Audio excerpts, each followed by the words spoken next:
from our premier animals. See you soon.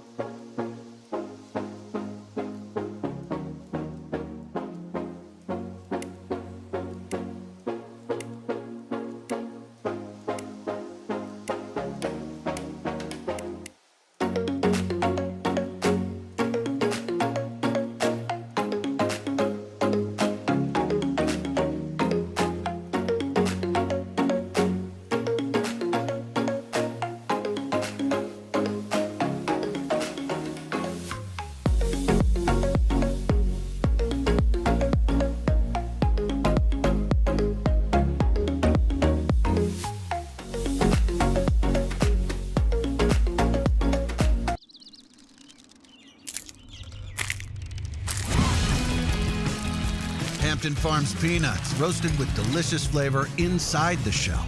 Available in salted, unsalted, and Cajun hot in the produce section of a grocery store near you. Shell, yeah.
Hello everyone, and welcome back to the Spikeball Tour Series 2022. We are bringing you the action here from the Philadelphia Challenger event here in New Wales, Pennsylvania. I'm Jonas Willinger. I'm joined by the one and only Ben Dantowitz. How you feeling today, man? I'm excited. We got a drizzle of rain a couple minutes ago, and we're looking pretty friendly skies now. I'm very excited for some women's semifinals action, Jonah. Yep. You want to break this one down for us? Women's advanced semifinal. This one should be fun. We've got on the one side Kaching. That is Christine Chang and Kayla Nye. On the other side, they call themselves the Ambulating Amigas. Two physical therapists, hence the word ambulating. That is Annalise Rohr and Kenya Medina. We've got, four relatively experienced players, two of whom are, grinding, but started out, within a few months, and two players on the side of Ambulating Amigas who've been playing for quite some time, but haven't actually played in a challenger event or any event of any kind for about a year. Yeah. I believe the last tournament they played was roughly a year ago in Erie, Pennsylvania. So same state, new year, very different corner of the state, that is. But already you can see, they know what they're doing. You got Annalise hitting a nice little serve, and then a good defensive conversion as well, with Kenya Medina just putting that one away. A nice little drop that was out of reach for Kaching. Christine Chang, Kayla Nye could not get back in time. Yeah, definitely comfortable. The 2 seed, they did win this matchup in pool play. As far as this matchup against Kaching specifically, they won it 21-10 at 21-12. So that weighs heavy in the minds of Nye and Chang looking down this big matchup. As I'm reminded, I am keeping track of the scoreboard today. If you are joining us on YouTube today for the first time, welcome. My name is Ben, and I don't know how to keep score unless I'm playing RoundNet. Oh, well, speaking of playing, we've got a potential defensive play coming out in front of us, but not quite. You had the defensive touch there coming in from Kayla Nye, but unfortunately, Christine just could not track it down and get that ball back. Now it is Kenya to serve. She rips away and hits that one hard, but just a little high. Should go again. Ooh. That one also called high by Christine Chang. Yeah, we're going to rotate here 2-3.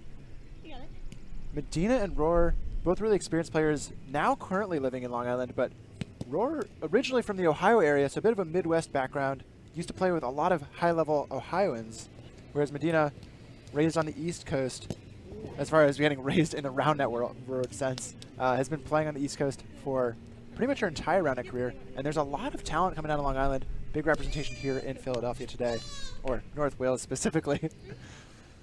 Well, now Nye to serve. She'll step out. High elbow, you give that a big swing, and that'll work. The receive on that serve was just not good enough for that set to be tracked down and that ball to head back towards the net. So a nice little serving break coming in from Kaching.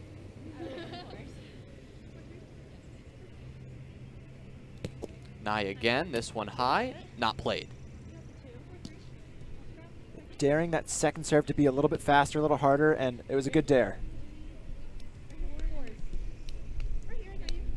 Double checking the score. They're giving us 4 apiece.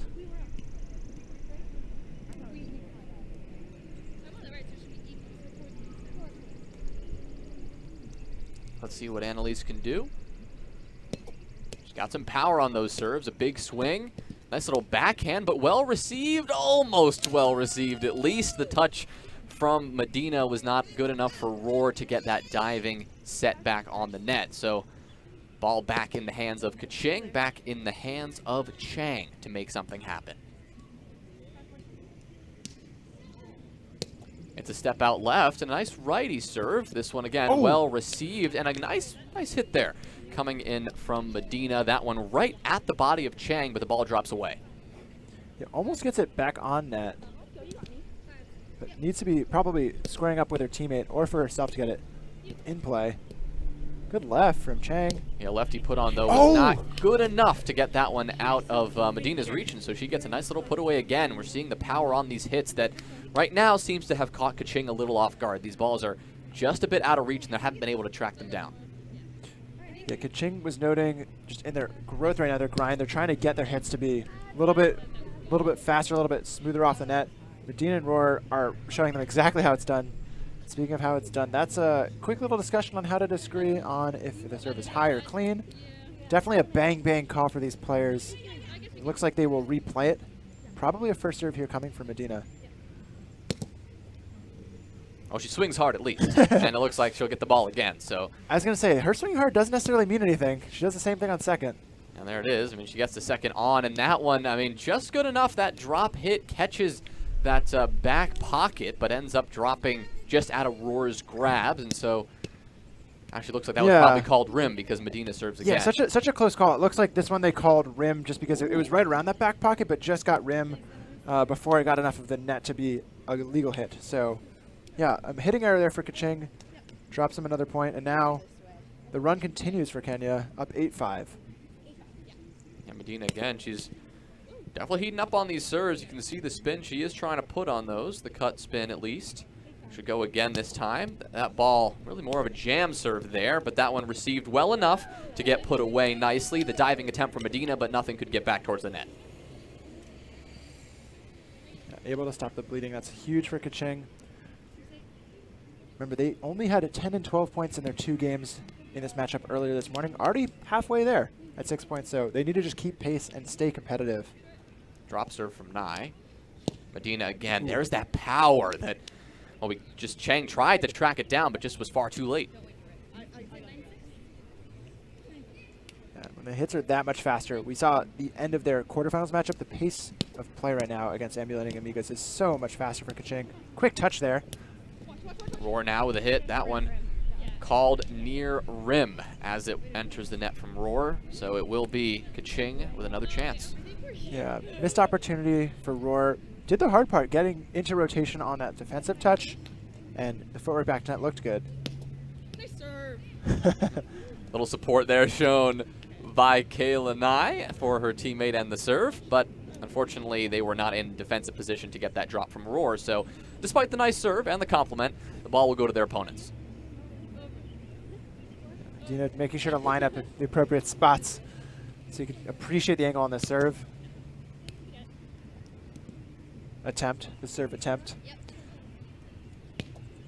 Second one gets on though. Set coming in Nice from pull. Nye, yeah, and then or rather Chang, and then a nice pull there from Nye. Like you said, no defense in position at all. Nice and open, and a good choice. Little mom shout out for the mom giving us that ball in the back. We have both Kayla Nye and Christine Chang, both of their moms are actually here supporting them at this tournament, even helping out and grabbing some balls here and there too. So shout out moms. Yeah. I know I had my mother watch myself play around at the San Francisco Major, and let's just say Kayla and Christine are making their parents a lot more proud than I made mine. Yeah, I don't think my parents want to watch me play spike ball. They don't even know what was going on. So I think, yeah, got to give credit. Got to give credit to their moms for coming out here and for understanding what's going on, because it takes some time to gather what exactly round net is. But it seems that they've got a pretty good understanding. At least they can bring the hype and bring the cheer. We do have a bit of a discussion, though, on the net, as there is a bit of a debate as to either the score or an observing question. Not exactly sure what's being discussed These now. players, self-officiation always the primary mode of rules and execution, but they don't have a observer, so there's no third party they can go to on a disagreement. Could we get observers? I mean, at least one. Is there anyone? We are going to try to see if we can get some observers for this game.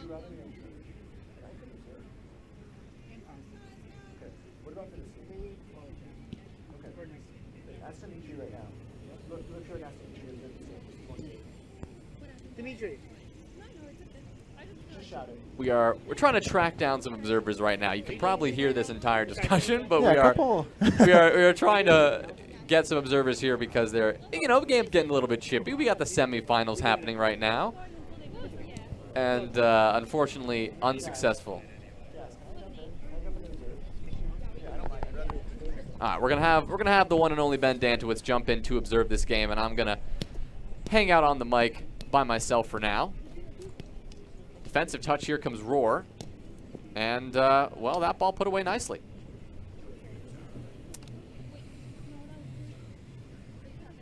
I thought it was hit the rim. Oh, I thought it was. I thought it hit the rim on this side, so I don't. No, I thought it was this rim.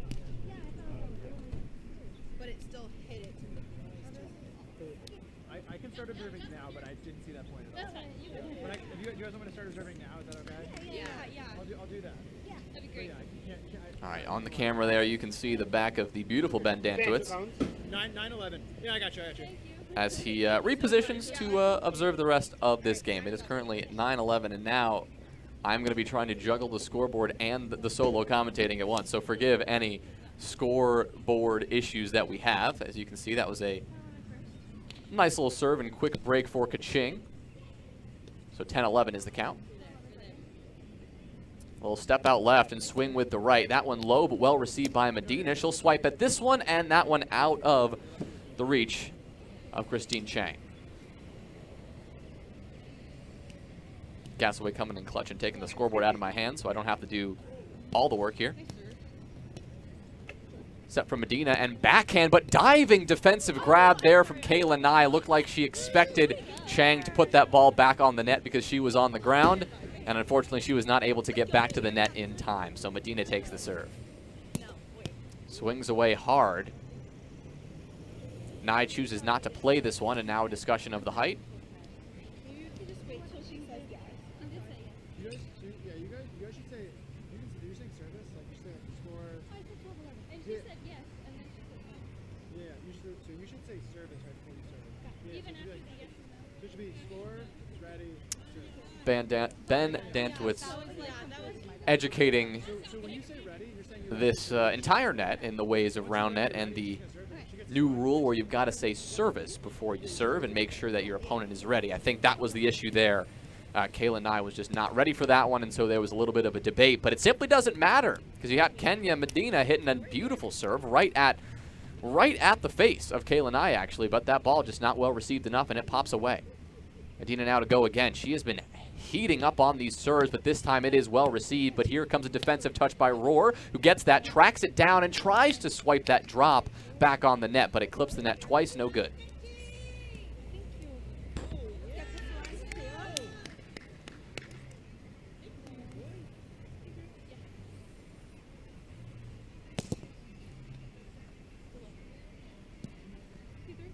One point down. Kayla Nye hoping to get this one back. Drop, just a simple put on to give Roar a defensive chance.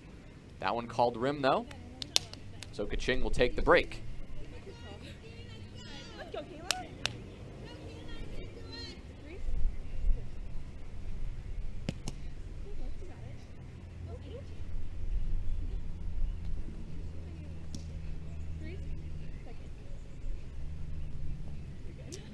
Definitely a unique drop attempt there from Kayla Nye. It barely leaves her hand, though, and drops straight down. So ball's going to go to Annalise Roar to make something happen. Her first serve is no good, though.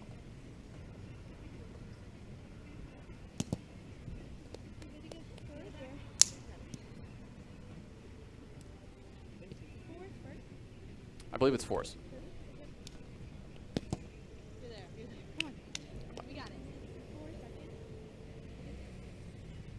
At 14s, it is Christine Chang to serve. That one well received, but another defensive chance here. Unfortunately, that touch barely on the net. Medina has a chance, and she hits it hard. Again, though, defensive touch is there. Quick drop on, and that's enough. Good defensive play. The cheer from the moms in the background to hype up the daughters as they take the point. See the replay here at Medina hitting that one hard, but that one either not hard enough or not high enough to get over the head of Kayla Nye. That one, though, is harder. Well received again, though, by Nye. Just getting the ball back on the net. That's going to be enough for now, giving Medina another chance to hit that one hard. That one is hard enough. It bounces right off the chest of Kayla Nye, and that ball bounces away.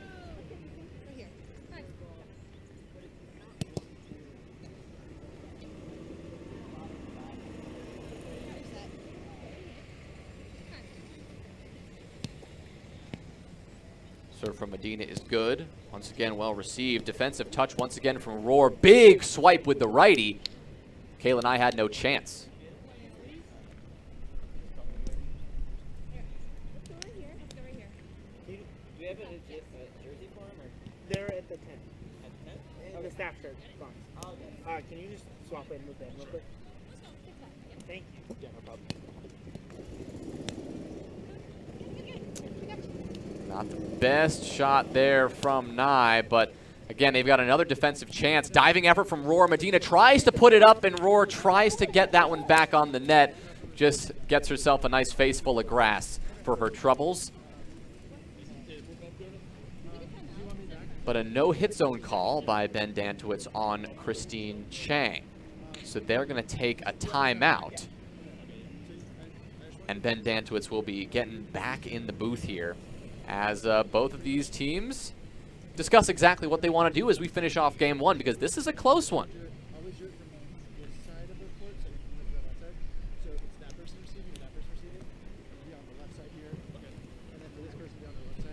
Some fun facts of these players, something I've been asking everybody who's coming on broadcast today. Annalise Roar, you can see out there on the left in the gray, she's actually afraid of cotton balls. She had the courage, of course, to share that with me today, and now share it with all of you by extension. So don't wave a bunch of cotton balls in her face, I guess, if you see her. That's something to keep in mind.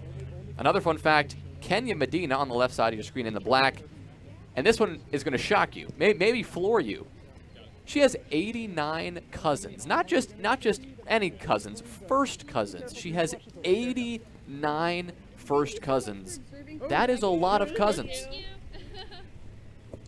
So in the ambulating Amigas, we've got two physical therapists. One is afraid of cotton balls, and one has a lot of cousins. That's what we're dealing with here as both of these teams come back from timeout. We got the one and only Ben Dantowitz joining me in the booth once again. Ben, I was hoping to surprise the audience and just jump on the mic and scare them, but yeah, thanks for keeping the seat warm somehow with just your one very talented self there. But yeah, you know, I jump in, make a couple no-hit zone calls, and then Gasaway subs me out. So I guess so I just told the new observer, Tommy Drake. Oh, another soft touch chance? I told Tommy Drake to call as many no-hit zone violations as possible because that's what Gasaway wants to see. Good man, good man. Yeah, no, only joking. Gasaway just wanted me in the booth because he wanted me to stay dry. It is raining a little bit, and he didn't want his precious polo to get too wet. I think that's a less toxic rumor for me to be spreading. That Gasaway wants to keep his polos dry. Some errors there. Yeah, some errors. We're seeing it come out from both of these teams, right? Despite the timeout, you're seeing these teams having a tough time to regroup. Annalise Rohr, that was, who received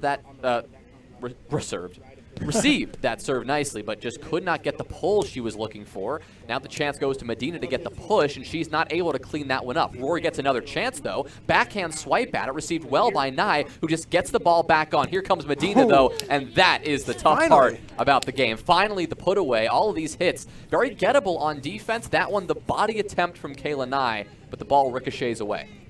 Something confusing to me, and I feel like it was very much a chapter of the game where at the beginning, the players were doing really well to hit the ball low, especially Rohr and Medina were hitting the ball pretty low and clean, have become much less clean, a lot choppier high hits that are getting dug well by Kaching. Even now back in the booth, the hitting's a lot sloppier.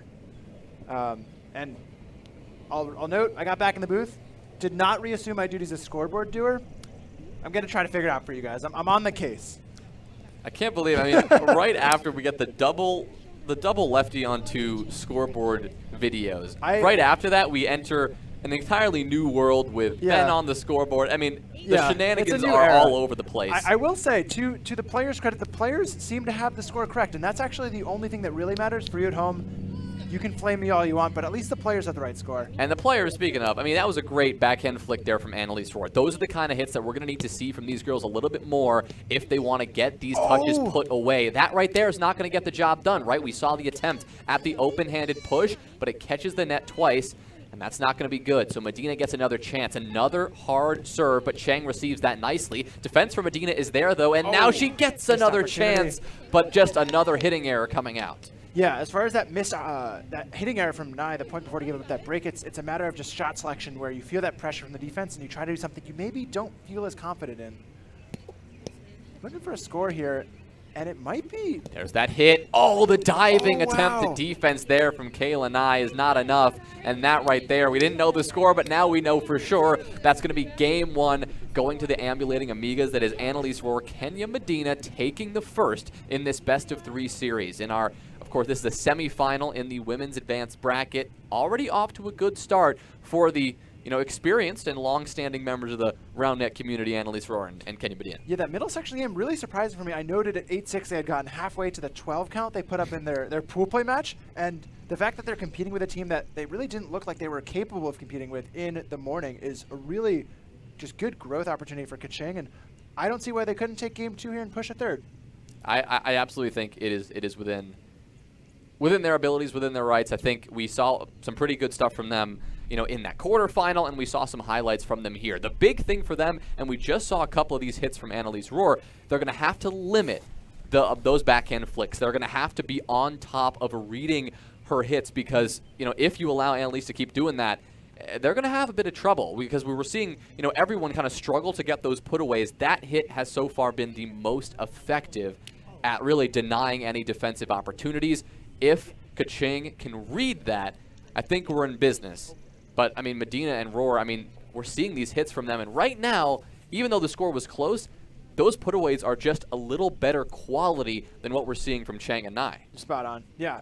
It's a matter of they're defending the easy shots. They're not really challenging the more technically difficult shots. And we saw a couple hitting errors late for Kaching.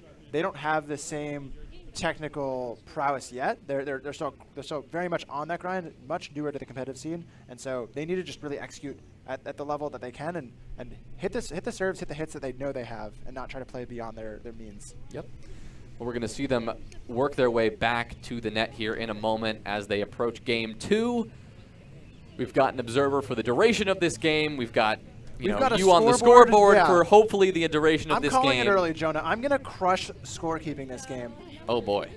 Is commentating going to suffer because of my focus on scoreboard updates? No comment. Maybe, and that's fine. No comment. That's why I got Jonah here. Sometimes you gotta pick and choose. You gotta choose your battles. And today the scoreboard, it really has been giving us quite a fight, but a fight that we are confident we're gonna win eventually. Yeah, I'm not too new to Roundup. Very new to keeping score electronically. Ooh. Looks like Nye will. Oh, I really thought they had already hit the second touch before they said no. I must have. They must have said no. Yeah, we couldn't quite catch it from here. Definitely a little ways away from the players. Just based on body language, it looked like Nye was reacting to hit that third hit, no matter what the set looked like. Oh, we saw them taking the time to go service and wait for their opponent to be ready. That was Medina making sure to keep by the rule book, but the rules will not allow that serve to go on successfully, at least. This one, though, high set. Roar will just hit this one straight up, and that will be well received by Nye. It's the backhand flick attempt, but called rim by Roar. And looks like Nye agrees. Yeah, as far as that service rule, it's funny to say that between Medina and Roar, they may have more years of rounded experience than they have hours of play in a competitive setting with that score rule, where you say the score, your opponent says they're ready, and then you say service. So as far as an old dog learning new tricks, I mean, they're proving it can be done, but also speaks to just the body of work the two of them have in their round net careers. Nice serve there from Nye. Big righty swipe from Medina, something she's done well so far. And that one is not going to get back to the net in time. Tied up at 2.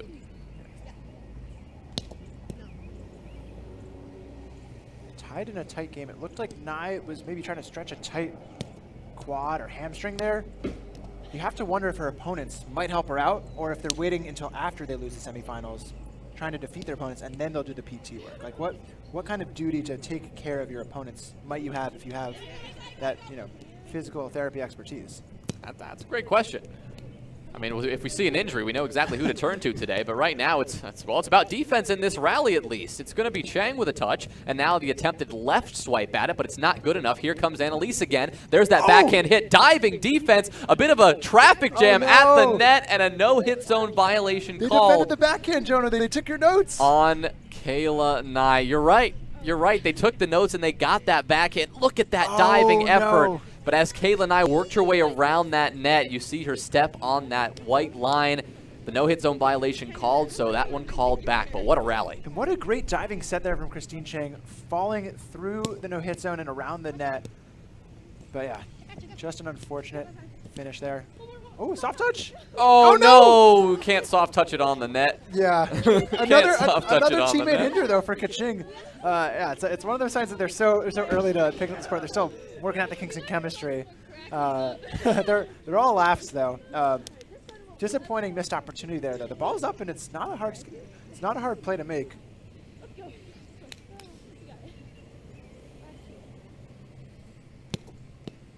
5-2 now. Medina with a good serve. Just a little poke on by Chang, and here comes Roar with a dive. Good track down.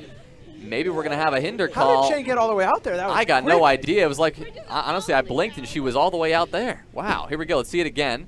There's a little tap on. Big swipe from Medina as she's been doing so well today.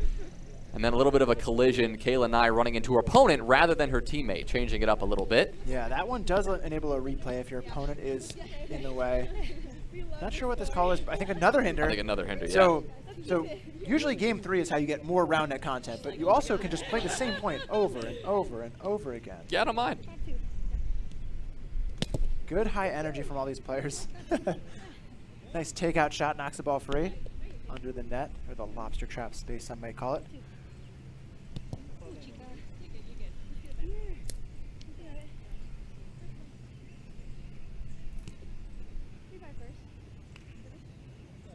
But a double fault there, so Chang will get the serve. Oh, wow. Oh, that's another great hit from Medina. But that time, I mean, we saw Kayla Nye in position, actually got a touch on it, but not enough of a touch for that ball to actually head the right direction.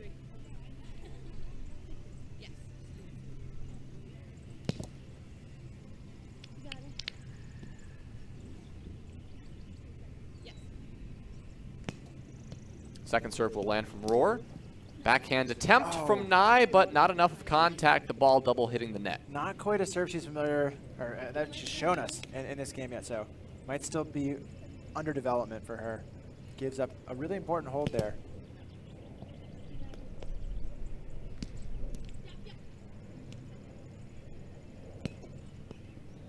Nice step back and a receive from Chang, but that ball pops up. These putaways, again, not there. Can this one be tracked down? Not quite. Kayla Nye gave up on that one, it looked like mid-chase. Yeah, Chang didn't have the power in her left hand to get that high and far, so it's just going up off the back pocket.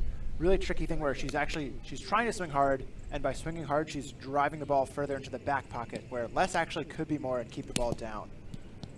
This one going to be played as Nye receives it well, but again, Roar with that reach, utilizing that as best as she can and tracking that ball down. The set is on, and a diving attempt from Nye will work, but Roar gets another chance. The pull won't clear, and that pull will work just fine. A great rally, and you see the energy coming out of Christine Chang as we see that replay again. So many pulls here coming in from both teams, but in the end, it's Kaching who make it happen. Yeah, just a never say die mentality. Huge and exactly what they're going to need to claw back into this game down. Quite a deficit. Hopefully they can churn some momentum around on that one big rally. They'll need it from Nye here on the serve. Good luck, you got it.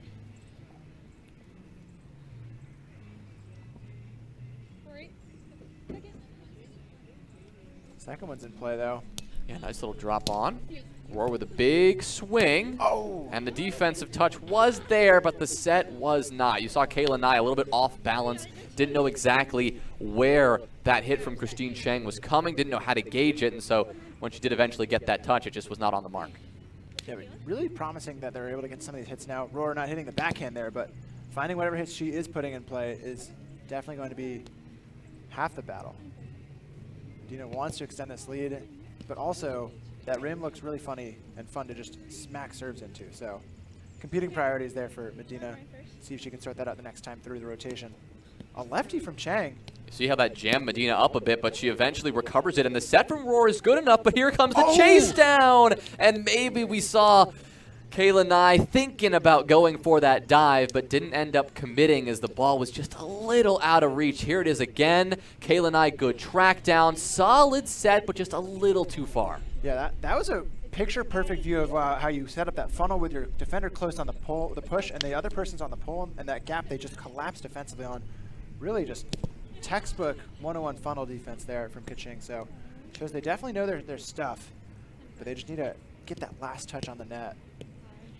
That's what it still counts as 0 points, unfortunately, despite having some good schemes in place. Couple double faults around the net, though, from emulating Amigas. And Kaching is potentially following suit here. A second from Nye. Make sure to get that one on with a nice drop. Not the best set from Medina, but a nice defensive touch, and Chang just gets it on. Roar does the same, though. A little drop and a cheeky push just between the two defenders to get the point. Yeah, even though that first hit from Roar is picked up by Kaching, it's still a pretty weak hit they get back on net, so Roar looks pretty in control there, able to get that last hit put away smoothly. And that ball goes above the shoulder. It's going to be a fault.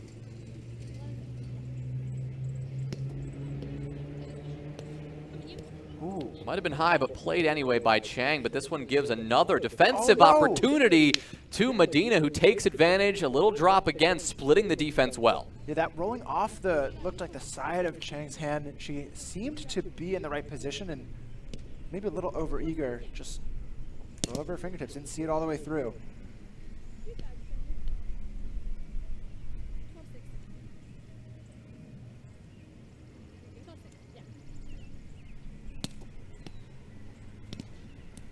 Oh, great wrap there. That one, no defense anywhere in position. Kayla Nye, gotta say, that's definitely my favorite hit so far from Kaching, but we need to see some more of it if they want to bridge this gap. They're down 5 points right now. It's not going to be easy, but with the amount of rallies we're seeing, it can be done. There's the chase from Kayla. She gets it, tries to get it back on, but not quite, despite the dive. Yeah, that's the third or fourth really just solid position where they're getting the first touch, but the rest of the sequence isn't coming together.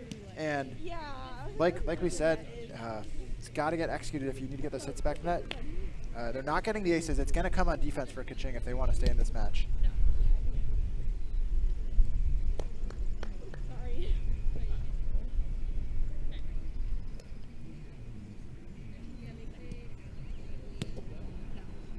Another high serve, though. And Nai trying to psych up her teammate. They know they can do it. They've had so many chances in these rallies. It's just about these putaways increasing that likelihood. Good defense again from Nai. Can she get it back on? Yes. Not good enough to put away, though, and that gives Roar a chance.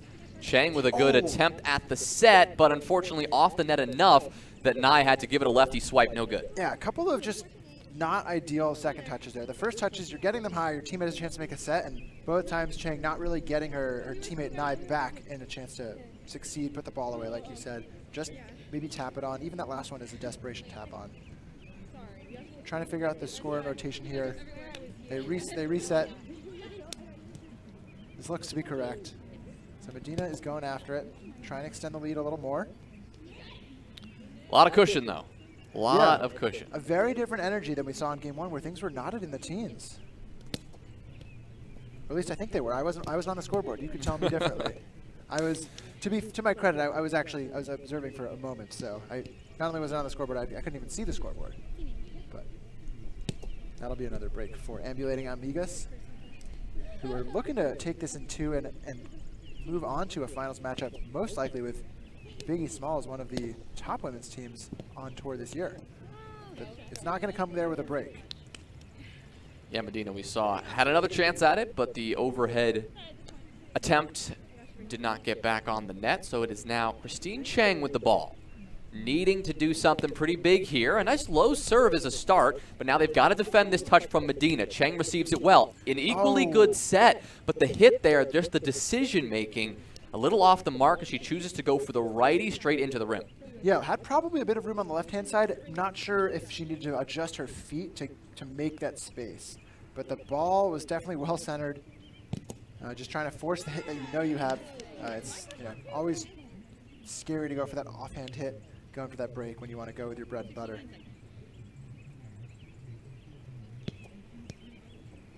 Low serve from Roar is received well, and there is another solid pull from Kayla Nye. She's done that a couple times now, and that is what they need to keep doing. Yeah, she's got at a corner right an idea that Roar is not all the way onto her pole, and so she's got that room to show, I can go further, I can pull it wider, and that's been their big put-away hit. Wow. Oh, a soft touch maybe. Here it goes. She has a chance at it, but not quite. But the hit, I got to say, of the day so far from Annalise Roar, that was a very wicked pull. Somehow, some way, Kaching gets the receive. Look at that. Chang gets a touch on it, goes with the just pray. Just whip that hand over your head and pray you get that ball back close to the net, but unfortunately not close enough. This one, she's got a chance at it, and unfortunately clipping the rim, and this one getting dire. Yeah, we're seeing a little bit more of what Kaching might have shown in pool play. Just struggling against the consistency to get the serves in and put the ball away against these experienced players in Roar and Medina. And as I try to give them a compliment about being experienced in season, Medina, of course, gives me the commentator curse and double faults into the rim. Solid serve there from Chang, but beautiful pull. There it is. Exactly. Yeah. So we'll rotate once more. Might be the last spots we rotate to, if Roar has anything to say about it.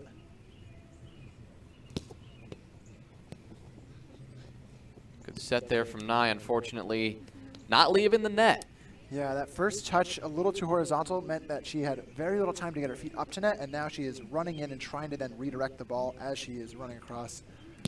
Really technical play to make. And like we saw earlier with that defensive opportunity, maybe could have gone with the left hand.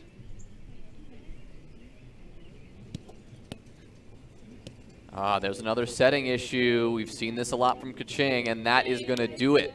Unable to get that ball back on the net and unable to take game two. It is going to be the Ambulating Amigas. That is Annalise Roar, Kenya Medina, the experience prevailing over the New Blood. They'll be moving on to the finals against the winner of Biggie Smalls and the boys, the other semifinal happening just off screen. We'll be having that match right on here for you once that concludes and once our players are ready. But hopefully we can see the Ambulating Amigas give us a pretty good show. We saw some pretty solid highlights from them during that game, and if they can keep that up, if they can refine those putaways, I think we could have a matchup.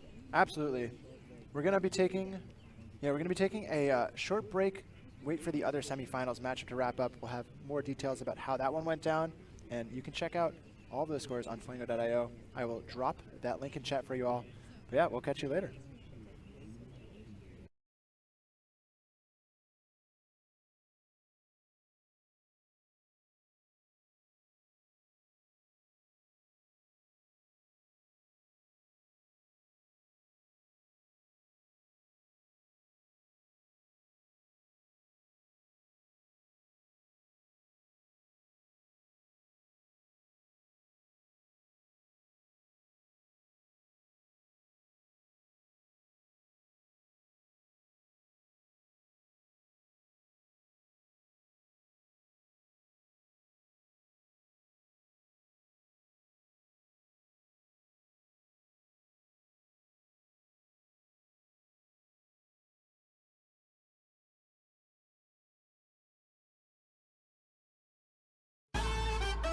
Welcome back to Championship Sunday. Hello and welcome. Reba hits a deadly low reverse, defended by Wu, who's going to swing with her right hand. Wow. A soft touch from Plet. That's a double. Oh my gosh, that may be the best rally we've seen. This is just sportsmanship. Can't look at him, I'm going to cry. You know, sensei to student relationship.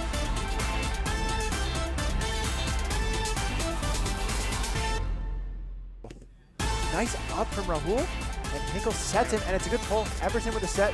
We've narrowed lefty on two!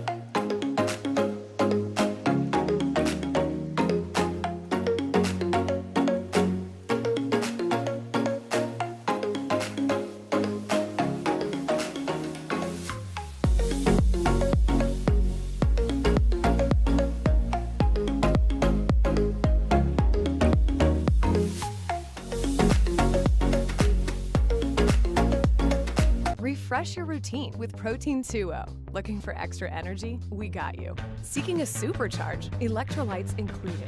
Keeping it light? Our drinks have 0 sugar while packing in 15 grams of protein. It's all benefits, no barriers. We've got tournaments for all ages and levels. Check out these examples to give you an idea of what skill level you're working with. Youth, a division dedicated to our rising stars. Players must be 14 or under on the day of the tournament to compete. High school. With high school clubs popping up all over the country, we are super excited to give them their own division. Players must be 18 or under on the day of the tournament to compete in this division. Beginner. Playing in your first round net tournament? This will be the only division with the gentleman serve rule. If you want to play against other teams who are still learning the sport, this one's for you. Intermediate. Are you newer to round net or still honing your skills? This division's intended for players who want some competition but are still developing their game. Women's intermediate. Ladies, if you're newer to round net and looking to compete against other women, this is the division for you. Come on down for some friendly competition. Advanced. Got an arsenal of serves locked and loaded? Ready to get that defensive body up? This division is for teams that have refined their skills but aren't quite ready to compete with a no-hit zone. Women's Advanced. If you've got a nasty cut serve and are looking to compete against other experienced women, you're in the right place. This division plays with the no-hit zone, and these ladies are no joke. Contender. Think you're good? Prove it. This division includes some solid teams from across the country who want to test their skills against great competition. The top 4 teams from Contender will qualify for Premier. This division plays with a no-hit zone. Premier. Well, you've made it to the end, the best of the best. If you're unsure if you qualify for this division, you probably don't. But feel free to sit back and enjoy this insane rally from our Premier animals. See you soon.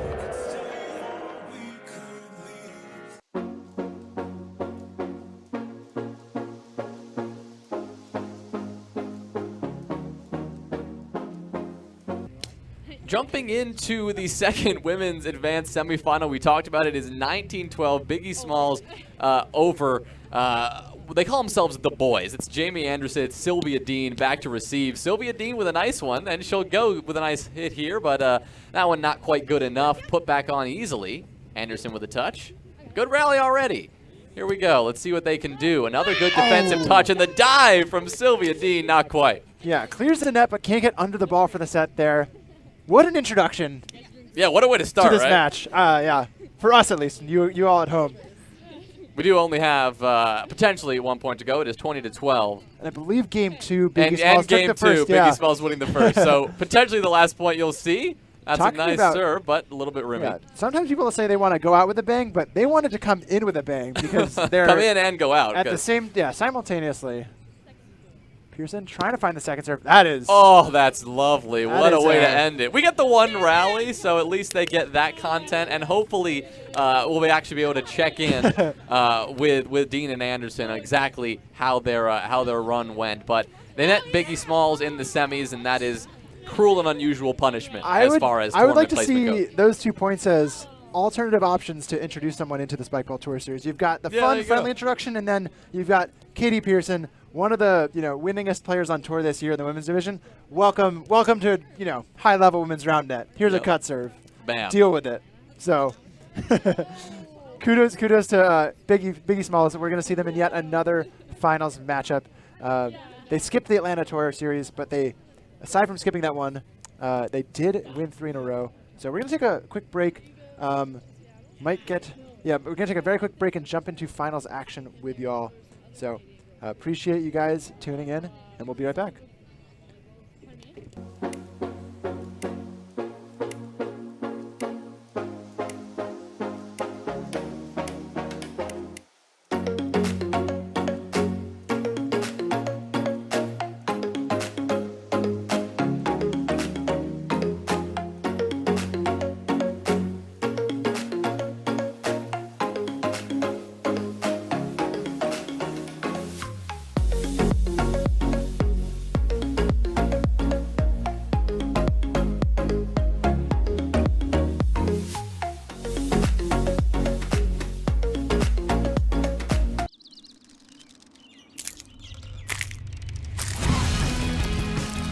Hampton Farms peanuts, roasted with delicious flavor inside the shell.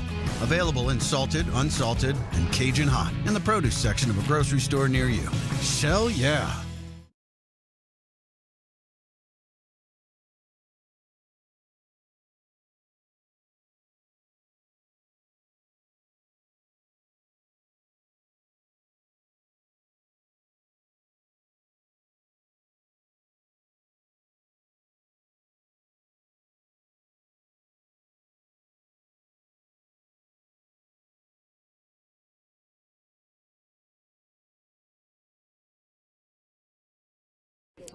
All right, right before we jump into the finals, wanted to give a quick introduction to one of the newest teams on the Spikeball Tour Series. We've got the boys, which, despite their name, is actually a women's division team. So you guys want to introduce yourselves real quick for everybody watching at home? So, my name is Jamie. I'm Sylvia. Yeah, and where are you guys coming from to play today? We're from Windsor, Ontario, Yeah, Canada. So nice. Only a couple of Canadian teams here.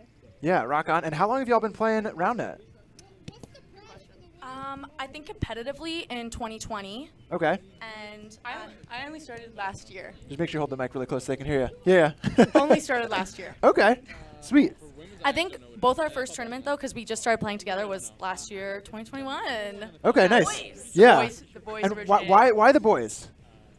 Oh, so we at Windsor Round Net, there's like a bunch of guys, and I was the only girl out for a long time, and then Jamie wanted to come out, and finally I was like, oh my gosh, there's a girl that we can go and play. So there's 2 of us girls playing with 20 to 30 guys, so we thought, we're the boys. Yeah, just lean into the irony. Okay. And last thing I want to talk about was just the impression of the Speckled Tour Series today. Obviously, just got taken out by one of the top women's teams in probably the world, Big East Smalls, definitely in the Northern America part of the world, that hemisphere on the west side.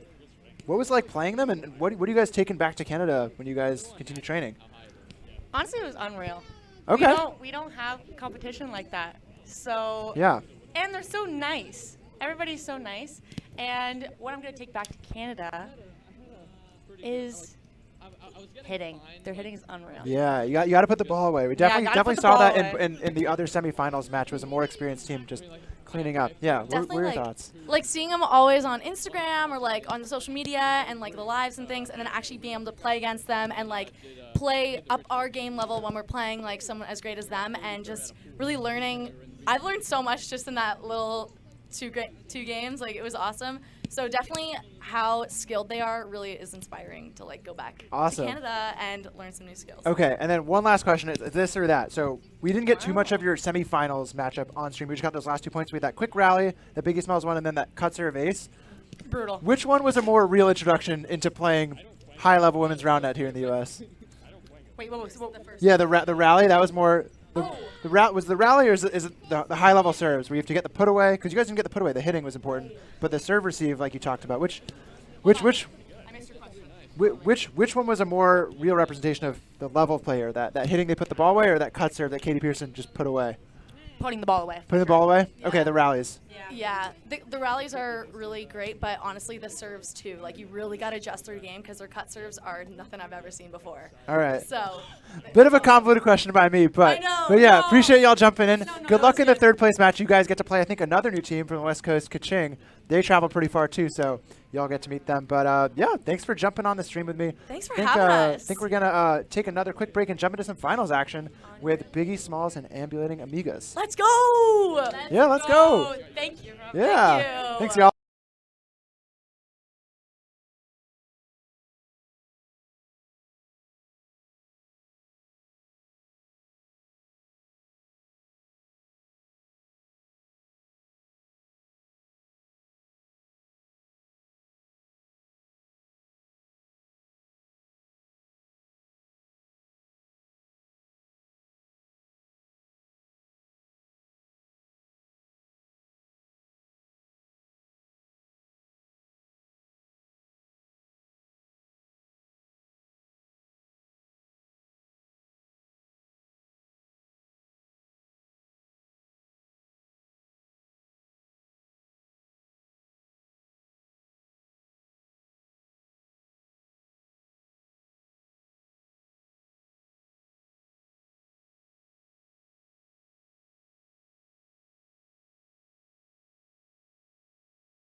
Welcome back to Championship Sunday. Hello and welcome. Reba hits a deadly low reverse, defended by Wu, who's going to swing with her right hand. Wow. A soft touch from Plett. That's a double.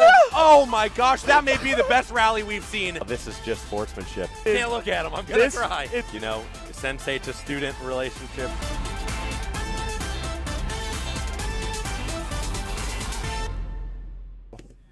Nice up from Rahul. And Hinkle sets him, and it's a good pull. Everton with the set. We've an area lefty on two!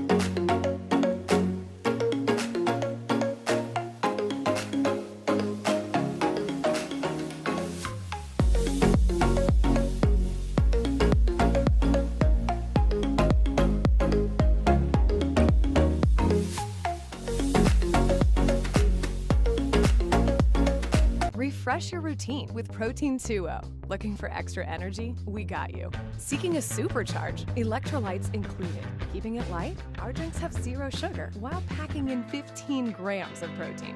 It's all benefits, no barriers. We've got tournaments for all ages and levels. Check out these examples to give you an idea of what skill level you're working with. Youth. A division dedicated to our rising stars.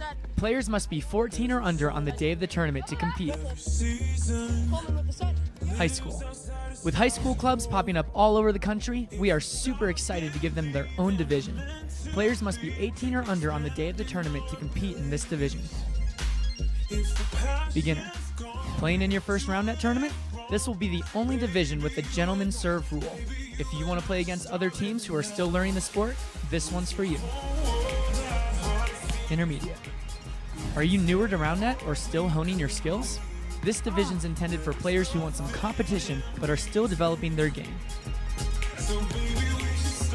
Women's intermediate. Ladies, if you're newer to round net and looking to compete against other women, this is the division for you. Come on down for some friendly competition. Advanced. Got an arsenal of serves locked and loaded? Ready to get that defensive body up? This division is for teams that have refined their skills but aren't quite ready to compete with a no-hit zone. Women's advanced. If you've got a nasty cut serve and are looking to compete against other experienced women, you're in the right place. This division plays with the no-hit zone, and these ladies are no joke. Contender. Think you're good? Prove it. This division includes some solid teams from across the country who want to test their skills against great competition. The top 4 teams from Contender will qualify for Premier. This division plays with a no-hit zone. Premier. Well, you've made it to the end, the best of the best. If you're unsure if you qualify for this division, you probably don't. But feel free to sit back and enjoy this insane rally from our Premier animals. See you soon.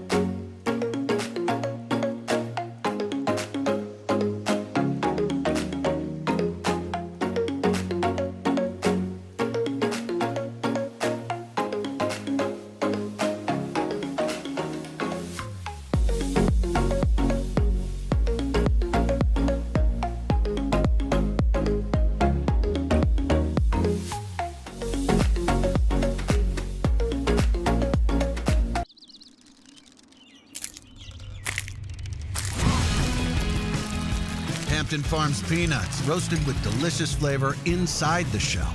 Available in salted, unsalted, and Cajun hot in the produce section of a grocery store near you. Shell, yeah.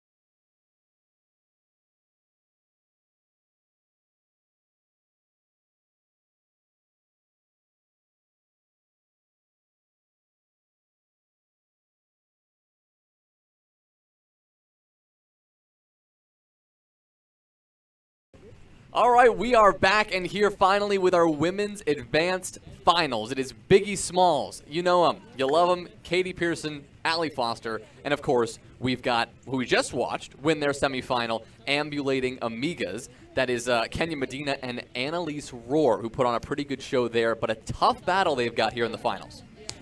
Yeah.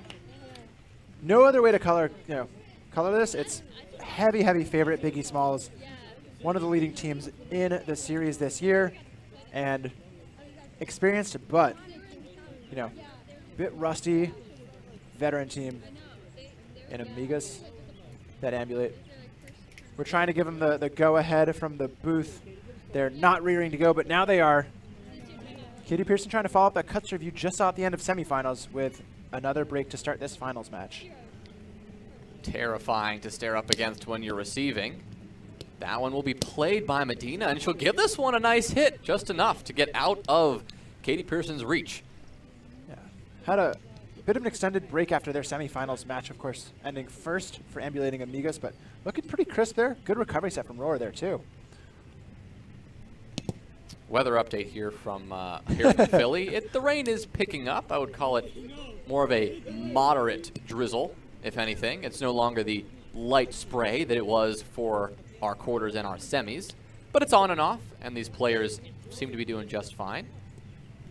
If you're wondering why Jonah isn't your local meteorologist, it's because your local station picked someone not as awesome to do meteorology for their station. So apologies to your local stations, but you can stay tuned for the North Wales weather updates here with Jonas Willinger for the remainder of the day. Well, what we just saw there, and thank you, Ben, was an attempt at a nice little backhand flick from Annalise Rohr. She's been pretty spot on with those so far today, but that one, unfortunately, missing it, and it's going to hit the net twice. That one, just a clean serve, and something that Annalise Rohr could not track down.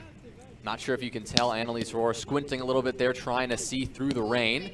She'll see just fine, and she'll receive that well, and a good hit on the net will aid in that possession, but unfortunately cannot track down that hit from Katie Pearson. Yeah, it's our first time seeing Katie Pearson with a big put away in this match, and it really just shows the level of discipline and technique that Biggie Smalls has in getting those long rundowns. We've seen a lot of attempted rundowns earlier in the bracket for the women's division, but they really stand head and shoulders above the rest of the field today in their execution. Oh, that's a nice serve and a cheeky little dash through the field there from Katie Pearson. You don't usually see somebody go immediately into the path that the ball just traveled, sneaking under the receiver basically, right, to get that early movement. Yeah, usually the challenge is you need to rotate around the offensive player so that you don't hinder them and lose the point by way of making an avoidable hinder. So it is a high-risk, high-reward scenario to cut off the angle and take that shortcut to the defensive rotation. Didn't pay off in that sequence, but it's now just another thing for Ambulating Amigas to be wondering and worrying about. Should they choose to let it get in their heads? It'd be an interesting decision to make, though. Pearson, always the different foot stances here. Yeah, keeping her opponents on their toes, like you said, Ben. First serve is no good, but these second serves can be just as deadly. Here it is, beautiful, nice little cut. Backhand wraparound, that's well played from Annalise Rohr. Those are the kind of shots, and we said it earlier, that we've got to see from Ambulating Amigas. Yeah, just making sure to stay clean with their execution. The serving pressure from Biggie Smalls is going to be good enough to get a couple breaks here and there. They don't need to give them any help on offensive mistakes.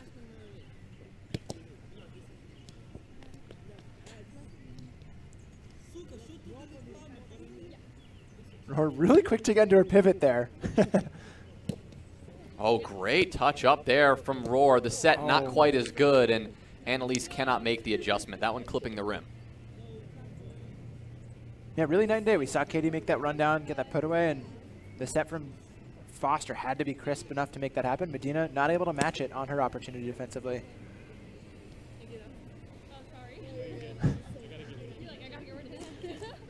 You, I think, have a view from time to time of our observer, Tommy Drake. Really appreciate him observing as Foster tries to get a break on this drop pull.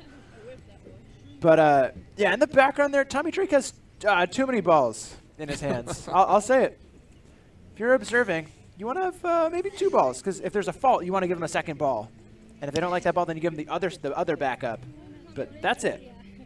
Tommy Drake looks like he is wheeling and dealing used spike balls at a spike ball tournament.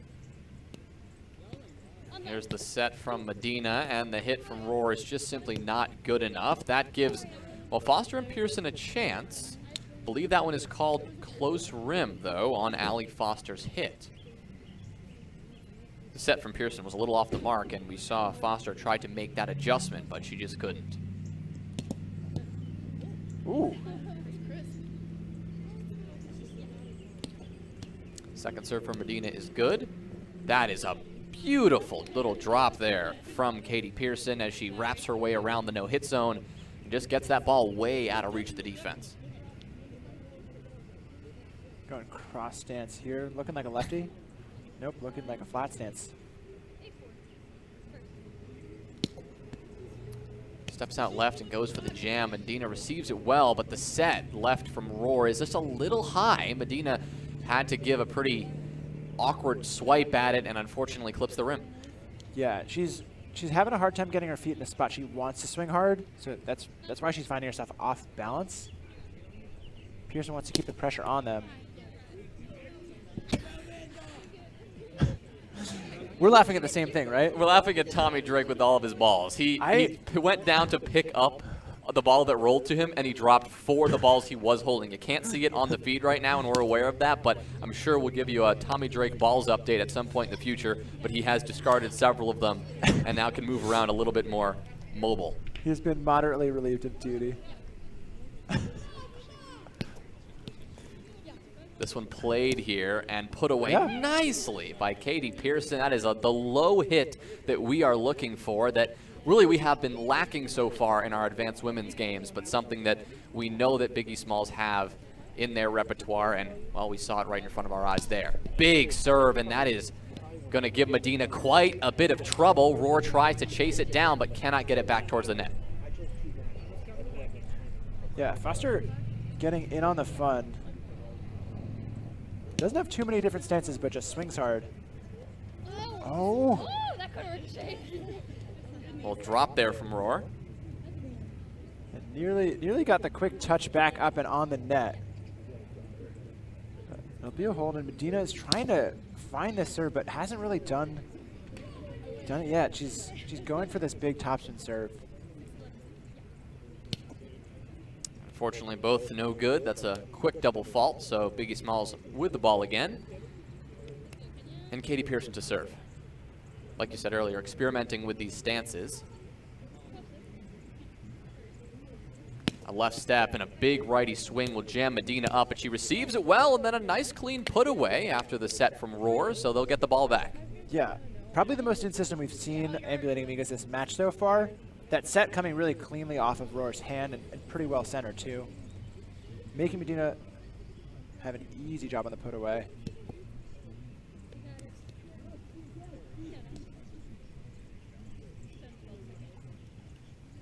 Down by 5 right now. You know that Annalise Roar wanted to get that second serve on to give them a chance, but a little out of their reach right now.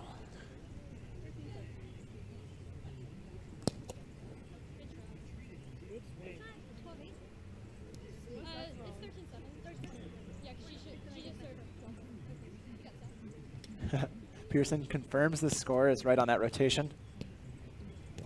There it is. Those are the hits from Annalise we need to see. So good of a pull that Tommy Drake follows over and does a little somersault to avoid it. Let's check a replay of this. Tommy Drake out in the background. You can see him in the bright yellow of the observer. There's the stumble, the roll somersault back on his feet. That's athleticism. Yeah, didn't get to see the end of if he stuck the landing after the roll. You had to jump back to live play for Katie Pearson hit this push through the gap. Oh, that's a gorgeous push and right at us all the way towards the commentary booth. You had no defense anywhere close. The right shot selection and beautiful execution. Yeah, like I say, if you want to win a point and you're playing against me, hit the ball at me. I won't defend it. So Biggie Smalls taking notes on my guidance. They stay up that 6-point advantage, 14-8.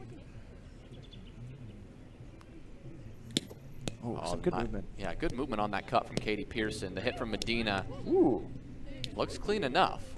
Yeah, it was impressive how long she waited. It looked like Pearson was really ready to jump on some sort of hit, and Medina just kept waiting and waiting until she had that push option on the set. Good technique there. Rory gets it in play. Oh. Set wasn't ideal, but a big swing from Allie Foster gets that one up and over the defense. Kenya Medina had a chance, but could not deliver. It'll be Allie Foster to serve. Big swing and nice and low, but Roar with a good receive and then whips out the backhand. But again, Foster is there. Not the best touch from Roar. Believe Roar wanted to call rim on that hit that Foster had her. And I believe they sent that to Observer for a perspective to call rim and confirm the call.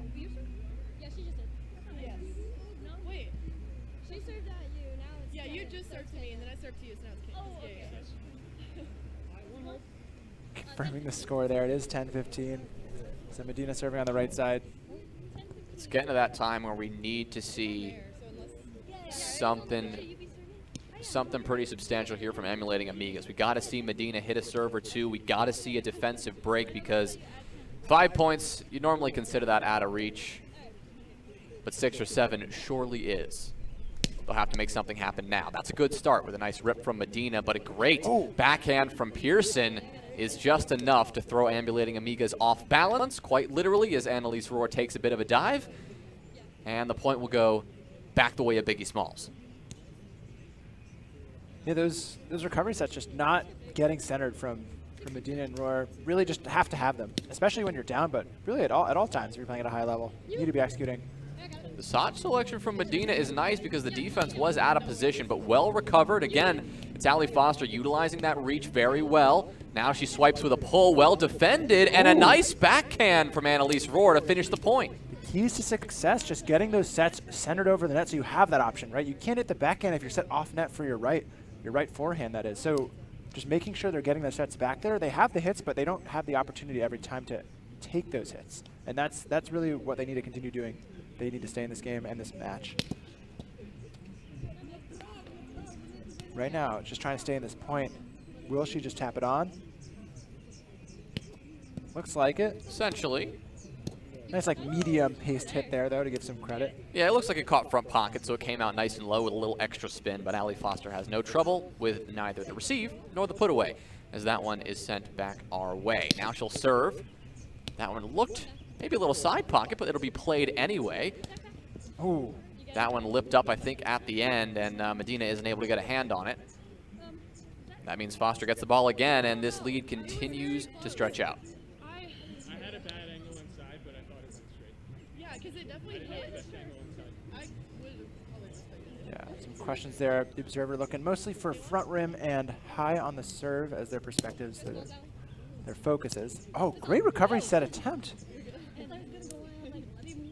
Which is a little too low from Roar there. So yeah, it looked like it may have actually even hit the net, but either way, it clipped Medina in the leg when it came off the net. Whether it was rim or net, we couldn't quite tell. So again, the players rotate, and Allie Foster gets another chance to put this game away. It is 19-11, 2 points away from finishing it out here in game one. Annalise trying to get something going here with the backhand, and it's a shot she's been pretty spot on with so far today. Unfortunately, we just have not seen it enough. When it comes out, really nobody's been able to get a hand on it, but it's just so infrequent that they're having a bit of trouble getting that consistency down. Medina as well on the serves. A bit of inconsistency. That one is good, but it's not enough to catch Biggie Smalls off balance. Katie Pearson with a clean low touch. And now it is match point, rather game point, for Biggie Smalls with Katie Pearson to serve. Going for that standard flat stance. She's been stepping out lefty a lot with that stance. It'll work this time as, well, a defensive opportunity comes the way of Biggie Smalls, but they won't even need it. The hit from Medina, not good. Game one, all wrapped up. Still a bit more to go, of course, in this match with Biggie Smalls and Ambulating Amigas, but you see there in that replay, the hit not good enough, and it looks like Biggie Smalls eager to put this one away as soon as they can. They are the heavy favorites, after all, coming in to this matchup We had to see some pretty substantial, some pretty impressive play from Emulating Amigas if they wanted to make any kind of upset happen, but we just didn't see them make it happen early enough where we gained that confidence in their abilities, or to keep that game close at least. Yeah, just wire to wire, not really hitting those execution points that they need to be hitting. We're seeing glimpses of it throughout the game where they're getting those clean 1-2-3 putaways. They're getting in the position and making those good recovery sets to get back to net. But by and large, they're not executing, and Biggie Small is showing them how it's done. Yeah, they are. And I mean, coming into game 2, you know that Emulating Amigas, they've got to talk about this now. They've got to figure out what exactly they can do.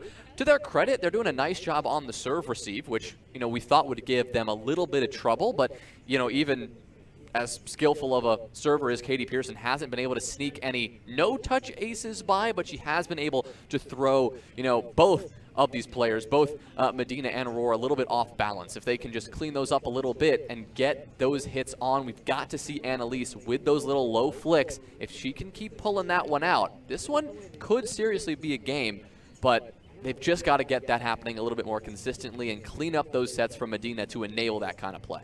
Yeah, precisely. As we see the players, they're beginning to get back towards the field, looking to jump into game 2 action.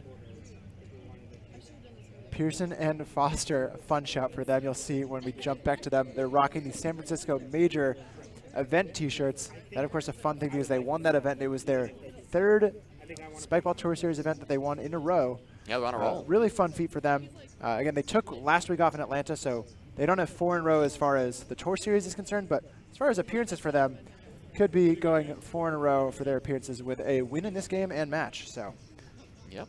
Well, we're looking to fun, get fun streaks on the line. Yeah, looking to see exactly how this one ends up wrapping up, right? I mean, obviously, winning what 21-12 is a pretty intimidating now for Medina and Roar to step back onto the net and try to make something happen. But we've seen that, like I already said, I mean, we've seen some of the highlights from them. We've seen that potential.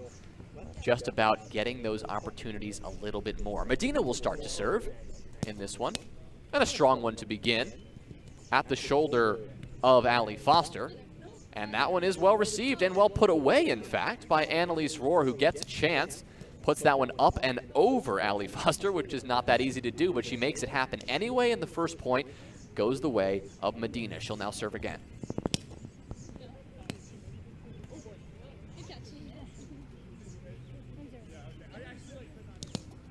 Second serve will land just fine, but Katie Pearson has a lot of time to work with that one. Chooses to go with the backhand flick defense. Nowhere close. Yeah, like you said for Roar, right? Just the backhand is something that's not really traditionally getting covered by any player, for any player right now. So it's very open as long as the set's good enough. Gives that option. Oh, speaking of good enough, that serve might have been really good.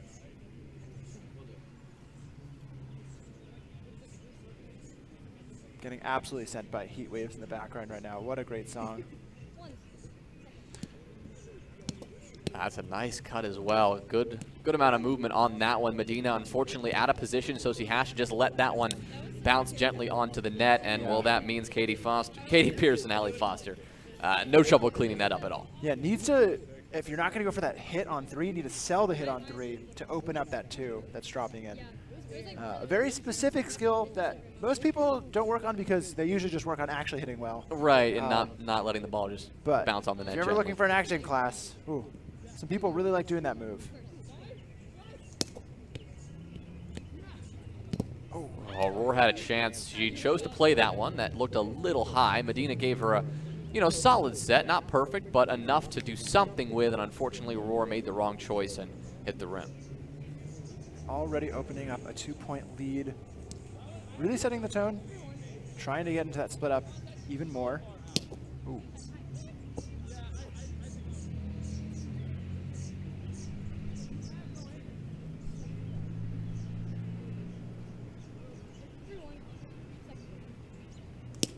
Second serve for almost Pearson. Identical. Yeah, almost the same as the first. Not as much movement on that cut, or at least on that spin that she was able to put on the ball, but that one is equally high. So Medina will get another chance at it.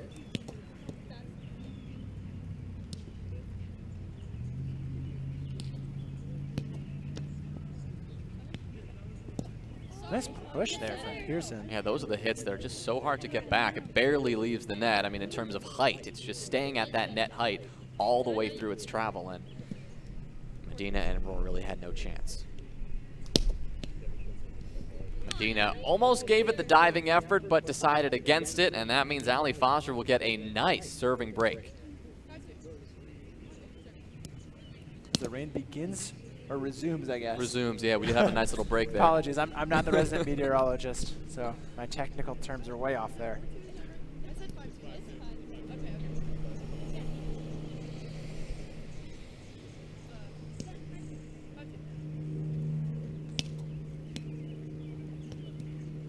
Oh, Medina tried the push. She thought she saw the gap and rips hard at it, but unfortunately, well off the mark. Needed to rip that ball the other direction, given the path of the set.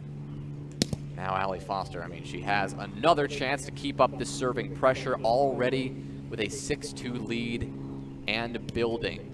Just puts that one on gently. This gives Roar a chance, but she does not capitalize. Oh, but the set is flubbed there. An uncharacteristic mistake from Katie Pearson, and that will give the ball back to the ambulating Amigas. Yeah, just working out the serving rotations here. Oh.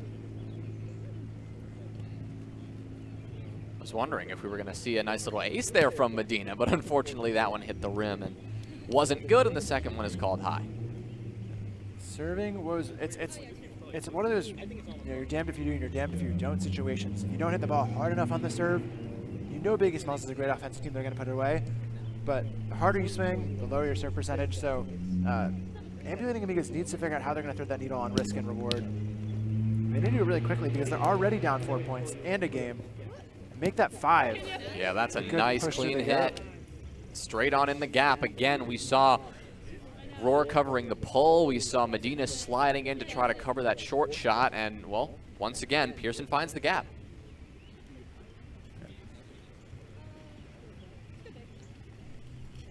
Now, I want to say that Biggie Smalls might be on cruise control. I mean, they do seem pretty comfortable, right? I mean, they're playing their game.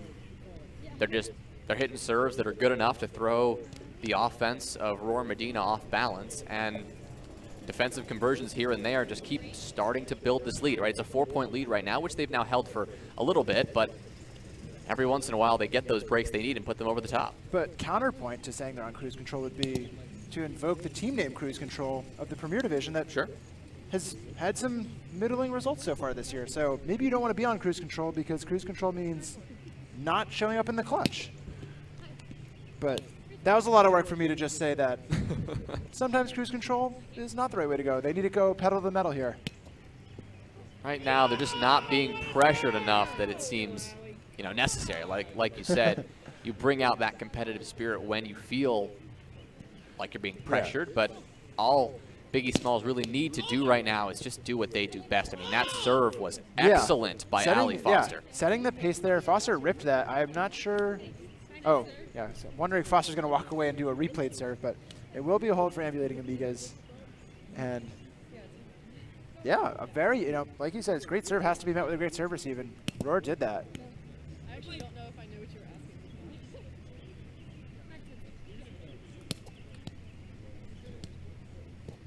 asking. Ooh, backhand there coming in from Katie Pearson. We saw the serve from Medina. Like, kind of they've all been relatively hard, but straight at you. Not challenging enough. There's no movement side to side, really. I don't believe Medina has a potent cut serve. Might be in a tiny bit of movement. And for Pearson, like you said, getting that directional set from Foster is too easy. Oh. How would you characterize the velocity of precipitation right now, Jonah? Another meteorologist question. I'll get back to you after this point because another little flub set from Katie Pearson. We've seen that twice now where she's just a little off the mark. Like you said, cruise control. We see those things come out. But just a moment ago, I think the precipitation was, again, in that moderate drizzle category. We are dancing between light drizzle, straight up drizzle, and moderate drizzle. I think those are 3 fair characterizations. I think right now we are in the drizzle phase of the rain rather than the light or moderate varieties.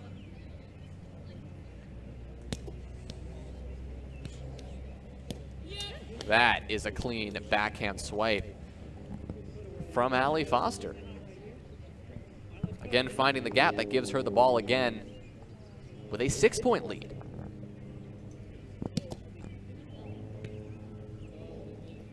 Score.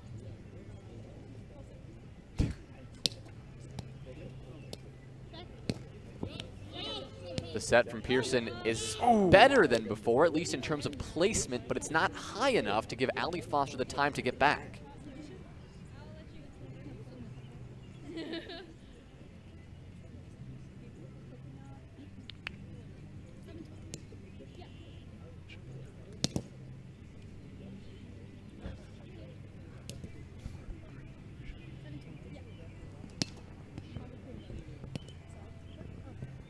That serve called no good, it seems. So Pearson will take the ball back.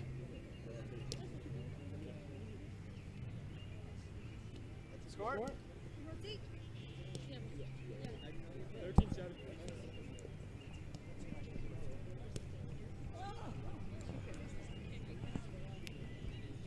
Some more score conversations. We have a live scoreboard now too, Jonah, for the fans that are beginning to gather around the feature court, wrapping up their bracket days. So we're managing a lot of egos here in the front office. I think we've landed on 13-7, and with a good serve, Katie Pearson will get another break.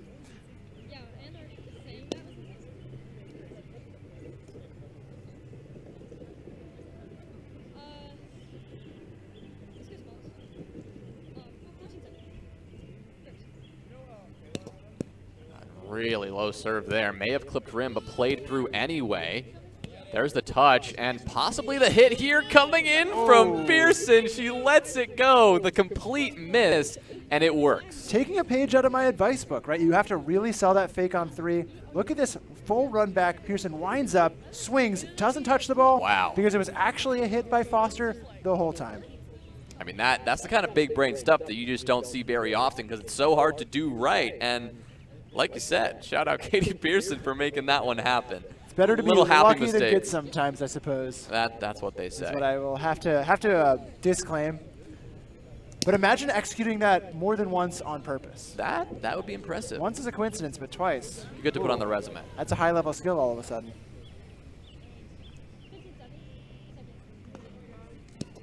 Second serve from Pearson is played by Medina. Might have been a no-hit zone violation. Not sure exactly what the call was, but everyone seemed to stop right around when Kenya hit the ball. So it's likely the symptom.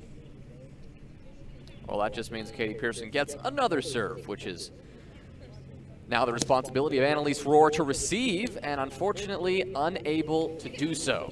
A little bit of a discussion on the height of that serve. And it appears it was called high. So a second serve now for Pearson. Let's go big. 16-7. First. I'm sorry, it's second. Bit of a kerfuffle there. No brawl breaks out. That serve is definitely good. There's the pull from Rohr. Yeah, out of reach. You see the play developing from the moment Kenya gets her feet set on that second touch right before it.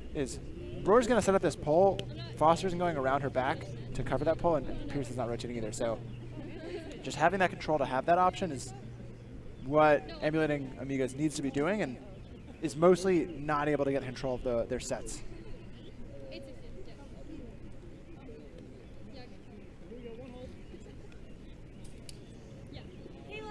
Rohr to serve. An 8-point gap. Oh, that's a fantastic shot from Katie Pearson. The step around, hit zone as usual. Skillful. And good enough to get the point back and get the ball in the hands of Allie Foster. Hasn't quite been as hot as Pearson on the serving, at least so far this game. But it's something that she doesn't really need to worry about with this kind of lead. Roar with the set. Medina tries to recover, but a set that just was not on the mark gives Medina a bit too much trouble, and Biggie Smalls, their 10-point lead now, staring their opponents in the face. Big step out and a jam that gives Annalise Roar a lot of trouble. Right off the fingertips, you're getting stuck in that spot where you can't get your hand quite around it in time. Takes that unfortunate bounce backwards instead of up. Ooh. Oh, the lefty, not something we've seen from her yet today. Allie feeling comfortable there. There's the righty. Nice little put on. Medina with the receive, and once again, an error on the set from Annalise Roar. Medina really could have gotten to that one, but thought twice, didn't want to dive at this point in the game. It is now 20-8 with the match on the line in our final of our women's advanced bracket on the line. Here goes Allie Foster. Wants to swing hard, but that one clips the rim. She'll probably just get this one on, I'd imagine. Believe, yeah. Balls in play has been the game plan. Oh, no. Ooh. Wants to end it in style, and I can't blame her. She's got a cushion to you know, go for things. Medina with a pretty good serve, well received and recovered on the set. Body defense from Medina. Can she get it on? Yes, she can. Here goes Allie, though. Up and over. Possible from Annalise as Medina gives a swipe at it, but cannot track it down. What a point to end it, and that'll do it for our women's advanced final. Biggie Smalls, the heavy favorites, doing what they do best and closing things out in 2 games. Yeah, just clean offensively across the board there. Credit to Roar and Medina hustling to the last touch there on the replay you guys see on your screens. But wow, just a clinic really for Biggie Smalls today. Coming in, sweeping the competition. They don't drop a game. They hardly drop any points. Mostly just dropping dimes. Just dime sets. I mean, their offense was just cleaner than all the other teams we got to see in this division today. It wasn't really close. They're winning all these tournaments for a reason.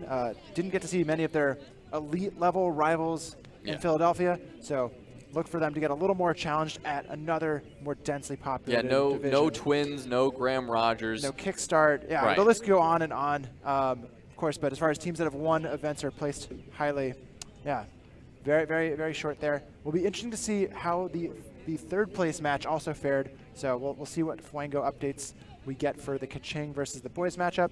As for the remainder of today's coverage, we are going to take a momentary break and bring back some Premier Division matchups. We'll give you more details when we come back. Yeah, Premier quarterfinals. Don't go anywhere. Some exciting stuff coming your way. We'll be back in a sec.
Welcome back to Championship Sunday. Hello and welcome. Reva hits a deadly low reverse, defended by Wu, who's going to swing with her right hand. Wow. A soft touch from Plett. That's a double.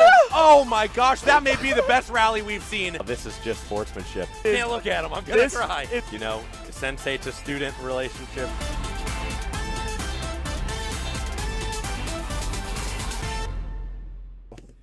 Nice up from Rahul. And Hinkle sets it, and it's a good pull. Everton with a set. We've an area lefty on two!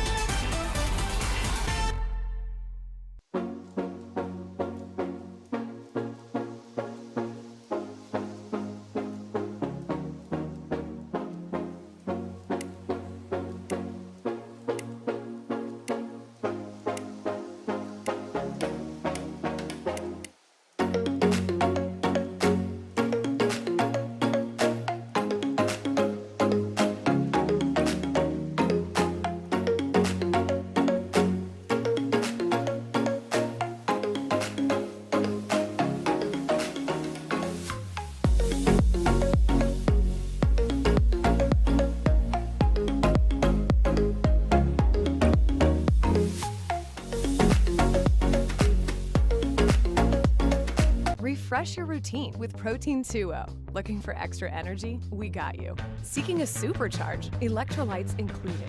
Keeping it light? Our drinks have 0 sugar while packing in 15 grams of protein. It's all benefits, no barriers. We've got tournaments for all ages and levels. Check out these examples to give you an idea of what skill level you're working with. Youth, a division dedicated to our rising stars. Players must be 14 or under on the day of the tournament to compete. High school. With high school clubs popping up all over the country, we are super excited to give them their own division.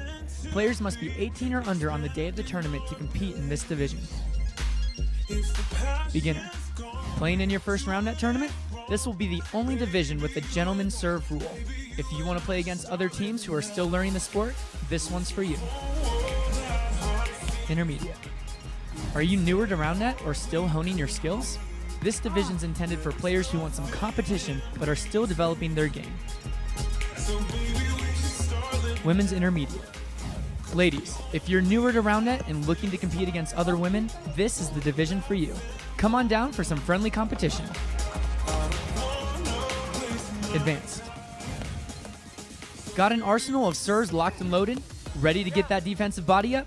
This division is for teams that have refined their skills but aren't quite ready to compete with a no-hit zone. Women's advanced.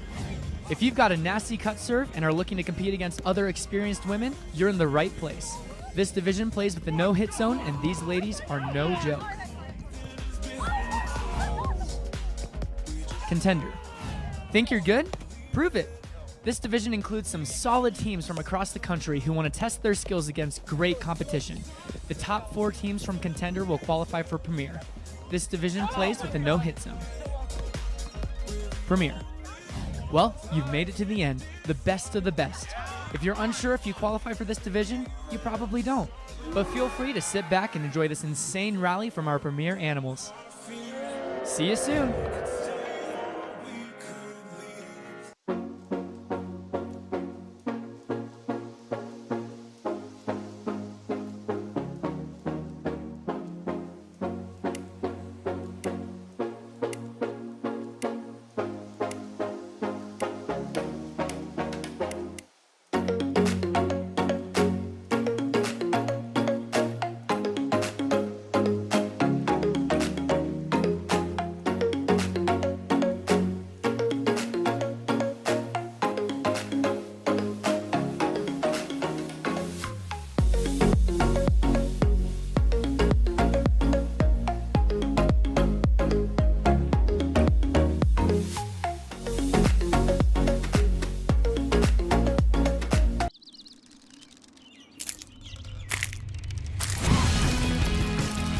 Hampton Farms peanuts, roasted with delicious flavor inside the shell. Available in salted, unsalted, and Cajun hot in the produce section of a grocery store near you. Shell, yeah.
Welcome back to Championship Sunday. Hello and welcome. Reva hits a deadly low reverse, defended by Wu, who's going to swing with her right hand. Wow. A soft touch from Plet. That's a double.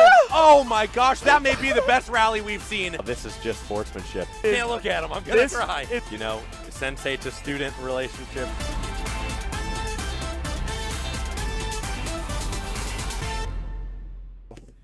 Nice up from Rahul, and Hinkle sets him, and it's a good pull. Everton with the set. We've an area lefty on two!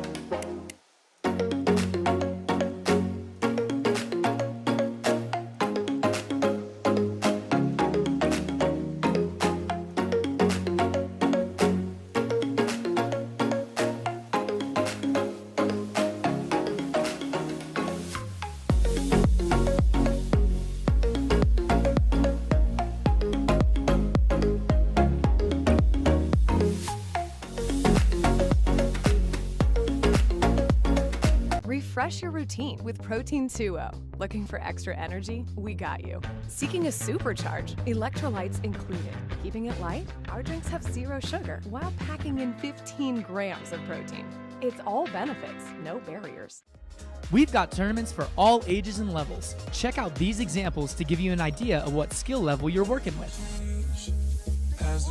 Youth. A division dedicated to our rising stars. Players must be 14 or under on the day of the tournament to compete. High school. With high school clubs popping up all over the country, we are super excited to give them their own division. Players must be 18 or under on the day of the tournament to compete in this division. Beginner. Playing in your first round net tournament? This will be the only division with the gentleman's serve rule. If you want to play against other teams who are still learning the sport, this one's for you. Intermediate. Are you newer to round net or still honing your skills? This division's intended for players who want some competition but are still developing their game. Women's intermediate. Ladies, if you're newer to round net and looking to compete against other women, this is the division for you. Come on down for some friendly competition. Advanced. Got an arsenal of serves locked and loaded? Ready to get that defensive body up? This division is for teams that have refined their skills but aren't quite ready to compete with a no-hit zone. Women's advanced. If you've got a nasty cut serve and are looking to compete against other experienced women, you're in the right place. This division plays with the no-hit zone, and these ladies are no joke. All right, we are hopping now into the premier bracket. We've got quarterfinals here. Ryan Gross, Kyle Ackerman taking on Patrick Chu and Ryan Marino. We are straight on into it here as the game has just gotten underway as we were sorting out a technical difficulty here, but we are now already into the game, tied at 5 with Ryan Gross to serve. It's not every day you get to see an entry into the greatest round net Ryans of all time conversation, a heads-up matchup between Ryan Marino, Ryan Gross. My favorite storyline, the Groats of round net. Jokes aside, though, Ryan Marino and Ryan Gross are two fantastic players alongside their teammates Patrick Chu, Kyle Ackerman. And it's game 1 of the 4-5 seed matchup here in the Premier Division of the Philadelphia Challenger. We haven't seen much of Creamy on the Tour Series this year. They were a T1 finisher in Orlando, and just last week had a disappointing finish. I believe, was it the quarterfinals they were outed? Not exactly sure, but sounds about right. Sounds about right. If not, I believe it actually might have been a round of 16 exit. It was a pretty stacked field. Today trying to get a lot deeper. Yeah, no, I know, okay. I'm going to fact check myself. Well, Kyle Ackerman here with the classic wide step out to then lefty cut. It's a brutal combo when he gets it right. mostly because it throws off the rhythm of the other team substantially. Because the other player on the then offensive team not receiving that serve, he can't move. He's stuck in the mud essentially. And when that cut serve comes in close, it gets very, very hard to then move around and manipulate that positioning. So we just had a bit of a discussion if that ball was high or not. It is called high by the observers. So Kyle goes with the cut, that nice and low, called clean, and he will take that point. I was so excited I accidentally gave him 2 points for a second there, but just one. Really quick serve for Ackerman. Not something I'm used to seeing from him really low. Oh, no.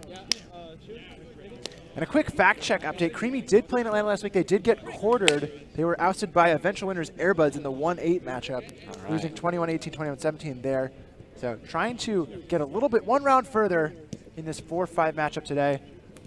And that is insane! Speaking of further, that ball Marino is far away. Woo. The fakes, the fakes, the fakes, the fakes, the fakes, and then he just kills a righty cut. Yeah. You take that audio from Jonah, you sync it up with the fakes here from Ryan Marino. It's a little bit hypnotic. He's just swaying side to side. Can he get another break? At least not on the first, as that lefty serve goes wide.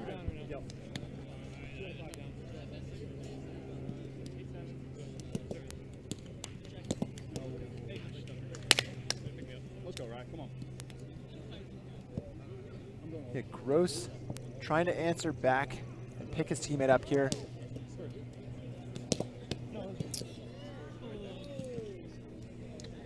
Brian rips away with his right, but that one clips the rim.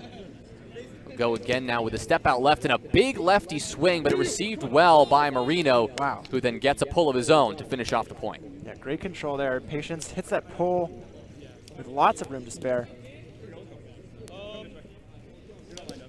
Ackerman trying to center Patrick Chu before he pivots any which way. Choosing to play this, Kyle Ackerman with now a lefty that goes right into Chu's body. That one bounces off and Marino is not there. Lots of micro adjustments being made here, point to point, moment to moment even. Some of these touches we've seen are so close to converting a defensive opportunity. That one off the side pocket though. Speaking of micro adjustments, Ackerman needs to just slide that one over.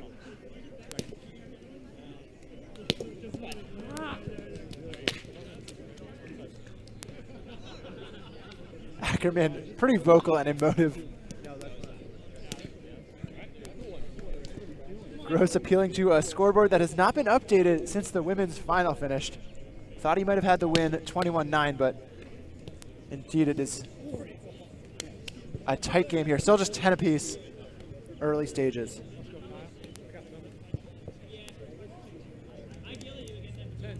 Ryan Gross now. Swings hard and out of Marino's reach. That is a well-struck serve. Cuts right out of Ryan's grasp. Rather, Marino's grasp. We've got two Ryans in the mix.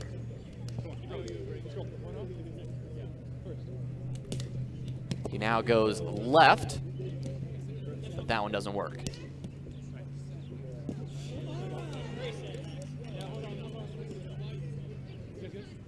Got a lot of the quarterfinals action neighboring this feature court spilling over.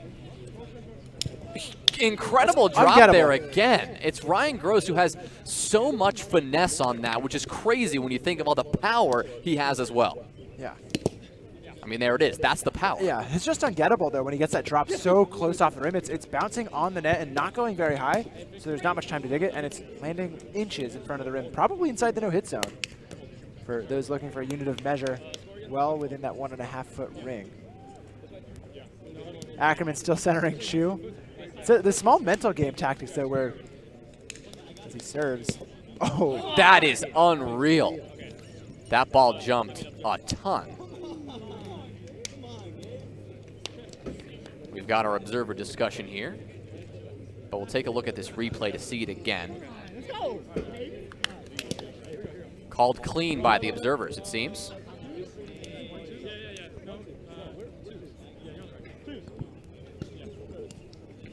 Chu again.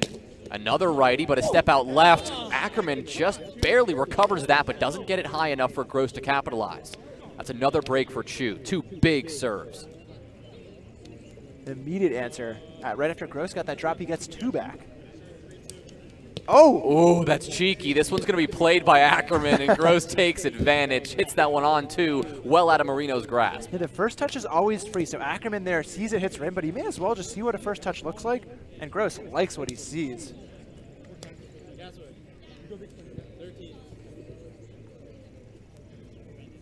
The players are really upset about our live scoreboard not keeping track of their game. Still sitting at that count 21-9 as Katie Pearson and Allie Foster are taking a victory lap on the real-time scoreboard. I'm trying to get help for somebody to maybe take care of that by signaling to the bat signal. But now 14-13 for Creamy.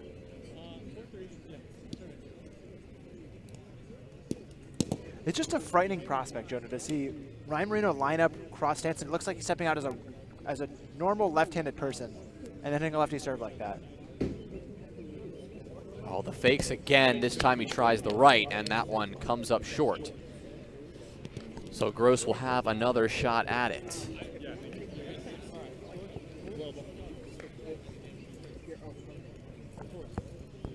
.14s.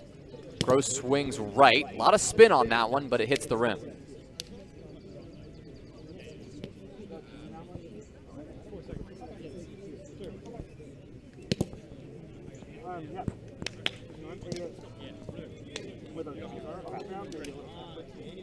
He got 2 last time up. And he would really love to be up 2 points. Yeah, Ackerman's still centering him. You like that. That's the mental. Ackerman is very good at leveraging that area of the game. Also very good at staying in that disciplined low spot. Ackerman is 6 foot 50 million, but he's standing at a measly 4.5 feet right now in that athletic stance. Little drop on the net, not short enough to give Ackerman any trouble. Marino gives chase, but just out of reach.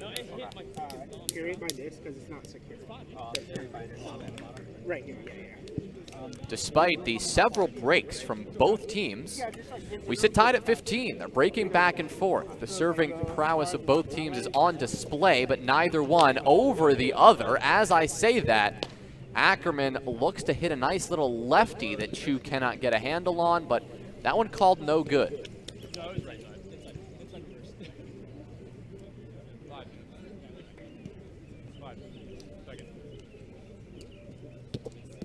Big lefty cut there, but Chu has a shot at this. Kyle with a nice defensive touch, but Gross decides to just bop it gently on the net. A little bit of those mental mistakes that happen when you're in the mix like this. We don't usually see that from Gross. Yeah. But, yeah, not his best hit. I'd be curious to know what he's seeing there. Sometimes when you take a 2, you maybe think there's a gap where you can drop the ball in front of the defense. But this guy talking about mental mistakes. And I think we might have psyched out the players enough. Jonah with his golden voice echoing into the field gets a timeout taken by Ackerman Gross. That is hilarious. Actually, never, I'm generally in esports, right? Yeah. I'm generally doing esports, so the players don't usually hear me. Because you're wired in your I'm remote wired in location. remotely. They're Yep. somewhere else. These guys right there. Yeah, we're 30, 40 feet away to give you guys a picture. To be fair, he made a very poor decision with It that was hit. a bad play. You but guys at home also are probably I called him fired up out about on it, and he yeah. heard me. So Kyle Ackerman, he turned around and he goes, "Don't listen to that guy." And then they take the timeout to make sure everything stays composed. I love that, and I love that they're staying on top of the timeouts to make sure that everything stays clean, stays tidy as they get into the most important part of this game, the last 6 points. Absolutely, definitely love to give the blunt analysis play-by-play that we can. It's definitely not our goal to have an impact on the game. We're just trying to enjoy it with you guys at home, but for what it is, I am having a great time, and this is a great moment to be in the booth with you. But yeah, we'll see how the timeout plays out for them. They're now down that 1 point advantage. A game just want to, of course, win by 2. So Ryan Marino is trying to keep running things up. It's funny. We've now got some other hecklers coming in from the other quarterfinal. Yeah, we got a lot of other stuff going on. We've got a lot of crowd building up on this quarterfinal on the others. This game continuing, and Ryan Gross wants to just get back to a good start with a clean pull up and over both Marino and Chu, who had no shot at that. Now Gross takes the ball in his hand, tied up at 16, rips away hard, and Chu plays this. That one put over Gross, though, which, again, isn't easy to do. Like you said earlier, Ben, he's like, what, 6 foot, 100 feet tall. So, yeah, he... That's correct. Ryan Gross, 600, and 600? Ackerman is 650. 6 a million? 650. Oh, 650. 650, Okay. yeah. Actually don't know who's taller right now, but I know Ryan gets lower in his athletic stance. I say right now as if they're actively growing. Oh, that's a great soft touch, though, from Chu. Now he's got a shot. Ackerman, though, gives chase, and Gross cannot track it down. The touch from Kyle, just a little bit inaccurate. You can see him beating himself up about that one. He knew he had a chance. Yeah, just making sure the score is right. Players wanted to rotate 18-17. Would have been a sneaky way to steal a 17th point, but it is only 18-16. That's the mental game from Ackerman. Gross coming through again. Bounce back from that timeout. Here's Chu, though, and that is a big serve. Ackerman says no, and it's called rim.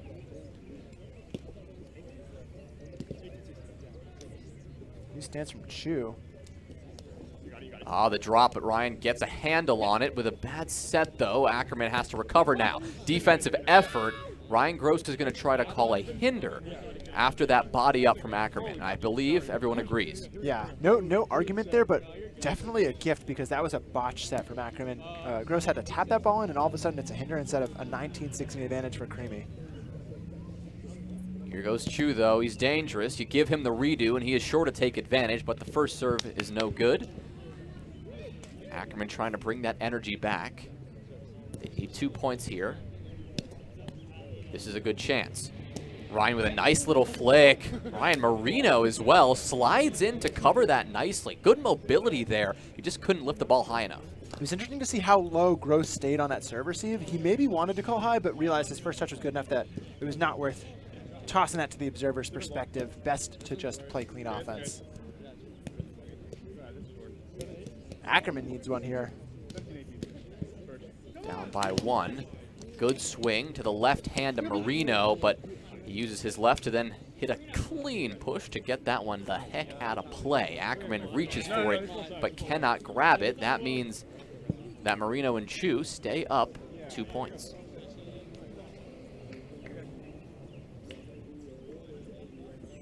And it's back to fakey McFake fake, Ryan Marino. That's a nice serve. Ackerman receives it well. Good set from Ryan, and Ackerman botches the hit, but it's fine. One of those little happy accidents. There will be an observer discussion. No, that one is fine. Everybody on the field agrees, apparently. Marino almost had a chance to dig that miss hit that ended up being a drop because Ackerman's legs swung out and cut him off, but didn't seem to be the spot that he was in. Wow, is that rim on the inside or is it near net cut serve? It's just rim. Wow. Whew. Close one, though. Close one.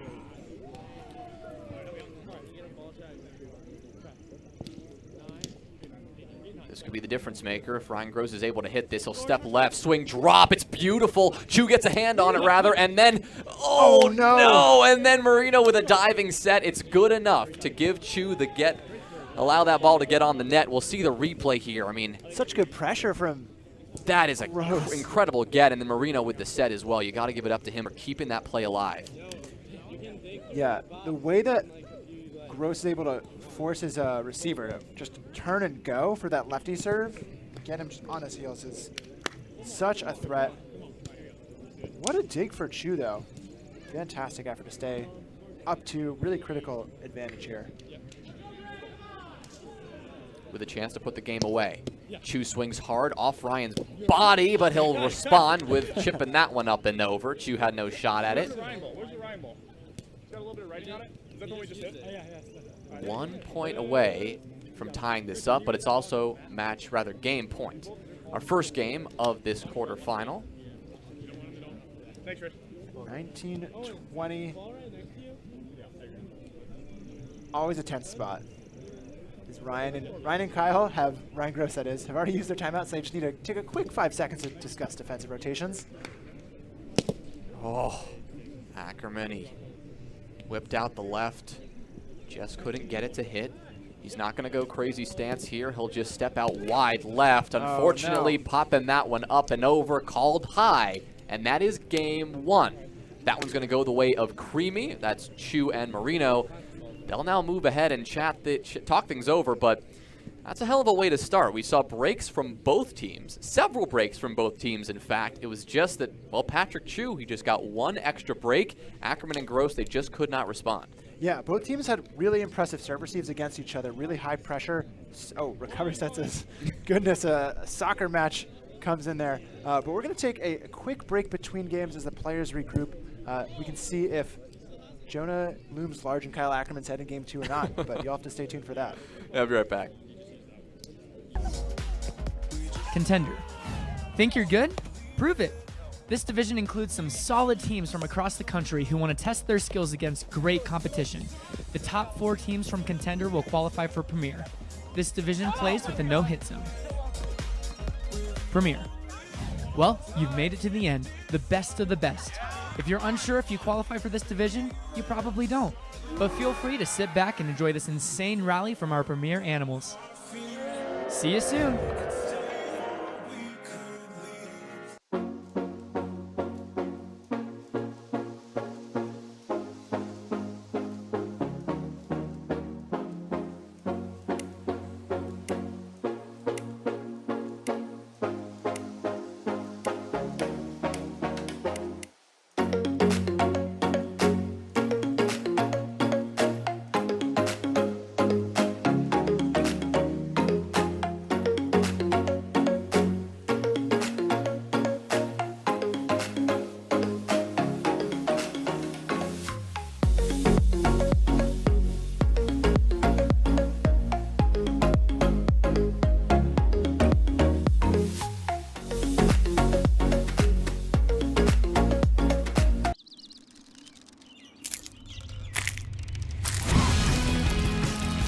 Hampton Farms peanuts, roasted with delicious flavor inside the shell. Available in salted, unsalted, and Cajun hot in the produce section of a grocery store near you. Shell, yeah.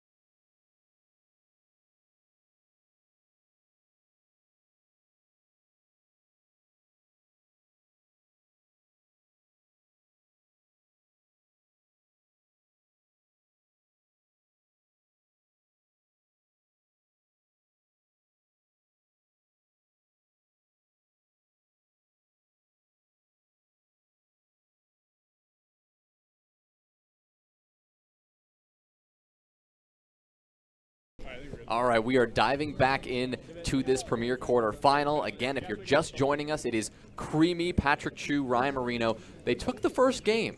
Wait, Jonah, what are you doing here in the booth? You're not going to get into action there? We did have a little bit of an issue in that last game. I got to milk it for at least a overheard by one of the players, but we got a big rally already. The first point of the game with Ryan Gross making a little bit of a soft touch and a set to Ackerman, who is just not able to get that ball on. So Patrick Chu, Ryan Marino off to a good start, up by 1.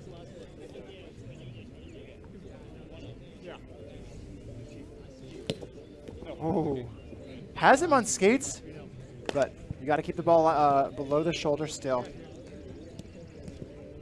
As we talked about in that first game, we had a lot of breaks. Not a lot, but several breaks for either team. Ryan Marino, he had a nice little serve of his own. Speaking of, that's a nice little reverse.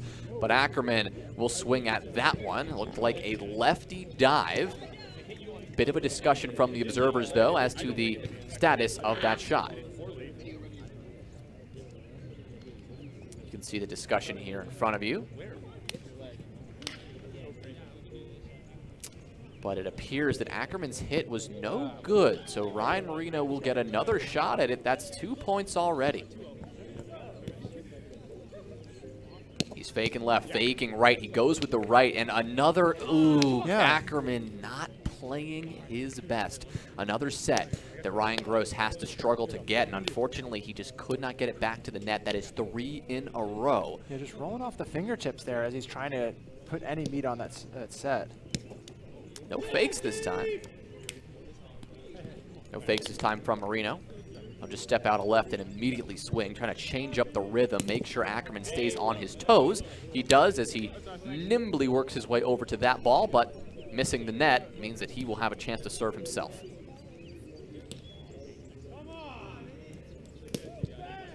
Trying to make amends for that missed set.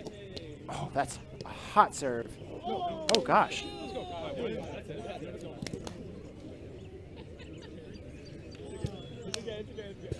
I'm speechless. That was just a complete whiff. Yeah, that happens. It's a good strategy if the ball's going to hit the net from the set, as we discussed earlier today. That fake 3 on 2. Ackerman with his typical step out. Unfortunately, that one high. Not going to go with the same stance this time. Just a wide step left and a gentle swing. Attempts the drop, but catches the near rim, and that'll drop away no good. Between two minds, that tap-on serve, that drop ace opportunity, and you end up with the worst of both. There's that big cut from Patrick Chu again. Tough set, given all that spin, and a good up from Marino. Chu with the set, and Ackerman with a good body. Gross with his own good hit, and Ackerman with a clean flick to put that one between the defense. Great play. First touch from Marino is so smooth. It goes right to Chu. And then just a desperation body. save, yeah.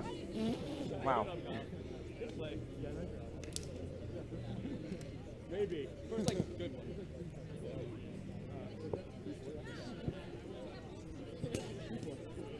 Gross now. Ball in his hands. Dangerous when he's got a lefty like that. That is nuts. That cut quite a bit. Bit of a discussion, but doesn't seem like much of a disagreement at all. A beautiful clean lefty to tie us up at 4. Yeah, we just get a treat of, oh no, we get robbed of an opportunity to see it. Yeah. That's all right. We can go back and watch it. Oh, he tries for the reverse there, but feeling a bit too excited. Adrenaline pumping after that last one.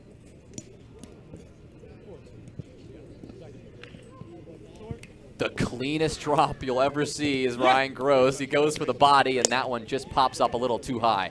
We'll take a look at that serve again, though. That wicked lefty cut. He steps out left and immediately just obliterates Ryan Marino. The movement on that ball, something else. He's getting so much spin between his hand, rolling off the fingertips there, and he just wants to be the supreme Ryan round net, and I don't blame him. Good receive there from Ackerman. He'll go at this one with a lefty, and that's enough of a pull. He finds that, like that inch of the net that he had, that little space that he could sneak that ball around Marino, and it worked. We rotate here. Oh. Kyle's right there serving 5-5. Yeah. Teammates accidentally switched spots there. Quickly corrected it. They don't want to become a meme. Nice little lefty from Kyle. Marino serves it, receives it well, and then a nice little drop. Marino might not be the best at hitting those cheeky finesse push shots and not powering through the ball, but he might like it more than anybody else. So sometimes to his detriment, he'll go for those and make some unforced errors. Oh, but Kyle gets that one on, but yeah, that one gives Marino a chance to receive it nicely. Ackerman unfortunately didn't have much of a chance, but we have a no-hit zone violation. A no-hit zone violation. Actively You can noted. see our amazing observer, Will Pacone, stepping out in front of the camera and giving us the indicator of the call. And so that was on Creamy, against Creamy, I should say. So the point will go to Ackerman. Gross. A reprieve for them, who otherwise would have gone down a 7-5 deficit. Well, yeah, it would have been a break. Kyle doing my job for me, saying it would have been a break, but it wasn't. Good stuff from Kyle. Maybe instead of playing, we're in his head. Maybe he should get in our heads and come commentate over I here. honestly think it was actually Ryan Gross who had the comment about it, but he said it louder? Kyle Ackerman looking out for his teammate was the one who made that comment. But fair enough. I should have gotten involved. But Ryan Gross now with a chance to hit something nasty again. We saw one ridiculous lefty. This time he goes righty, but it comes up short.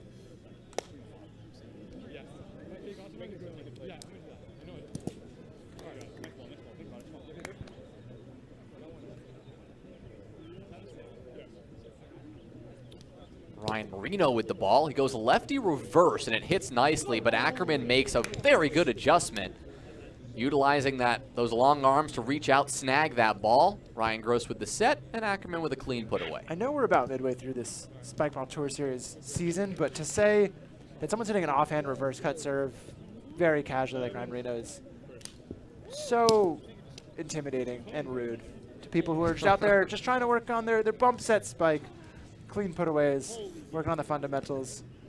It shows the level that these players have gotten to, just continue to level up in their careers.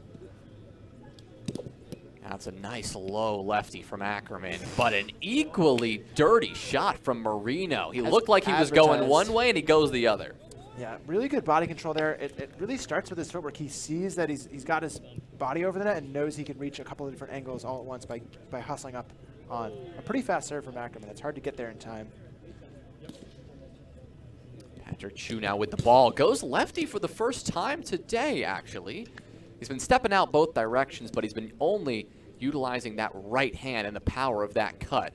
We saw the lefty once, but we won't see it again. He'll go righty. Gross adjusts and receives it well.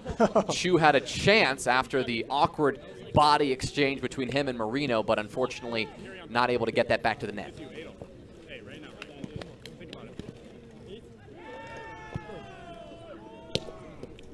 Gross goes with a reverse. It kind of lips a bit. Good shot through the gap there for Chu. I like that because I'm backing up. I should trust myself. You got it. I don't know how I should have it. Yeah, Ackerman having trust issues. With himself, yeah, as he's discussing.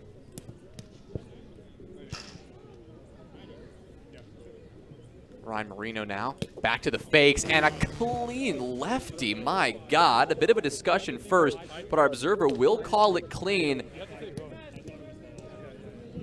And man, that was nasty.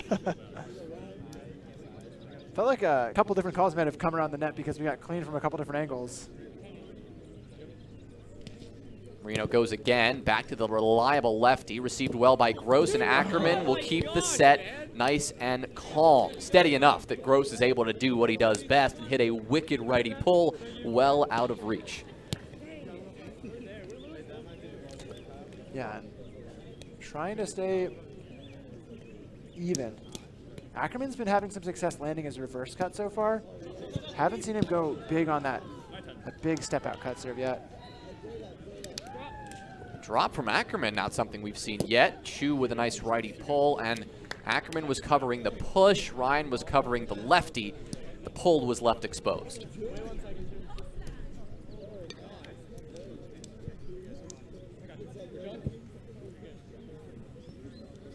See Chu now lining up like a left-handed player. Little cross step here. Goes righty anyway, and it's clean. A little bit of a pop-off there from Patrick Chu, who now sprints towards the camera to chase down that ball. You hit an ace with the ball, you got to make sure you get the same one again. He's running out of the facility through some trees, and he's back.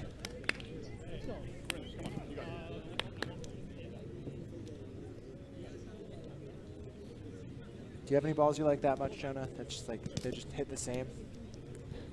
See, I wish. I just can't hit that many nice serves, so it really doesn't matter, you know. That's fair. The cut is still heavily in development.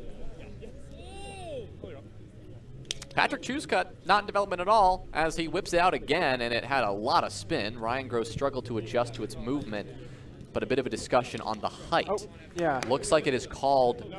Signal a redo there. Called redo. Observers unsure. Players unsure, so we'll see the second serve, I believe, from Patrick Chu again. Should be.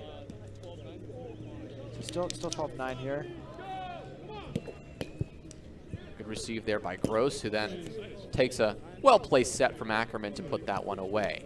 Yeah, that set's in a good spot, but it's actually still hitting Ackerman on his fingertips. I'm a little confused. And now we've got an injury. Man down on the field.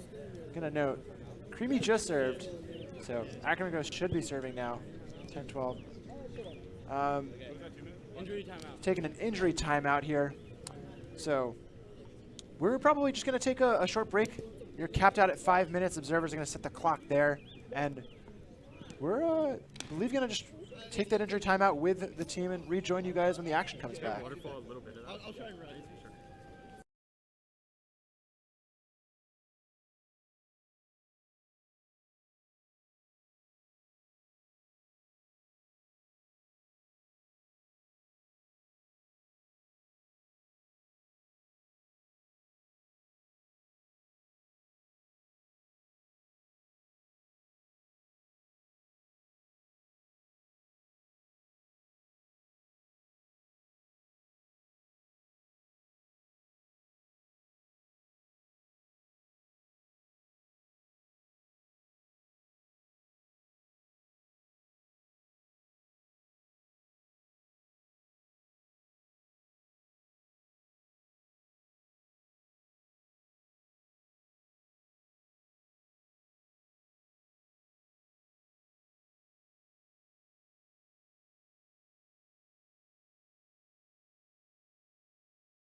Welcome back to Championship Sunday. Hello and welcome. Riva hits a deadly low reverse, defended by Wu, who's going to swing with her right hand. Wow. A soft touch from Plet. That's a double. Oh my gosh, that may be the best rally we've seen. This is just sportsmanship. Can't look at him, I'm going to cry. You know, sensei to student relationship. All right, looks like our injury Well, timeout. Yeah, our energy's looking good. Our energy's good. Injury seems to be sorted. Patrick Chu just a little maybe ankle twist or something like that as he fell to the ground on that diving effort. So we'll be back into the action with Ryan Gross serving. The big righty passed Patrick Chu right by, but I believe it was called high. So Ryan Gross will have to go again. Haven't really seen, we've seen one or two serves from him that have been diabolical, but we've yet to see one this game aside from that early lefty. Can he do something with his right? Yes, he can. Good reverse. Backhand from Chu, though. Cannot be received by Ackerman. A little bit of frustration there coming out. Yeah, they've got everything queued up. The table is set to get that break, and from there you just need to execute. That's not the highest level difficulty for that first touch. Oh. That is an incredible cut from Marino again. I mean, this is the same thing that Chu and Marino are doing time and time again now. Yeah, the level of difficulty on that serve receive as compared to the defensive touch from Ackerman. You know he's not upset about that serve. That serve is what it is. You have to dive for it. Another great serve, but Ryan Gross handles it. Ackerman, good recovery set, but same thing goes for Chu. Behind the back, a beautiful dive of a set. Marino puts it away, and they are hyped up. That's 5 points. They hold the lead. Everything's going right here. This touch goes so high, and it's a money set from Chu. Right over that. Marino is, as one supporter says from the peanut gallery, eating. I believe that's a good thing. Goes lefty this time. No good.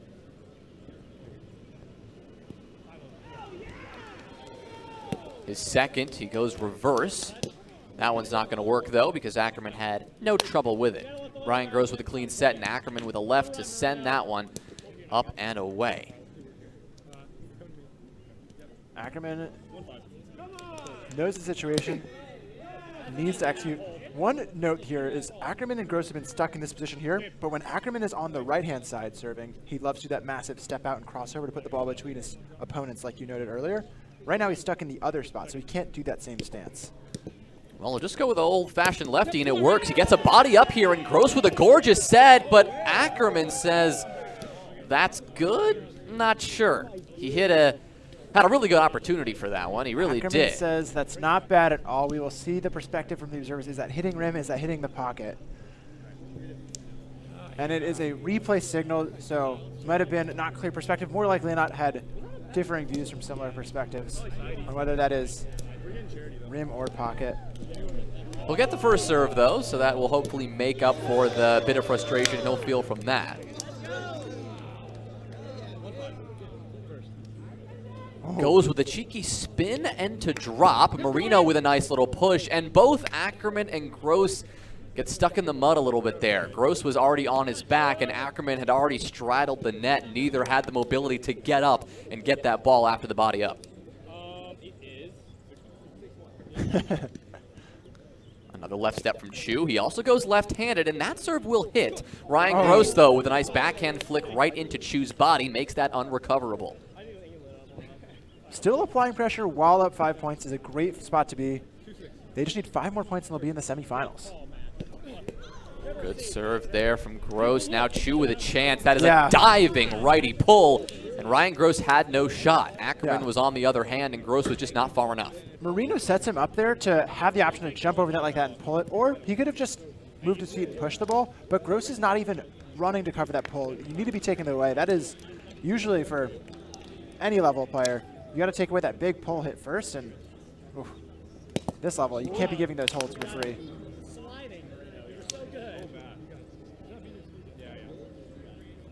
Ryan Marino getting a lot of support here from the gallery. Not sure if that's audible on stream, but we can certainly hear it, and I'm sure Ryan can too. More importantly, their opponents can. What a soft Patrick touch. Chu with a beautiful put away after an incredible soft touch from Ryan, and it is looking dire. This is the kind of lead you just simply do not come back from.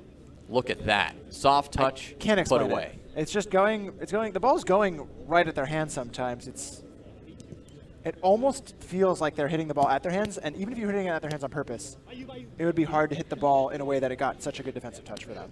Well, a great touch there by Ryan Gross to give them the ball back, but that is simply not enough. They need to go on an incredible serving run here because they are running out of time. Ackerman will hit the rim, and that will be played by Chu. He'll put that one away. Ackerman, you see that. He's starting to... Yeah, that feeling where you know you need breaks, so you're swinging for serves, and then you hit rim, and you're like, I want to hit a second serve even better, but the opponents just play through the first serve. There's nothing you can do. 6-point lead is still there. Patrick Chu still confidently swinging. Serves were already nasty when they weren't up a ridiculous amount, and now they can swing with even more confidence. They can go for it all. Patrick Chu will actually opt for the complete opposite. He'll just put this one on gently. Ryan Gross will put that one out of reach on 2 as a result.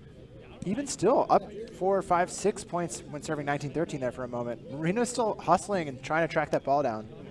So he's not taking this lead for granted, and he wants to give them as few points as possible. Ryan Gross is looking for a very specific ball before he serves. He knows how important this is. If he wants to bridge this gap, he's going to have to get at least 3, if we're being fair, at least 3 serving breaks right now. To add some detail on this specific ball, it says in very light writing, Ryan Gross, please return. And we'll leave it at that. We'll let him do the rest. A beautiful lefty. Marino, though, receives it well, and despite the diving effort from Ryan Gross, that ball is hit away. We're now on game point and match point here. Point to gain entry to the semifinals here in this premier bracket. Yeah, a spot that Creamy has not been to yet. Remember, they were quartered last week, and in Orlando, they got rained out before they got to play their quarters match. Here goes Ryan Marino. He's hit several aces so far. He'll go lefty, and Ryan Gross will call that one high. I think Ryan Marino agrees. Yeah.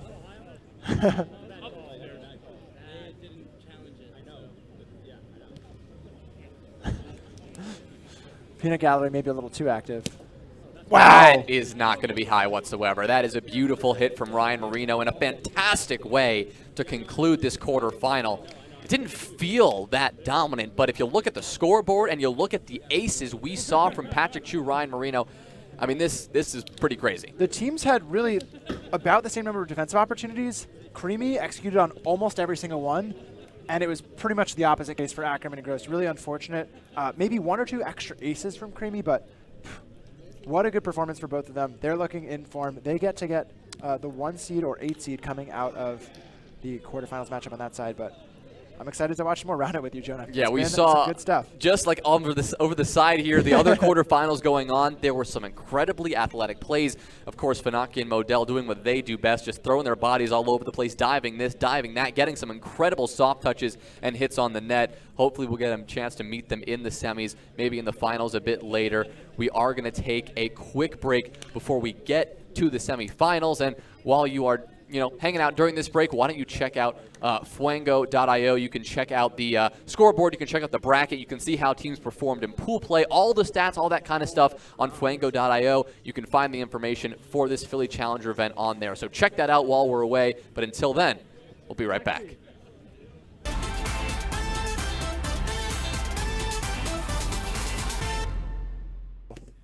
Nice up from Rahul. And Hinkle sets him, and it's a good pull. Everton with a set. We've narrowed lefty on 2!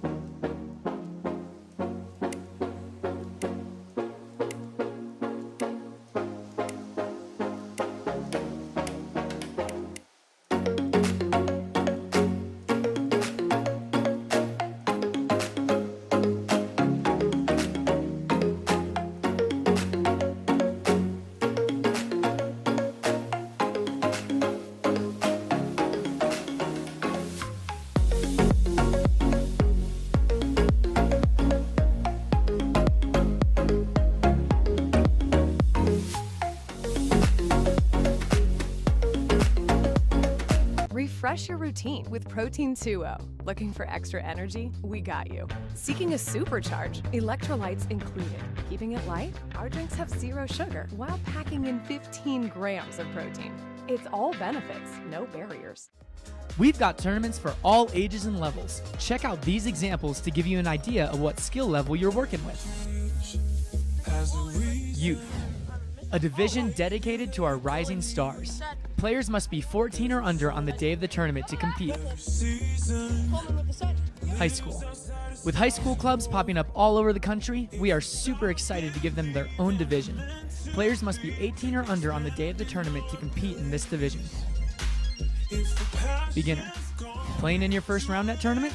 This will be the only division with the gentleman serve rule. If you want to play against other teams who are still learning the sport, this one's for you. Intermediate.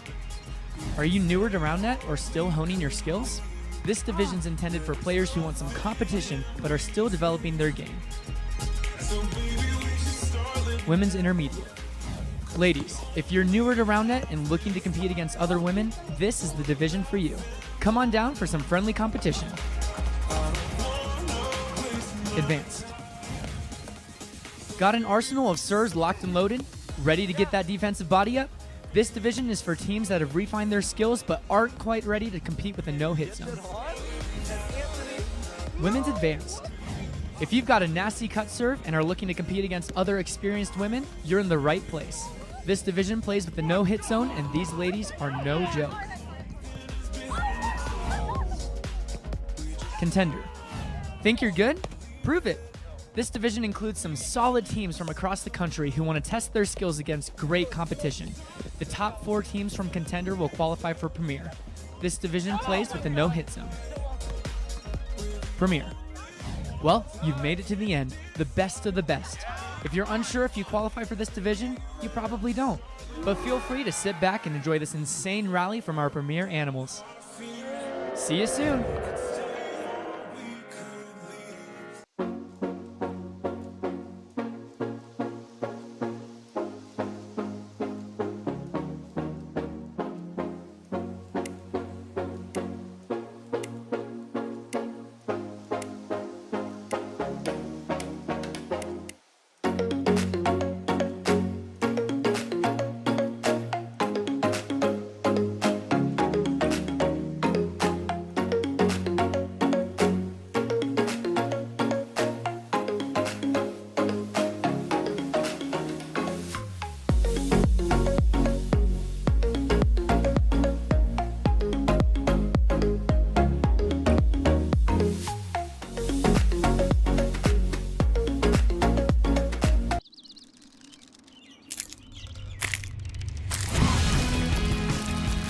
Hampton Farms peanuts, roasted with delicious flavor inside the shell. Available in salted, unsalted, and Cajun hot in the produce section of a grocery store near you. Shell yeah.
Welcome back to Championship Sunday. Hello and welcome. Reva hits a deadly low reverse, defended by Wu, who's going to swing with her right hand. Wow. A soft touch from Plet. That's a double. Oh my gosh, that may be the best rally we've seen. This is just sportsmanship. Can't look at him, I'm going to cry. You know, sensei to student relationship.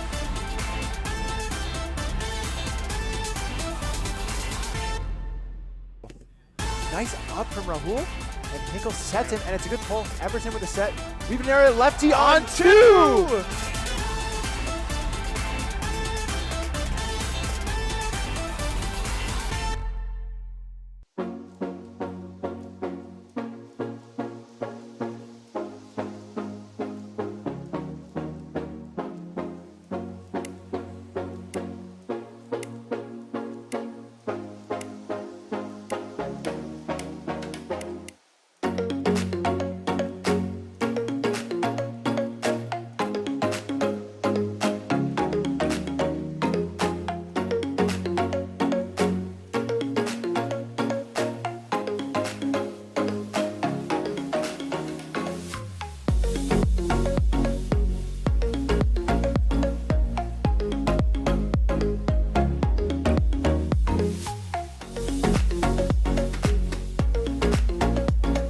Refresh your routine with Protein 2O. Looking for extra energy? We got you. Seeking a supercharge? Electrolytes included.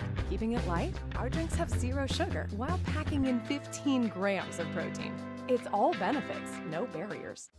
We've got tournaments for all ages and levels. Check out these examples to give you an idea of what skill level you're working with. Youth. A division dedicated to our rising stars. Players must be 14 or under on the day of the tournament to compete.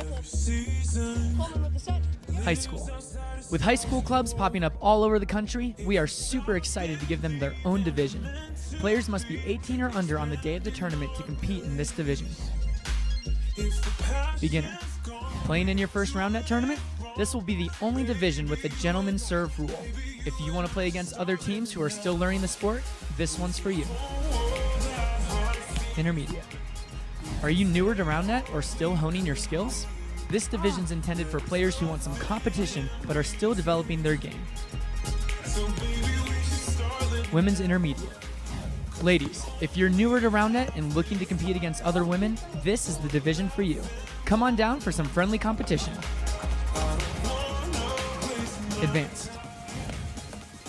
Got an arsenal of serves locked and loaded? Ready to get that defensive body up? This division is for teams that have refined their skills but aren't quite ready to compete with a no-hit zone. Women's Advanced. If you've got a nasty cut serve and are looking to compete against other experienced women, you're in the right place. This division plays with the no-hit zone, and these ladies are no joke. Contender. Think you're good? Prove it. This division includes some solid teams from across the country who want to test their skills against great competition. The top 4 teams from Contender will qualify for Premier. This division plays with a no-hit zone. Premier. Well, you've made it to the end, the best of the best. If you're unsure if you qualify for this division, you probably don't. But feel free to sit back and enjoy this insane rally from our Premier animals. See you soon.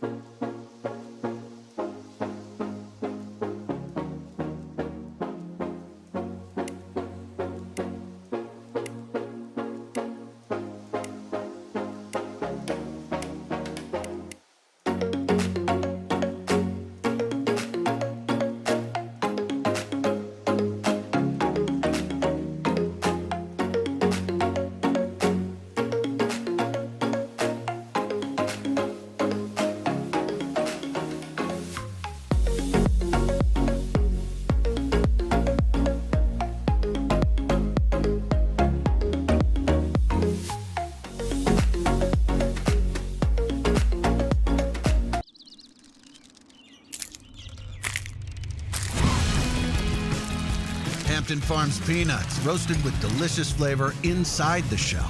Available in salted, unsalted, and Cajun hot in the produce section of a grocery store near you. Shell, yeah.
Welcome back to Championship Sunday. Hello and welcome. Reva hits a deadly low reverse, defended by Wu, who's going to swing with her right hand. Wow. A soft touch from Plet. That's a double.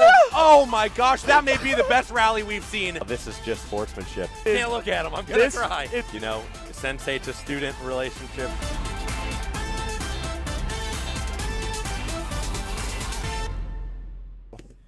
Nice up from Rahul. And Hinkle sets it, and it's a good pull. Everton with a set. Leaving an area lefty on two!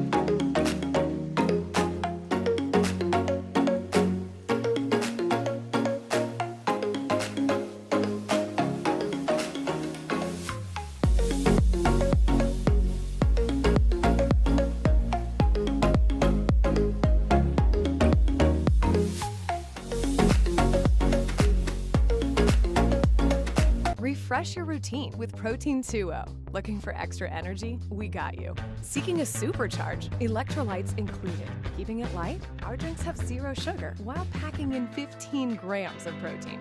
It's all benefits, no barriers. We've got tournaments for all ages and levels. Check out these examples to give you an idea of what skill level you're working with. Youth, a division dedicated to our rising stars. Players must be 14 or under on the day of the tournament to compete. High school. With high school clubs popping up all over the country, we are super excited to give them their own division. Players must be 18 or under on the day of the tournament to compete in this division. Beginner. Playing in your first round net tournament? This will be the only division with a gentleman's serve rule. If you want to play against other teams who are still learning the sport, this one's for you. Intermediate. Are you newer to round net or still honing your skills? This division's intended for players who want some competition but are still developing their game. Women's intermediate. Ladies, if you're newer to round net and looking to compete against other women, this is the division for you. Come on down for some friendly competition. Advanced. Got an arsenal of serves locked and loaded? Ready to get that defensive body up?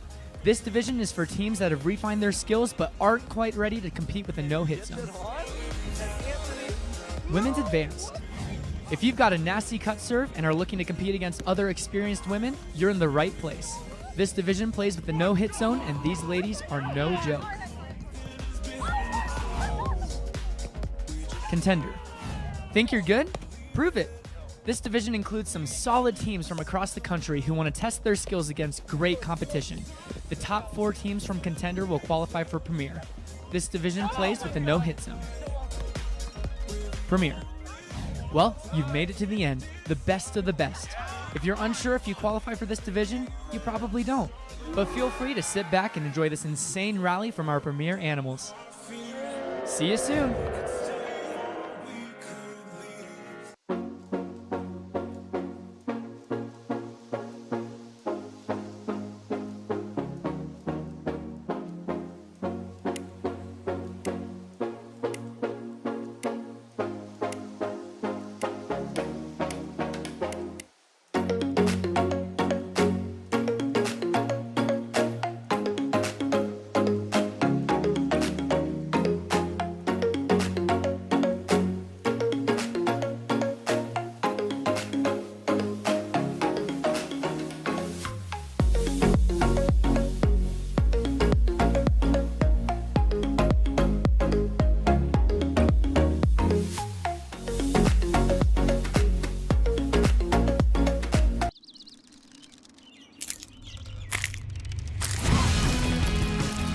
Hampton Farms peanuts, roasted with delicious flavor inside the shell.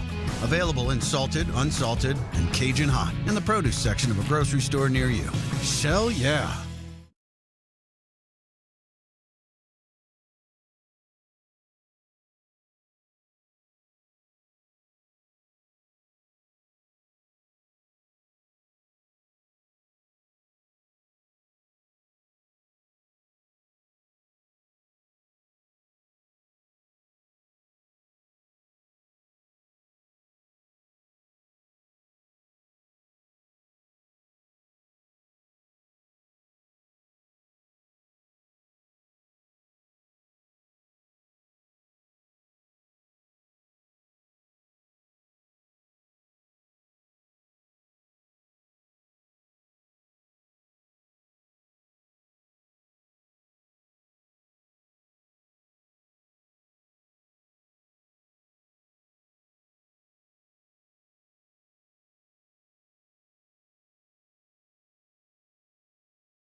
Welcome back to Championship Sunday. Hello and welcome. Reva hits a deadly low reverse, defended by Wu, who's going to swing with her right hand. Wow. A soft touch from Plet. That's a double. Oh my gosh, that may be the best rally we've seen. This is just sportsmanship. Can't look at him, I'm going to cry. You know, sensei to student relationship.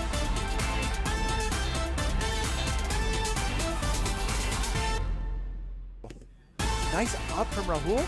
And Nickel sets it, and it's a good pull. Everton with a set. We've an area lefty on 2!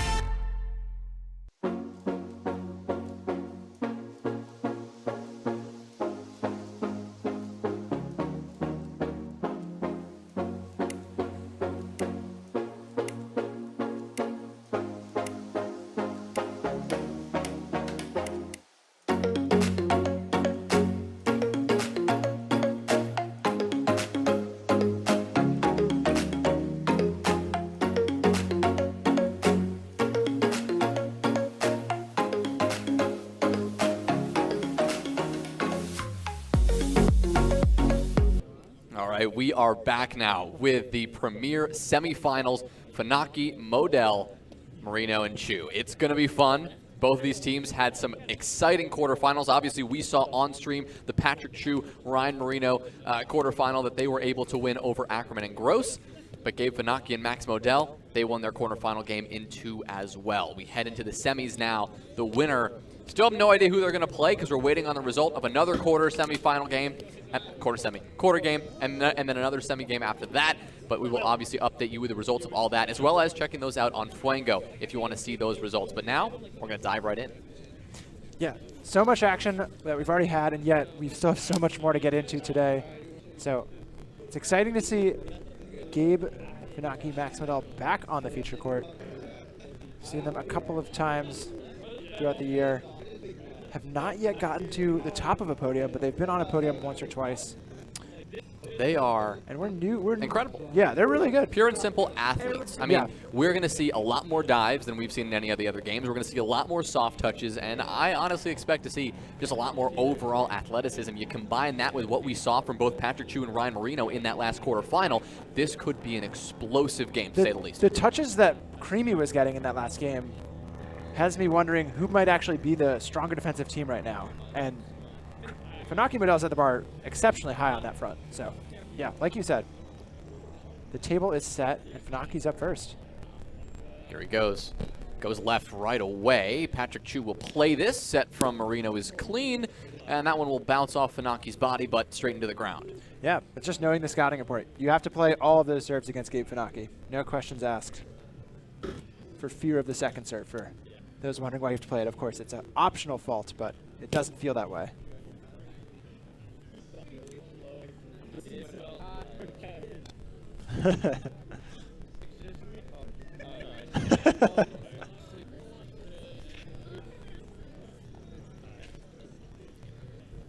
Ryan Marino to serve, righty cut. Funaki recovers it, and Modell hits it right at Marino's face. Bounces off what looked like from here his nose, and he was unable to get the soft touch from there. Yeah, match featuring Funaki Modell. You said it would promise some soft touches. That, a very firm soft touch on the face. Yes.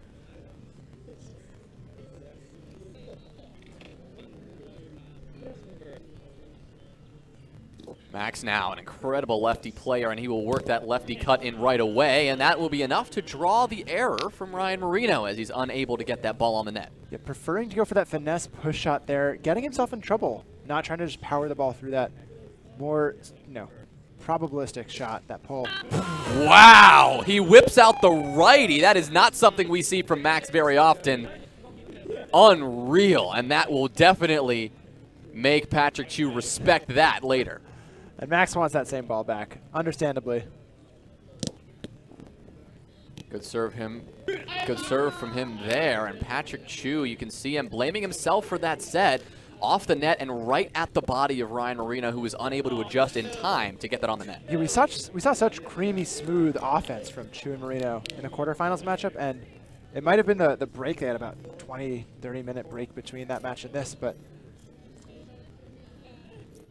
Max still serving. There's the righty again. The Wow. distance on that was ridiculous. Not something we've seen from Max very much in the past, but he is bringing it out here in the semifinals. I wasn't sure if Marino was trying to call a pocket or something. He was doing it upside down. He immediately wanted to call. You call a timeout this way. Sorry, we're on stream. We can call a timeout this way. As long as you're making a T with your hands, just making a timeout call. They're going to take 60 seconds. Quick re-break. We're not going to take a break from the action, but wow.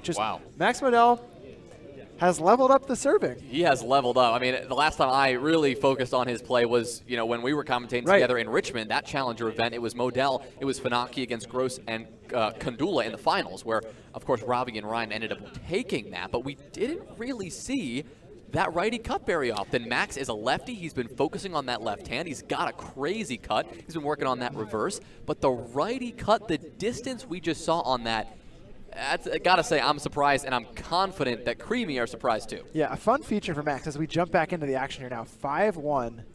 Max is going to be up to serve. I guess what? So Max is going to be serving here. Second serve coming, 5-1. Oh, that's a clean hit from Marino. Nice and low. Really didn't give Gabe a chance. That's the key. You cannot give them any, even just the slightest open door, because these two athletes, I mean, if that door is just cracked, they will burst through. Yeah. And to top that off, they're now just both high-level servers too, so there's no way to hide. Well, Patrick Chu giving us a nice one, but, I mean, that's not enough to give Gabe any amount of difficulty. He will lip that one up, but it is got a good amount of distance on it. And as far as we could tell, it looked clean, but the observers will discuss it as Ryan Marino and Patrick Chu disagreed. It might have been a roll-up versus back rim conversation, so we'll see what they signal. Signal appears to be clean.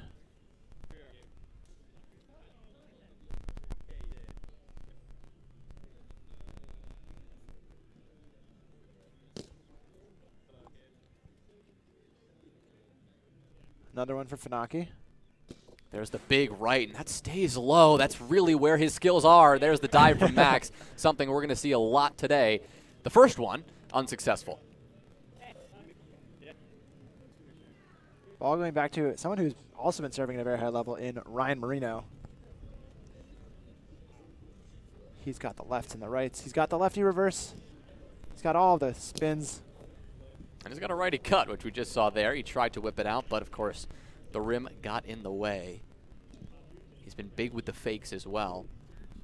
Here they are again. 1, 2, 3. He goes on the third, and that one does not get on the net. And as the ball comes back to Max, we noted he had 2 ready aces already. Something he experienced in pool play is he's been working on his fakes and isn't used to people jumping on his fakes. There's the left. He tries reverse, but it doesn't move much, and Ryan Marino capitalizes. Yeah, not able to fool Marino there. But having success going both ways so far in this match.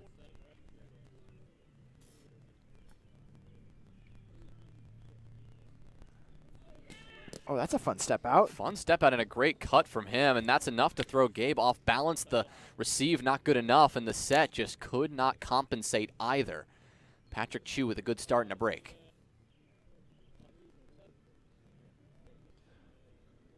He'll go again with the righty cut, and that is out of Max's reach. That's a good start for him, and exactly what they needed to bridge this gap that Max had built. Just getting fingertips on that, though. So sometimes players, they get that fingertip like Gabe does on that drop. The expectation is if you can get fingertips on it, you need to make the play. And that's what Funaki does there. Just barely gets it, right? I mean, just barely gets that drop up in the air. Max gives him a nice set, and then we saw Funaki really coil back and unleash and send that ball out of Marino's grasp. Yeah.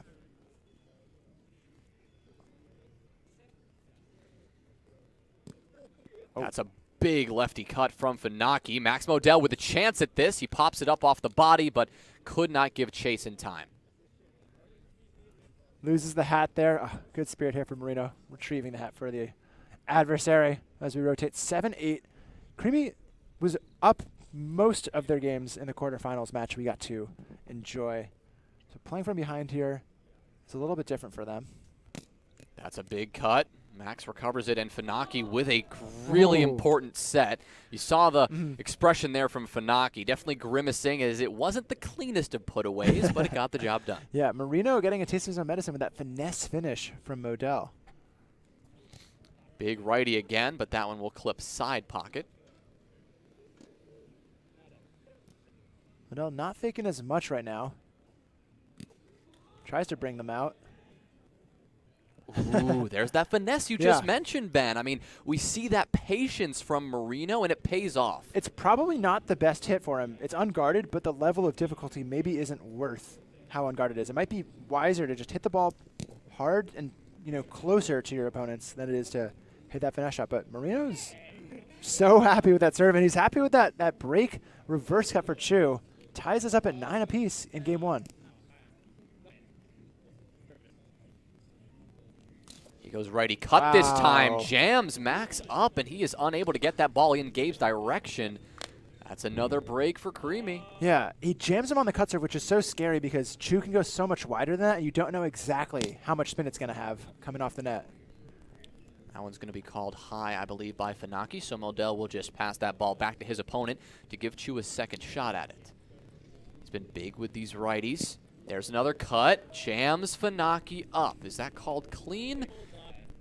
Side pocket call goes in. It's noted clean by the observers, so it's 11-9 now. Creamy on quite a swing there. They rotated down 7-8, take a 4-1 split there. That's 3 aces for Patrick Chu in a row. He goes lefty this time, comes up short. Good heat check. Makes sure Max has to cover both sides.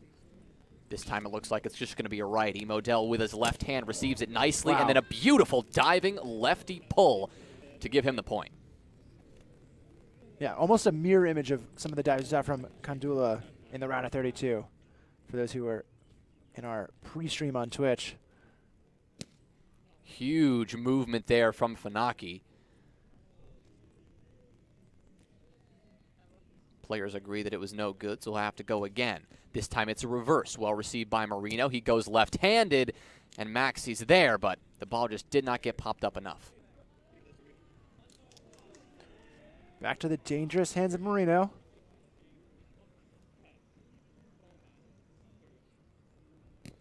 That has a lot of movement again. Oh, Max just tries to get it on. He didn't have the opportunity to pop that one up to his teammate, and what was a strong early run from Funaki Modell has been completely turned on its head. Marino wants to keep it going.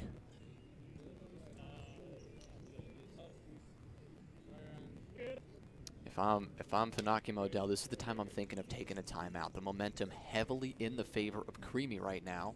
When you had that momentum earlier, you got to find a way to get that again. Another perfect example of what can happen if things are just falling in your opponent's favor. Ryan Marino with another clean ace. Nothing Max can do, not even going to protest it. So Marino will have a chance to go again. That's Ryan's first ace so far this game. Looking to find a second. He goes lefty. Going to be high, though.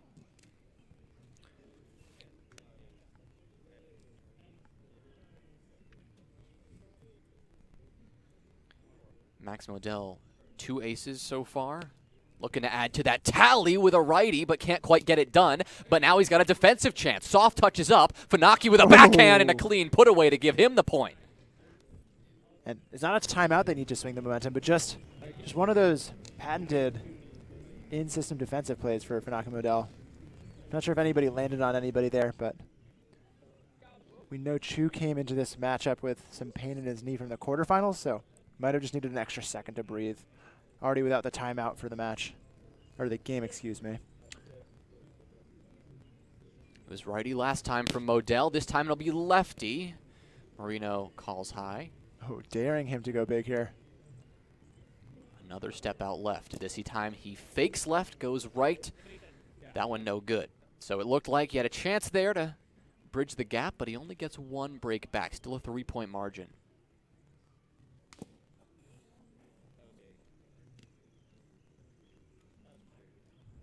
Chu's trying some different stances here. A A lot of righty movement, and that will jam Funaki up on his left hand. Modell, not his best set of all time. Wow. And an awkward backhand flick from Ryan Marino is just enough to get the job done. This is tricky now. Yeah, you're a little too kind there, Jonah. This is not a good set for Max.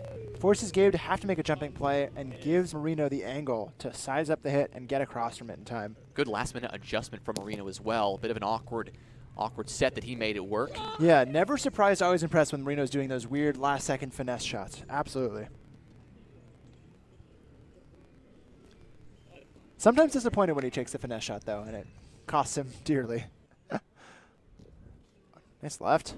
Let's see, does it go finesse this time? He does. Oh. It'll hit Gabe in the knee, but unfortunately neither Gabe nor Max was close enough to chase that one down. So once again, it is Creamy who hold a 4-point margin. Ball now in the hands of Ryan Marino. One ace already.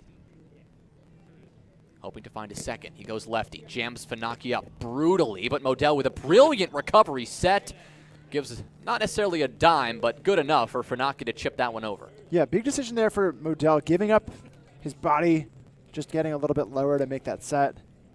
Really calculated. They need some help here. Oh. Goes left, but a little bit of indecision, it looked like, on which shot he actually wanted to go for. Yeah, it's always hard to tell if they're going for a reverse cut or if they just mishit the ball. Drops left just to put on, hoping to play defense. Almost paid off because actually Funaki was in position, actually overran it just slightly because the pull was a little bit too good. Yeah, that ball was shot by Chu, though. Eggs of velocity on the net had to have been... I don't know how fast spike balls get hit in this game, but I'd say minimum 50 miles per hour on the way out. Ooh. Unable to add to the lead. So ball goes back to Funaki, who's been, relatively speaking, quiet this game. That's a good serve. Some good movement, but maybe a high discussion. This is just called just high there. Looked like that was his elbow height. I don't know about that one. Yeah, I would agree. I wasn't very sure from here. But Funaki seems to trust the call and has no issue with it. Still that 4-point margin. We haven't seen this change. Ryan Marino hoping to just stretch this out even further to that 5-point margin. Unable to do so as Funaki receives that well and puts it away gently with his left hand. But it is now do or die in at least game one. Again, still a big series to play, but now it's Modell with a chance to get something back. Wow. Big righty, but just it rolls up. Just rolls up too high. Good discipline from Chu to stay low there with his shoulders. Goes left this time, unable to make it happen. And that gives Creamy game point in game one of this semifinal. Step out left and goes right, as we've seen from him time and time again. Now Modell with an opportunity, but shorts it, and that'll do it for game one. Yeah. Other than that first burst from Max Modell, Funaki and Modell did not look like they had any room to apply pressure. They got really that one break in the middle there when they needed that momentum swing, and from there, kind of just conceded the game. Yeah, I was keeping track of how many dives, how many athletic plays we saw on the defensive side from Funaki and Modell, and my counter never left one, which is a bit unusual, right? We prefaced this game with that there was going to be a lot of that athleticism. We're going to see a lot of these dives, a lot of these, crazy grabs, and other than early on, like you said, when the momentum was with Funaki and Modell, we didn't see that shift towards the second half of the game. I definitely agree. It's a key to success. If they're flying around, getting touches and diving for balls, that probably means they're playing better. So, yeah, the offhand stats here in the booth definitely track with the scoreboard. A big win for Creamy. They are looking at a chance to make their first finals. It's their first semifinal, so it would have to be their first finals, but looking really good. And Funaki and Modell, the 1 seed, drops their first game of the day. Yeah, they're in tip-top shape, Creamy, right now. Funaki and Modell, they looked like they were in impeccable form a moment ago, but, I mean, the thing is, momentum in a game like Spike Ball is pretty substantial. It affects the confidence. It affects how you're coordinating, moving around with your partner. And I really wish we just saw a timeout late game from Modell and Funaki. We did see an early game timeout. I'm pretty sure that was by Creamy. It was, yeah, because they the had to slow momentum. down Max Modell. Right, they Yeah. did exactly what I was hoping to see from Funaki and Modell. It was Max Modell with the momentum, with those serving aces, with some incredible plays. And Creamy said, you know what, let's slow it down. Let's take that timeout. Let's make them breathe. Let's ice the kicker, essentially. Ice the server in this case. We did not see that adjustment from Funaki and Modell. Maybe they forgot they had the timeout. Maybe they just didn't want to use it and wanted to hope they could bring something back in the spur of the moment. But you got a timeout. It's a weapon you can use against your opponents. Why not? Yeah, could not agree more there. It'll be interesting to see how they adapt to this game and if they are ready to use a timeout if they need it, because Marino and Chu can definitely go on a serving spree. So, curious to know what they had in that huddle there mid-game. Just checking on the staff here, making sure the observers are good to go. You can see in the background, though, the entire crowd now focused on this game. Our other quarterfinal matchup between Dan and Grant versus Bazinga. That game going all three. Not sure the victor of that game, but of course we'll have that information for you shortly, and we'll have another semifinal beginning shortly as well. Getting word that it was Dan and Grant who persevered over Bazinga. That's big considering Bazinga's recent performances. Yeah, and relatively speaking, for Laughlin and Abrams have not had quite as much success in the Tour Series this season. So a good day for the two of them. Ripe to continue if they can get a win over Wes Peterson and Owen Littman, team named Bothouse, playing out of Clemson University together. Big drop from Funaki, but Chu has no trouble with it. Diving effort there from Funaki to get that ball up, but unable to really lift it high enough.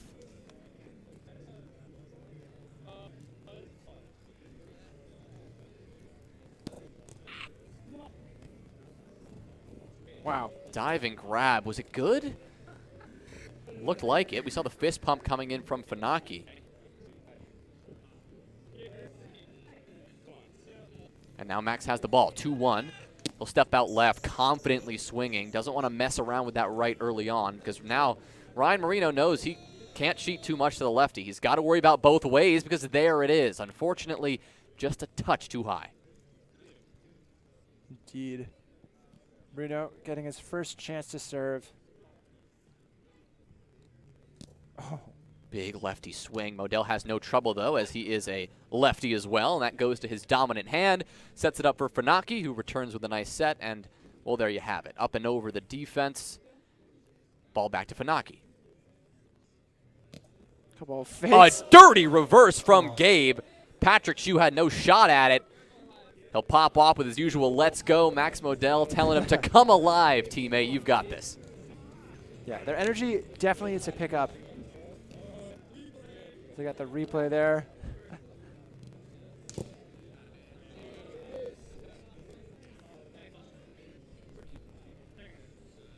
Funaki trying to find another one. Oh, going for that same reverse cut. He wanted the reverse again.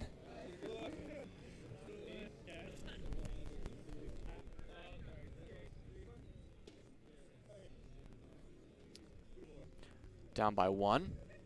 Patrick Chu with his big righty cut. There it is again. Oh, gosh. They'll choose to play through whatever that might have been. Could have been high, unclear, but they'll play it anyway, and, well, Patrick Chu will essentially get the break. I'll now step out left again. There's the righty, and it's beautiful. No shot for Funaki as he broke the other way. Caught him slipping there for a moment. That instep serve, yeah, just so much jump on the net. It's allowed, but it shouldn't be. He felt that contact on his hand. You could tell by the reaction. It felt good, but the outcome didn't agree. Righty step, righty swing, but that went up and over. That ties us up now at fives. We'll have the players rotate, but it is still anyone's game. Max Modell trying to find some of the serves he had really only at the beginning of this series. But now they're just being handled.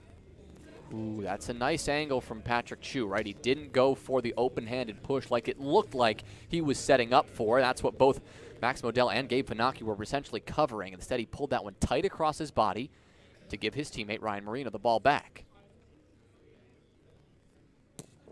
Big reverse from Marino, and that's going to be too hard for Funaki to recover. Got him jumping there. Receiving a ball midair is not where you want to be on a reverse cut serve of all things. He fakes left, goes right. Modell receives no problem, but then dives lefty. Soft touch opportunity. Is it a dime? It's good enough. Modell gives chase now, and Funaki has to get this one back on the net. Modell has a shot, and an incredible dive to finish the point. Straight over the net, and the ball sent right back to us. Max Modell putting on a clinic as always. What a good off net here from Chu to apply pressure, but the recovery set from Funaki is crazy here. Not as crazy as that initial soft touch and set by Marino. Look at that set from Funaki, though. Setting his partner up beautifully. Couple of highlights to save putting the reel for later. And now Gabe Funaki wants more. An incredibly moving cut. Now a good soft touch from Max. He goes lefty out of Marino's reach, and they are heating up. Wow. They're feeling that energy. Check that replay again. I mean, it's the body defense we've talked about. It pops up perfectly from Modell. Funaki gets a hand on it, and Modell puts it away. Yeah, just an easy 1-2-3. Once you get that first touch, I guess it's easy 2-3. Oh, no. Wow. The break they were looking for. The momentum in this game is insane. The confidence, just the movement, it's all different right now when they're feeling themselves. Creamy has a good head about it. They just let up a couple of breaks. They call their timeout. Let's reset. That was an interesting point, that last one in particular, because for Creamy, it looked like they maybe could have called high or some sort of fault on the serve, and instead of calling it, they let the ball sit in the air for a while, and then the set was really poor. And once you set the ball, you're locked into that point, and it's a hard recovery hit to make. So, wow, a couple of great athletic plays there for Funaki Modell, and all of a sudden, there's new life for these guys. Trying to win game 2 here and push a third game.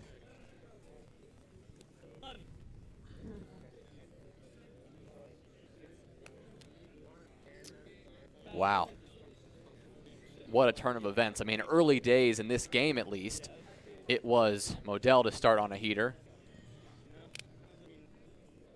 And then it was Ryan Marino, Patrick Chu to bounce back. And then all of a sudden, the momentum has seriously swung the other way. Yeah, we're right back where we were at the beginning of game 1, with Max doing some good things, whether it's serving, whether it's playing defense. He's getting some big breaks, and Funaki is backing him up here with some serves. Oh my gosh, a lefty cut serve. Just a no-doubter there for Funaki. Take a second look at this angle.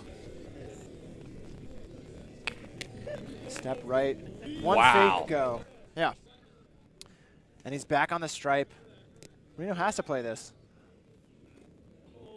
Just up and over. Modell had a shot.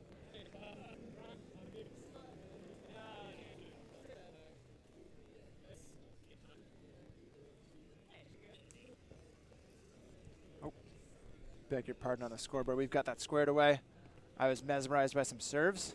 Patrick Chu now with a big one. Modell receives that one, but a big body from Marino. Can Chu get it back? Oh. Not quite. Just shorts the set.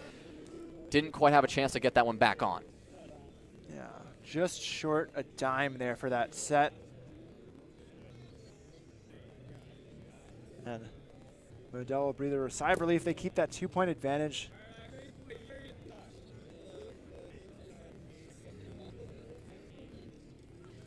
Oh, a big righty. Chu has to run it down, and Marino can't get there. Max with another big break.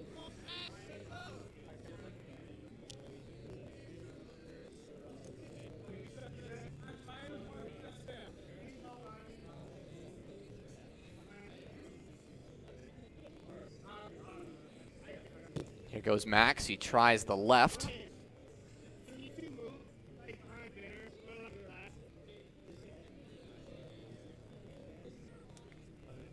Second serve from Modell. He's been lethal with both hands today. It's left this time. Marino pushes one nicely. No. Funaki has a beautiful diving effort, but that ball just does not get high enough for Modell to make a play on it. There's nowhere for him to go to because the ball's on the way down, so he can't soft touch that.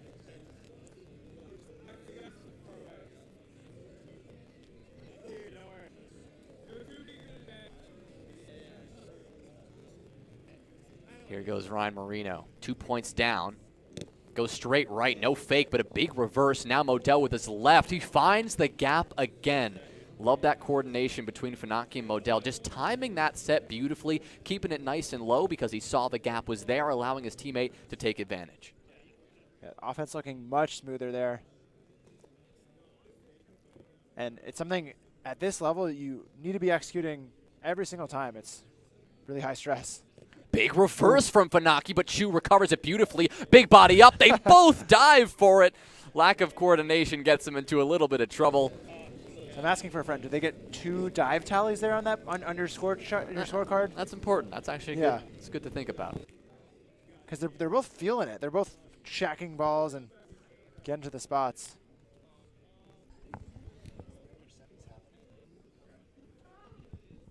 Patrick Chu, the lefty, but Funaki's going to play this. He'll now swipe with another classic diving right hand, and that is exactly what they do best. I mean, Funaki and Modell both have that in their playbook. Still up a couple points here. But it's never a bad feeling to be up by more, especially when you're staring down players like Ryan Marino about to serve next. That's a good serve, but Marino will call that one high, and Max will agree. Didn't have as much movement on it as we usually see from Max. So it's that 2-point margin that we've held for quite some time. Marino hoping to change that with a pretty nice cut, but Funaki has no trouble recovering that touch from Max. Good set and solid put away. It's that kind of thing that really is separating, you know, the good from the greats in spike ball, right? Everybody can get a touch on a ball, but can you set your partner? Can you get that recovery set back to your teammate after you nearly get destroyed by a brilliant serve?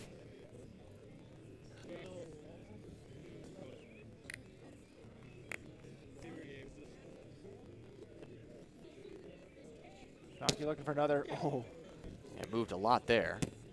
Oh, a perfect body, though. Can Max capitalize? No. Just barely? Not quite. I think the set just was a little too low, so Funaki knocks it into the rim. Yeah, a few of these sets, these opportunities have just been short of the hitter. They're waiting on the other side of the set because they want to see the and they're waiting in a good spot. And their setter is missing in just the wrong spot. If they miss high, they'd have a chance to adjust, but short and low is unreturnable. You can't do anything to save that set.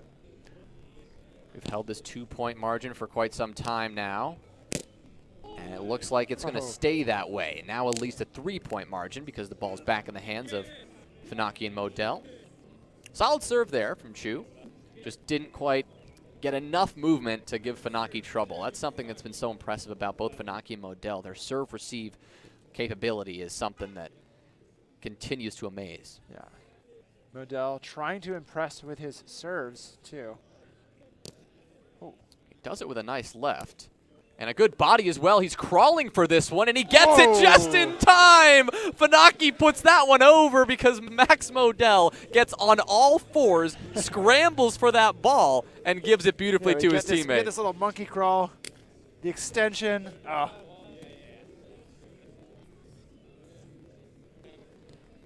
They actually have a GIF of hustle in the dictionary now. It's exactly that play. Peak of athleticism right there, crawling towards the ball. But hey, if it gets the job done, not complaining. He gets to serve again after that play. That was close to being glorious, but just not quite.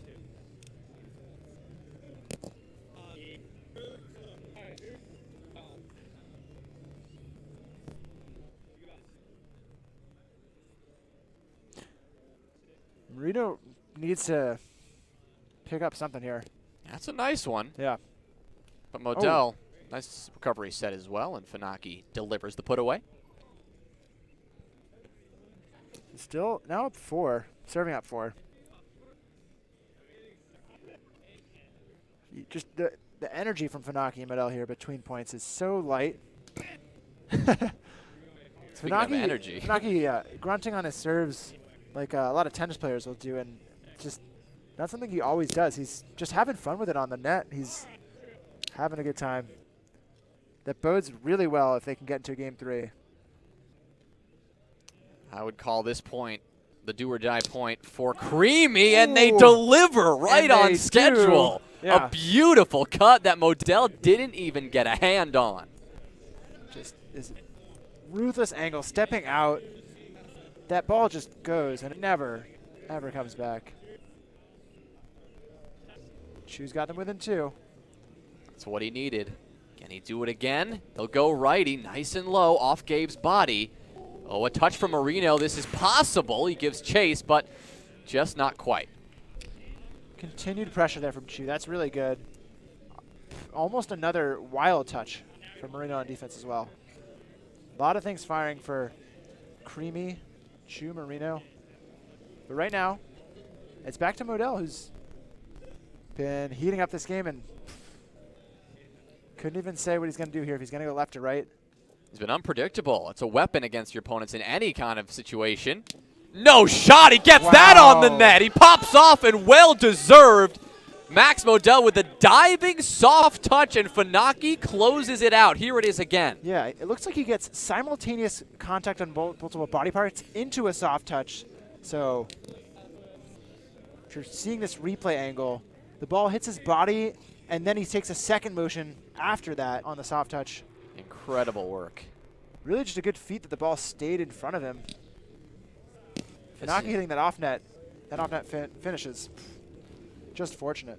This is the kind of game that we talked about, Funaki and Modell needing to play. It's scrappy, it's athletic, it's dirty, and it is incredible when it comes to the serving. There goes Modell again, a no-touch ace. And another one on the right-hand side. Again, Max Modell is a left-handed player, so the fact he's getting this many righty no-touch aces means he's not getting that respect from his opponents. Look for him to continue to use that as a weapon to play off of for his lefty serve. Can he do it again? He tries the reverse. No. Modell wants to go to game 3 right now. Just tries to jam up Marino. Backhanded, but a beautiful body up. Funaki, not the set he was looking for. Modell tries it anyway, but just comes up short. Another unfortunate shorted set there. What a touch from Max, though. That ball goes straight up off of the finesse hit from Marino. And it's 16-20 here. They'll get 4 chances to push to game 3, but Ryan Marino is no slouch at the serving line. Would love to finish this series in 2 games if he can. He goes lefty, had Modell on skates there, but Modell has no trouble getting that one up. Patrick Chu with a chance to get this one back, and he does. A good little flick to get that one on the net. Unfortunately, you got to question, is that enough? They're still down 3 points. It is still game point. It only takes and one. It is unlikely they're going to be able to do this easily. The fact that they had to play the rim serve and they got the defensive touch there makes me wonder if Marino can get these serves clean, as he proves me wrong.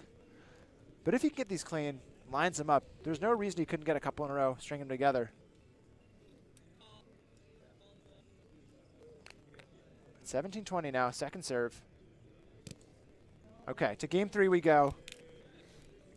Couple breaks back and forth, but wow. I don't know if we can quantify it on our makeshift stat sheet here. Yeah, I think I gave up at some point during that game because I was just so, oh my God, this is insane. Yeah, the amount of energy you can feel when Modell and Funaki are doing their thing is just palpable, and it's really fun to watch. We're gonna be staying live here, take a quick break for the players, but we're gonna be talking to you about just those ridiculous touches from Modell, Funaki. I wonder if Chu and Marino, what they can do. What would they do to avoid those touches and play around this really strong defensive team? That's tough to answer, right? Because you saw even with the timeout, the early timeout that, Chu and Marino tried to take to stop that momentum, it never slowed down. It was like Funaki and Modell entered this game with a completely different mentality. They tried to be a lot more confident, right? And they never let up off the gas. That's the kind of play style that they can continue to utilize. I don't see this one being much of a contest in game 3. They have to find a way to slow down that momentum, right? Get some of those serving breaks, try to slow it down, maybe just get a serve on to play a defensive game, whatever it is. You steal a point from Funaki and Modell, you get in their heads. Maybe that's what they need to do. We haven't seen Funaki and Modell use a timeout. Creamy has used it both games to slow the runs. Late game there, of course, another run from Funaki and Modell. No timeout left to hold on to it. becomes an interesting tactical game of when you want to use that timeout if you don't want to burn it too early because you might need it in those late high teens, right around that 2021 win mark. So if they need to use it in game 3, I would imagine there's going to be a moment where they need to use it, and it's going to be an interesting time for them to pull the trigger or maybe save it. Yeah, it's incredibly fun to watch, I can tell you that, though. Yeah. I mean, the way Funaki and Modell question. play this game, it's like something we have never seen before. It's what made Richmond so exciting. It's what's making this game so exciting right now. Their commitment to every single point. Every time that ball is hit, they're going to give 100% to make sure that gets even somewhat close to their net, give their partner a chance at it. It seems like their mentality is, if we can get a body up, if that ball is in the air, even just a little bit off the ground, they're going to just throw their body at it. They're going to dive. They're going to make some sort of effort. That's the kind of play that put them over the top in Game 2 and will again in Game 3 if they can continue that. We're going to cue things up here. 0 the board. Game 3, winner take all. Winner will move on to the finals. And so, see who's going to be serving first. A little bit of a coin flipped or rock, paper, scissors match here. Gonna cue up the observers.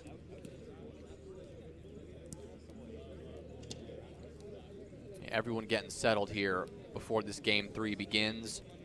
Players want to make sure they're good to go. Everyone understands what's going on. Observers want to make sure they're in position. The observers, those 3 beautiful lads in those bright yellow observer shirts.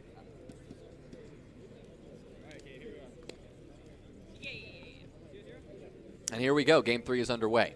Funaki to start with a nice low serve that jams Marino up nicely, but Marino counters that with a beautiful flick of his own, keeping that nice and low. Made sure Funaki had no chance at it.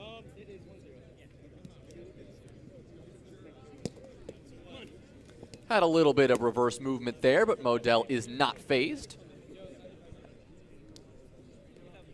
We've seen so many finesse hits from Marino, and that's because Chu's centering the ball really well. Where, meanwhile, Funaki, just for one example, is giving Max Modell the ball off net on his left hand so he can just crush it. And it's a very interesting difference in just approaches and strategies. Talk about off-net sets. That's not ideal from Marino, but Chu recovers it. Marino has another opportunity, but doesn't deliver again. Modell, you see the fist pump. They're happy they take that one because, I mean, that was quite a rally already in this Game 3. Yeah. A little bit ironic that Marino has the exact same set to redeem himself. And it was the same result. Fool me once, fool me twice. As the abbreviated saying goes. But Modell's happy to keep serving. There's another right, keeping Marino on his toes. Tries to go for the body. Can't quite do it. Called there for Modell. And yeah, the lefty push finesse shot from Marino is just not the fastest hit or most high percentage shot for him. Another righty. That's a good bit of movement on that serve as well. He'll go back and chase this one down. Funaki's got to give his teammate time, and he does that beautifully, but Modell just gently puts it on. Marino with a chance to put this one away, but Funaki with a beautiful body. Modell sends the ball back, but Funaki just cannot get that ball on. Nearly had that one. Is this just going to be something that happens every 2 to 3 points this game? Because if so, I'm going to need a lot more time between them to. They are incredible. We saw that replay again. The movement Max Modell has. Got that nice wide camera angle as well to see that run down. Something we had to adjust for specifically for Max Modell after we saw his first stream performance in Richmond. Yeah. Yeah. The best kind of problem is. Exactly. Too athletic. This guy's too athletic for this camera. I see. Chasing these balls down, making sure these players have their favorite softest ball to serve with.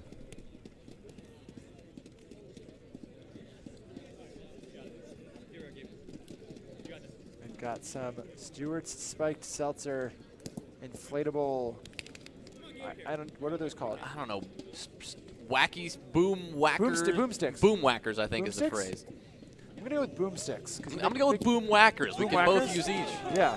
Max Modell there. It's a shame we were talking about boom whackers during that because Max Modell. We're gonna check this replay, but it looked like he was able to get a diving body on one. Let's check it again. The diving knee on one. It's called clean, and Funaki gets the ball. We're going again here to check this out. A diving knee on one. That's pretty crazy. And we're talking about boom whackers. Love to see it.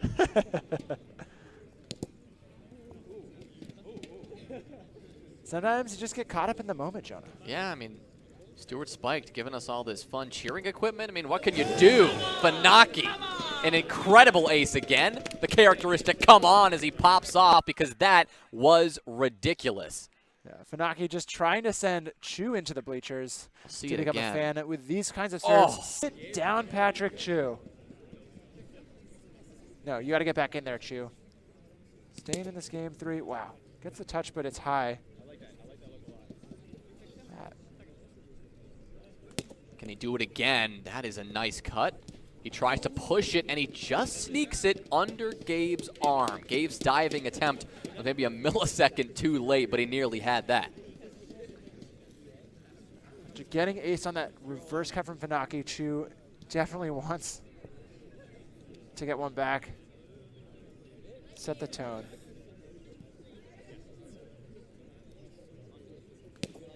That's a good one, but Modell receives it. Funaki with a good set, but Modell is not able to take advantage, and that ball is put away. A good break there coming in from Creamy. Ryan Marino has had some really just smooth touches. It's one thing to be in the spot for this ball to bounce so cleanly and give Chu that time to find the set is hard to quantify. And as a hitter, that kind of thing, it's frustrating. You take a good hit, and all of a sudden it's coming right back your way. That one, Max Modell is not going to let the same thing happen twice. He hits that one on 2 and puts that one away with a nice little lefty dive. Yeah, usually would set Funaki, but it's a good feeling when you get broken to then have that opportunity to hit the 2 and get that put away, just to reset the pace. Yeah, breaks back and forth we go. That's going to put Marino on his heels. Oh. Still is able to get back to the net in time, though. Yeah, looked to hit Modell into Funaki, into the stands. Couple of quick touches there, skimming fingertips.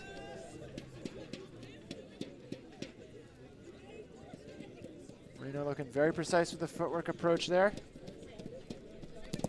He's got to be precise. He's down 2 points here with the ball in his hands. We haven't seen him acing like he was able to do in the quarterfinals. Have yet to see that form of Ryan Marino ever since game 1. Speaking of, an incredible serve, but a great pull from Max. Can he get this ball up in time? Patrick Chu has to just pray for the miracle as he tries to whip that one back over his head, but he can't quite get it there. Good pull from Max to get that one far enough away. And a really good deal of effort there expended by mostly Marino, but Chu as well. Maybe just a little bit shaken up.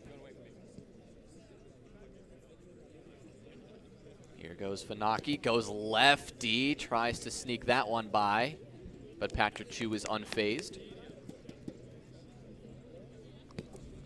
But a beautiful reverse works perfectly. Gets another one on Chu again. So now he's in Chu's head that he's gotten twice aced on the reverse cut. Check it out again. I mean, so much movement, and Chu, despite the lunge, comes up short. He goes again, jamming up Marino, who recovers it nicely. Oh, no. Funaki tries to pop that one up, but ball does not get elevation enough. We're going to see a timeout coming in. Yeah, that hit looked to hit rim on the way into the net. So a missed execution there by Marino. And yeah, we said it though. We were pretty sure there'd be a run for Funaki Modell. We knew that Creamy was confident taking timeouts and resetting the pace. It's 10-5 though, so there's a lot of game left. And if they can get back into this game, they don't have another safety net to ice Funaki Modell. That's going to be an interesting factor down the stretch here. Meanwhile, Funaki Modell on fire. I mean, if it was 10-10, I think I'd agree with you. There's a lot of game left. But if it's 10-5, for Creamy, there's a lot of game left. But for Funaki and Modell, they don't have that much to go. And if you're Creamy and you're staring at a 5-point deficit, you now don't have any momentum. How are you supposed to bounce back from this? Yeah, the timeout will certainly help, but now you need a substantial momentum shift. You got to somehow get your mental back on track, and you've got to recover 5 points at the same time. They've got an uphill battle, to say the least, for the next half of this game 3. Yeah, and Creamy just took a good timeout. We'll leave a note to training partner of Ryan Marino, Emerson Dean, who commutes from the Ontario side of Canada to play in Michigan on a semi-regular basis. So a little fun fact for those of you who don't know the Detroit area too well, it's right on the border. And some Canadians come over and play with Americans from time to time. So good to get that support from your local training buddy out in the tournament here for Marino. And they'll need all the stops they can get here. Chu's hit big serves in big moments plenty of times. It almost feels like we're looking at the end of the game because of how big the deficit is. So I guess you're right. Maybe we aren't just halfway. Well, not if Marino has anything to say about that one. Come A on, beautiful Max. set. Oh. Max throws himself at it, but the ball just out of Finaki's grasp. That would have been a tough one either way. I'm just holding my breath to see him elevate here as the ball gets past Funaki. Bam. Wow.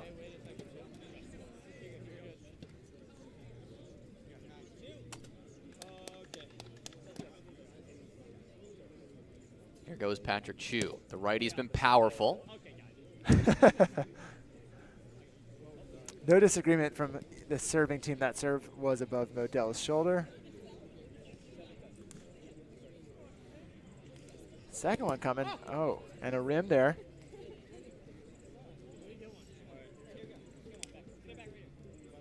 That lead has been reduced by 1, though. But Modell with the ball. If I'm Patrick Chu, I'm starting to get worried, but he'll receive that cleanly. Modell will give it a thought, but he won't sacrifice his body for that one as it was just a bit out of reach. And he figures with this kind of lead, maybe he'll save the injury for the finals. It's always good to take those steps to size things up, though, just to see how far off you might have been, so you know when you need to leave next time to maybe position yourself for that dive. Reverse attempt there from Marino. Funaki knows it's high, but plays it anyway, and that'll work out just fine. Still up a couple here. Now 4-point advantage, 12-8 here for Funaki. Oh, trying to extend it. Good grab, though, from Ryan Marino. Wow. Unfortunately, he just shorts that hit. It's going to clip the rim. But a good effort nonetheless. That ball so high in the air, so tough to adjust when it comes back down.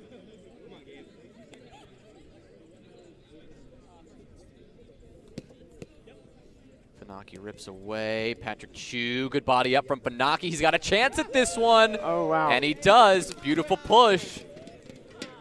Once again, it is Funaki and Modell firing on all cylinders.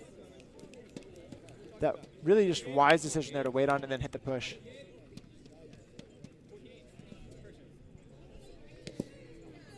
Now up a commanding lead.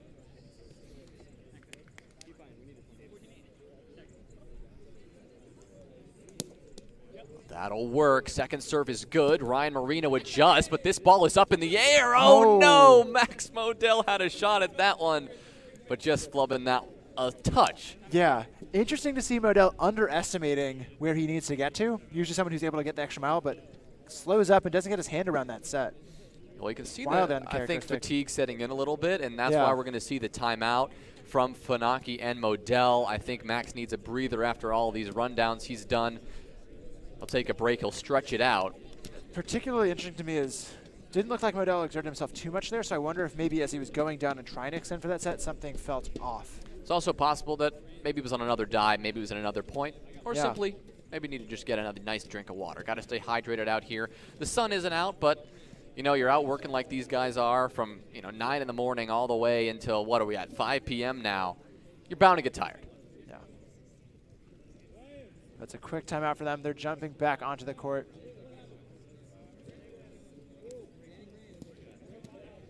Everyone taking advantage of this timeout. Our observer's going to get a bite to eat. Yeah, gotta stay fueled and focused. We're all lined up and ready to go. But that 5-point lead still remains. But Chu with a beautiful Chu cut. sends that just as I get sent by a very familiar song for the second time today, because I love when playlists are on loops. Trying to claw back. Can he do it with the righty? Not quite. That's high, but Funaki plays it. Chu with a touch. Considers a dive and probably considers the hinder call, but he thinks better of it. Had no shot at that ball once it popped up his knee. Yeah, more so just sizing it up.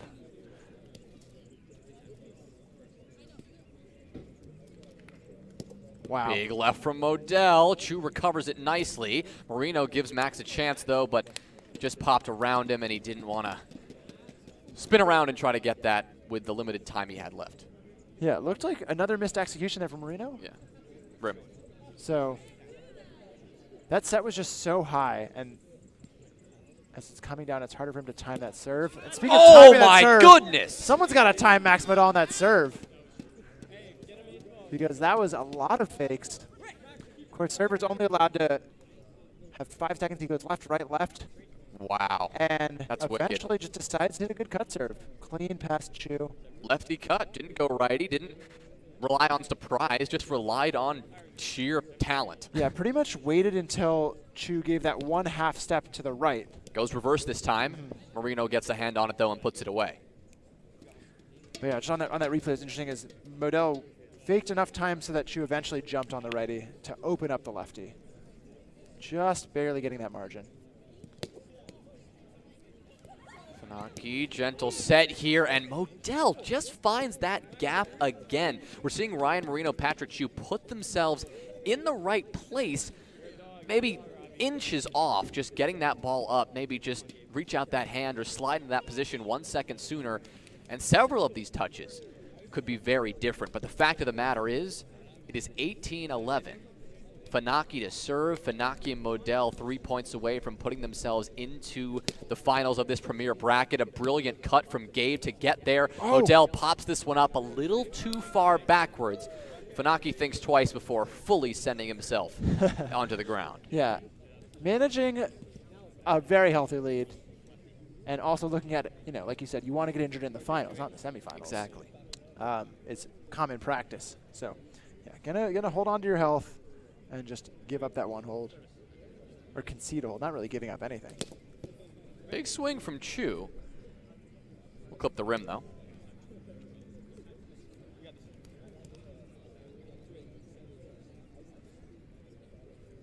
Couple of interesting hesitations. Chu removes his hat. Not to tip his hat to his opponents, but just to see if there's maybe a good serve left hidden under there.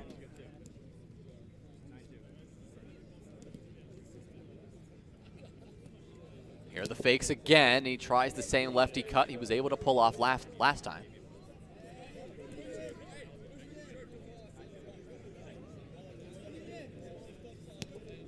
That'll work as he whips out the lefty reverse. Funaki, despite the dive, Yeah, just kind shorts of hit fingertips from Modell there, just briefly on the way out too.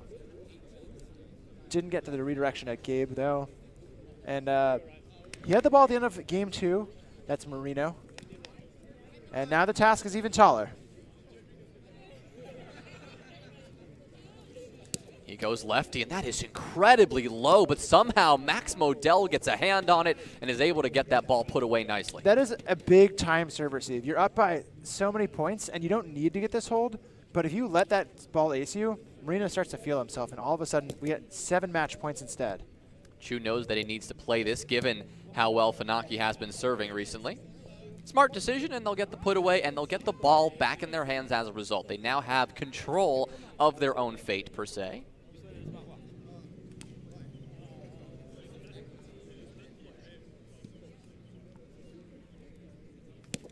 Huge same hand toss there from Chu. It'll work nicely, but Funaki will send that one up and over, and with that, get themselves on top of Creamy, of Patrick Chu, of Ryan Marino, who put up a hell of a fight today, I gotta say, but they just were not able to bounce back after that momentum shift in game 2. But it is the athleticism and just the sheer effort of Gabe Funaki and Max Modell that continue to impress and continue to get them victories, Ben. Yeah. We think back to game 1, it was 21-16 Creamy, and things looked very smooth for them. We saw a really low energy Modell Funaki, and like you said, they found something in game 2 and been pretty much high energy ever since. They blew this game open 10-5. You said it was just about over, and it only took me a couple points to be convinced that we were a lot closer into that game than I might have thought. So kudos to them for clawing back, winning that matchup in 3 games. I think we're going to take a quick break and stay tuned for some more live action here in Philadelphia.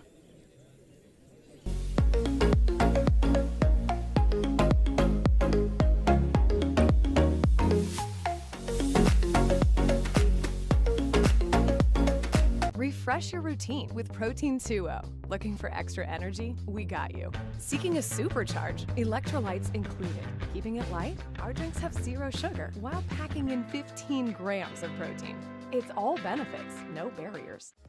We've got tournaments for all ages and levels. Check out these examples to give you an idea of what skill level you're working with. Youth, a division dedicated to our rising stars. Players must be 14 or under on the day of the tournament to compete. High school. With high school clubs popping up all over the country, we are super excited to give them their own division. Players must be 18 or under on the day of the tournament to compete in this division. Beginner. Playing in your first round net tournament? This will be the only division with the gentleman serve rule. If you want to play against other teams who are still learning the sport, this one's for you. Intermediate. Are you newer to round net or still honing your skills? This division's intended for players who want some competition but are still developing their game. Women's intermediate. Ladies, if you're newer to round net and looking to compete against other women, this is the division for you. Come on down for some friendly competition. Advanced. Got an arsenal of serves locked and loaded? Ready to get that defensive body up? This division is for teams that have refined their skills but aren't quite ready to compete with a no-hit zone. Women's advanced. If you've got a nasty cut serve and are looking to compete against other experienced women, you're in the right place. This division plays with the no-hit zone, and these ladies are no joke. Contender. Think you're good? Prove it. This division includes some solid teams from across the country who want to test their skills against great competition. The top 4 teams from Contender will qualify for Premier. This division plays with the no-hit zone. Premier.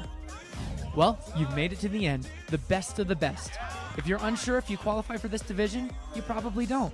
But feel free to sit back and enjoy this insane rally from our Premier animals. See you soon!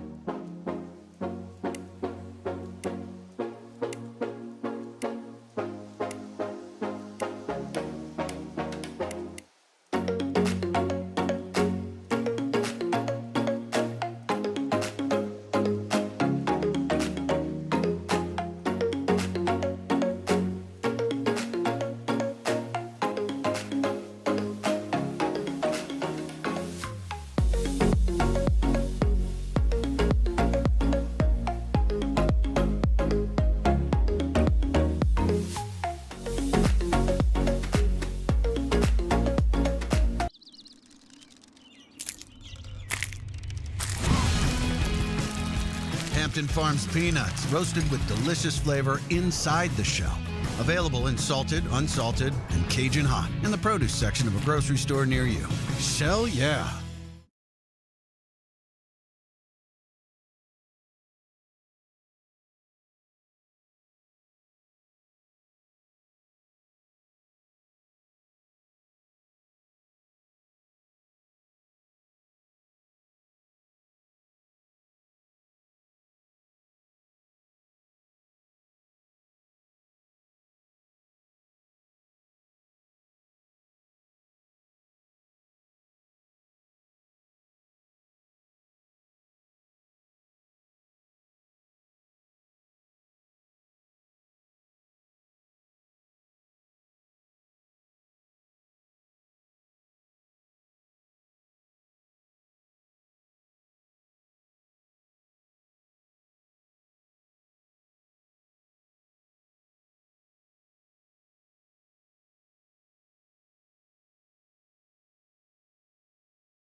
Welcome back to Championship Sunday. Hello and welcome. Reva hits a deadly low reverse, defended by Wu, who's going to swing with her right hand. Wow. A soft touch from Plet. That's a double. Oh my gosh, that may be the best rally we've seen. This is just sportsmanship. Can't look at him, I'm going to cry. You know, sensei to student relationship.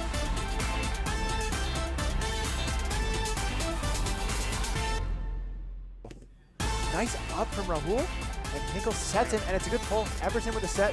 We've narrowed lefty on two!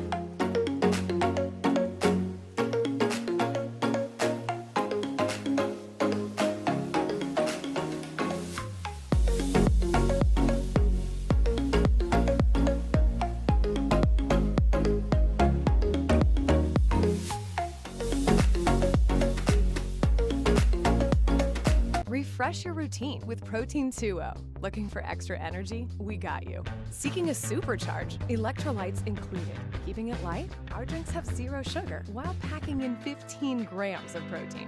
It's all benefits, no barriers. We've got tournaments for all ages and levels. Check out these examples to give you an idea of what skill level you're working with. Youth, a division dedicated to our rising stars. Players must be 14 or under on the day of the tournament to compete.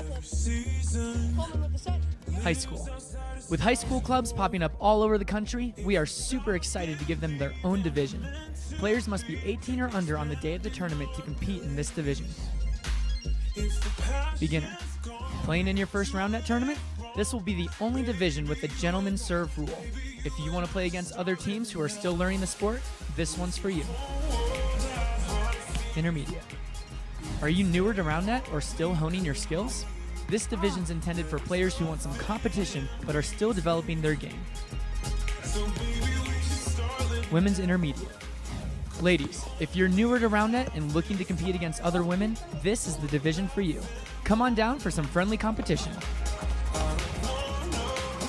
Advanced. Got an arsenal of serves locked and loaded? Ready to get that defensive body up? This division is for teams that have refined their skills but aren't quite ready to compete with a no-hit zone. Women's advanced. If you've got a nasty cut serve and are looking to compete against other experienced women, you're in the right place. This division plays with the no-hit zone, and these ladies are no joke. Contender. Think you're good? Prove it. This division includes some solid teams from across the country who want to test their skills against great competition. The top 4 teams from Contender will qualify for Premier. This division plays with the no-hit zone. Premier. Well, you've made it to the end, the best of the best. If you're unsure if you qualify for this division, you probably don't. But feel free to sit back and enjoy this insane rally from our Premier animals. See you soon.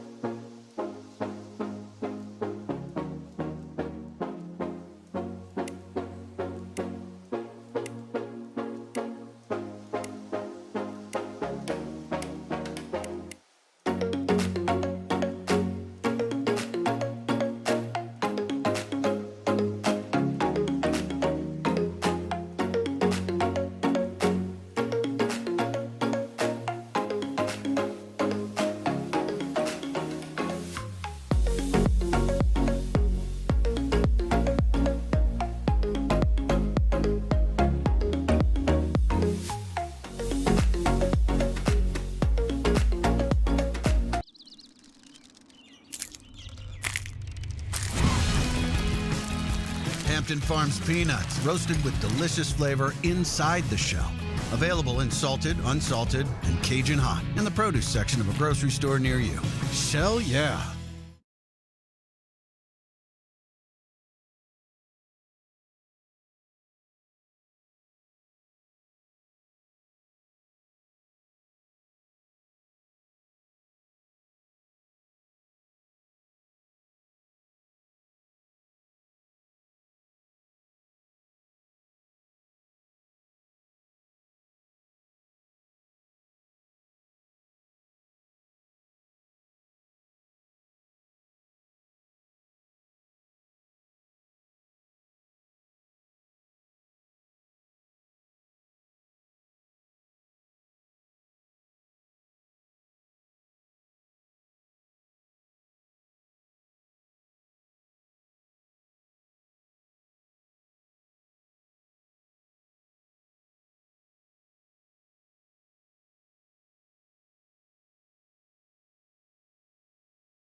Welcome back to Championship Sunday. Hello and welcome. Reva hits a deadly low reverse, defended by Wu, who's going to swing with her right hand. Wow. A soft touch from Plet. That's a double.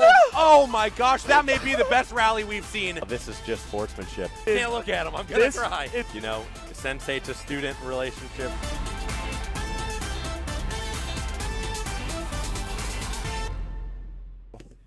Nice up from Rahul, and Hinkle sets him, and it's a good pull. Everton with the set. We've an area lefty on two!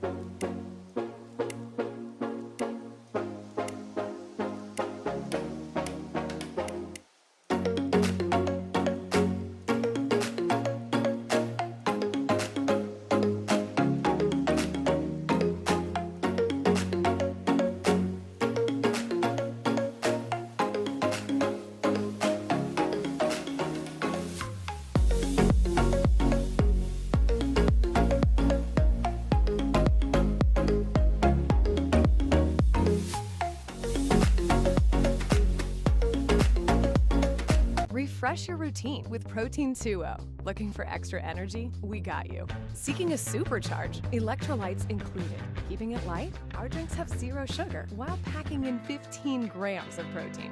It's all benefits, no barriers. We've got tournaments for all ages and levels. Check out these examples to give you an idea of what skill level you're working with. Youth, a division dedicated to our rising stars. Players must be 14 or under on the day of the tournament to compete. High school. With high school clubs popping up all over the country, we are super excited to give them their own division. Players must be 18 or under on the day of the tournament to compete in this division. Beginner. Playing in your first round net tournament? This will be the only division with the gentleman serve rule. If you want to play against other teams who are still learning the sport, this one's for you. Intermediate. Are you newer to round net or still honing your skills? This division's intended for players who want some competition but are still developing their game. Women's intermediate. Ladies, if you're newer to round net and looking to compete against other women, this is the division for you. Come on down for some friendly competition. Advanced. Got an arsenal of serves locked and loaded? Ready to get that defensive body up? This division is for teams that have refined their skills but aren't quite ready to compete with a no-hit zone. Women's Advanced. If you've got a nasty cut serve and are looking to compete against other experienced women, you're in the right place. This division plays with the no-hit zone, and these ladies are no joke. Contender. Think you're good? Prove it. This division includes some solid teams from across the country who want to test their skills against great competition. The top 4 teams from Contender will qualify for Premier. This division plays with a no-hit zone. Premier. Well, you've made it to the end, the best of the best. If you're unsure if you qualify for this division, you probably don't. But feel free to sit back and enjoy this insane rally from our Premier animals. See you soon.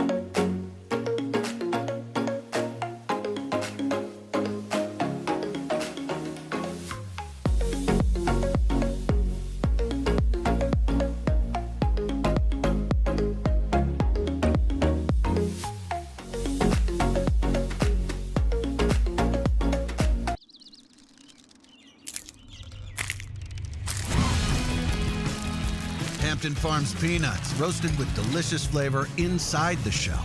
Available in salted, unsalted, and Cajun hot in the produce section of a grocery store near you. Shell, yeah.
Welcome back to Championship Sunday. Hello and welcome. Reva hits a deadly low reverse, defended by Wu, who's going to swing with her right hand. Wow. A soft touch from Plet. That's a double.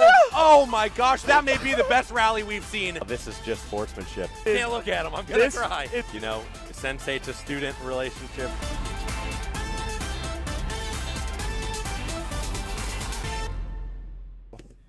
Nice up from Rahul. And Nickel sets him, and it's a good pull. Everton with the set. We've an area lefty on two!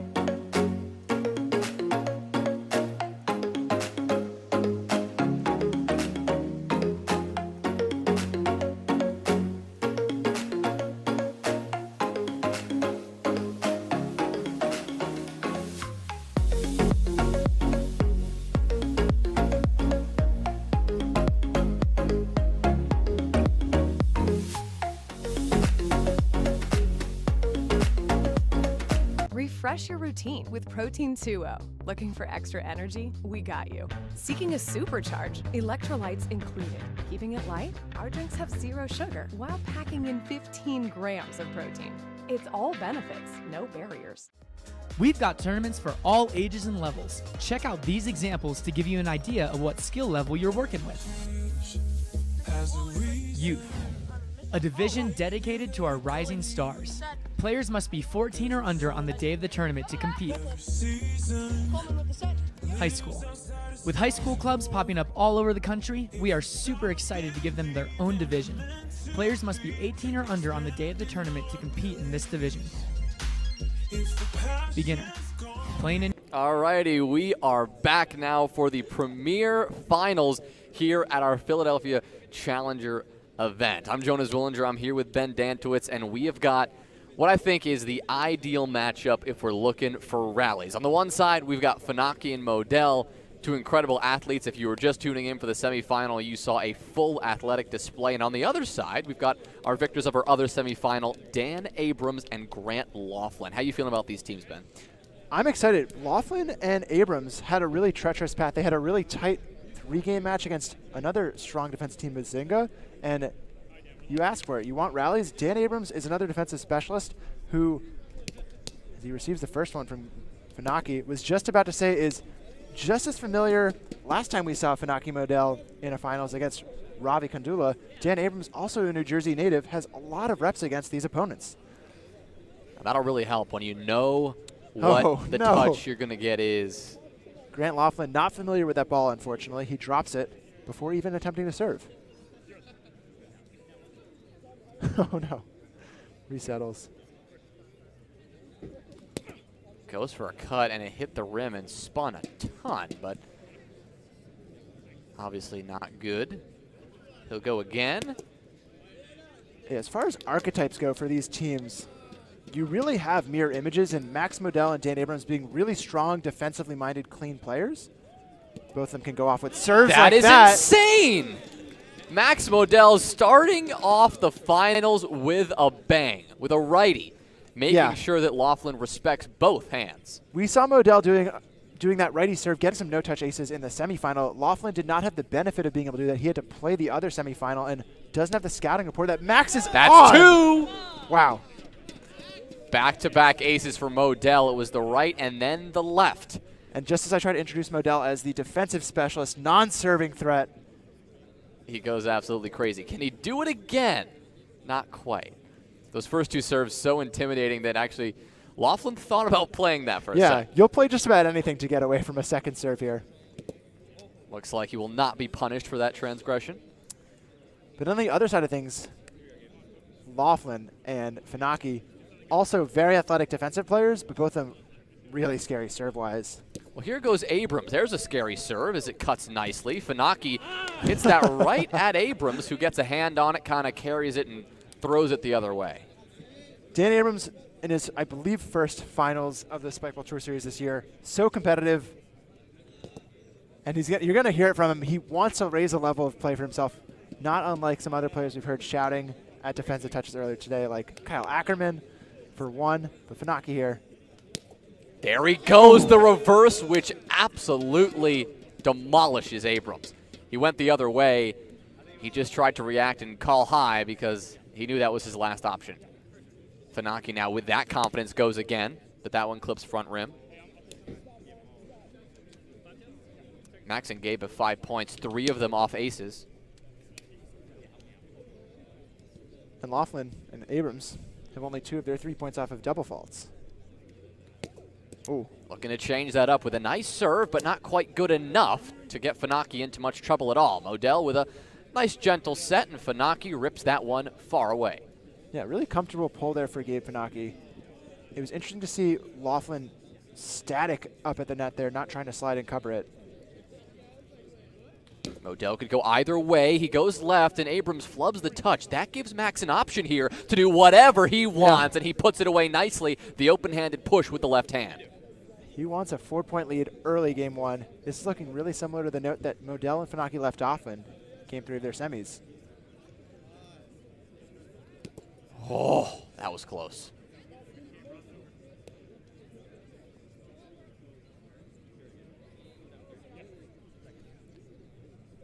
This time he'll opt for the left. A nice clean cut that jams Laughlin up. Ooh. That will lip up and just over the shoulder of Gabe Funaki, who cannot reach around his back and get that ball after it passes him. Yeah, really comfortable push. Abrams trying to apply a bit of pressure and get back into this one. That'll work. That's a good serve, but Modell with a beautiful set and Funaki with an even better lefty pull, finding just the sliver of net necessary to get that ball out of Laughlin's grasp. Funaki goes right and demolishes Abrams once again. These are 2 incredibly defensive players, and they are out serve balling their opponents right now. Yeah. They would hope that this applies enough pressure to get a defensive touch, but it's hard to get a defensive touch when your opponents don't receive the ball. Wow. That ball had some good movement on it, but still too high. This time Gabe goes reverse and keeps it low enough, but Laughlin pops it up. Max Modell with the body. Not the best set from Funaki, but Max recovers it. Laughlin with a chance. He swings hard, but Max pops it up. Funaki with the set, and Modell with a clean put away. There it is again. So smooth. Look at them cleaning up these touches here. Good off-net find from Laughlin, and Modell just squares that up and puts it away. He was so ready for it. He just sat back. He just took it to the chest. He knew it was coming, and he delivered the beautiful body up on 2 separate occasions. That's textbook defensive work from Modell. Already 10-4. Oh. Big cut as well. Laughlin forced to dive. Abrams able to get it back on, but that's not enough to put the ball away. Abrams with a chance at this and drops a dime on the net, but Laughlin cannot quite spin it around. Yeah, it's coming over his shoulder there. It's a really challenging angle to find the ball coming back, and he doesn't have time to get his feet to another place, so he's just got to make do. Another break.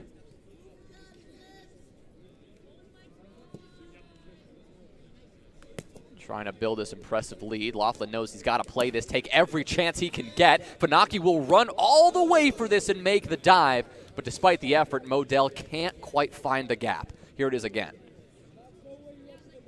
Look at them get both their bodies really close to take up as much space as possible. Gives Grant very few options to hit the ball through the gap. You just have to hit it at them and hope they don't convert. Gets fortunate they're not able to get it back. Big rip. You got the grunt as well to boot. But unfortunately, you can't just grunt your way back to an 11-11 tie when you're down 6 points. He'll try to jam Funaki up to get the job done, and he will. Funaki not quite able to get a sufficient touch, meaning that Laughlin can get that put away nicely. Yeah, interesting shot selection here from Funaki. Trying to push it through the gap, and he just has nowhere to go. Goes straight up off the pocket. Laughlin happy to eat that one up. Nice reverse cut. Huge reverse cut. That one jumped quite a bit. Modell just stood there and watched it go by. Oh, we're going to get a lovely perspective. Jeez. Hits the right side of the net, and it It keeps going right. defies physics. The side pocket there is trying to move it the other direction, and Laughlin has so much spin to pull it the other way. He does it again. Does it again. Modell with the dive. He fully committed for that. Loses the hat in the process, but that ball not high enough. A bit disappointing. Funaki looked to have given up on his teammate. Wasn't there to maybe even try to tap on that next touch, but yeah, and I don't blame him. It's a hard point to stay in after you get virtually aced. Exactly. And Modell's going to call for the timeout the moment he gets up off the ground. You've got Laughlin building some serving momentum. You've got, you just took a massive dive, got the wind knocked out of you on the ground. Take a sip of water, try to stop that momentum and maintain that lead. I mean, they had a 6-point lead not too long ago. Now it's been reduced to 3. Yeah, you challenged Grant Laughlin. You said he couldn't grunt his way to an 11-11 tie, but he's just going to brute force it with these reverse cut serves. Those have been nutty, especially compared to the high-level serves we've seen so far, to see even better reverse cuts coming in from Laughlin in the finals. Really tells volumes about his serves.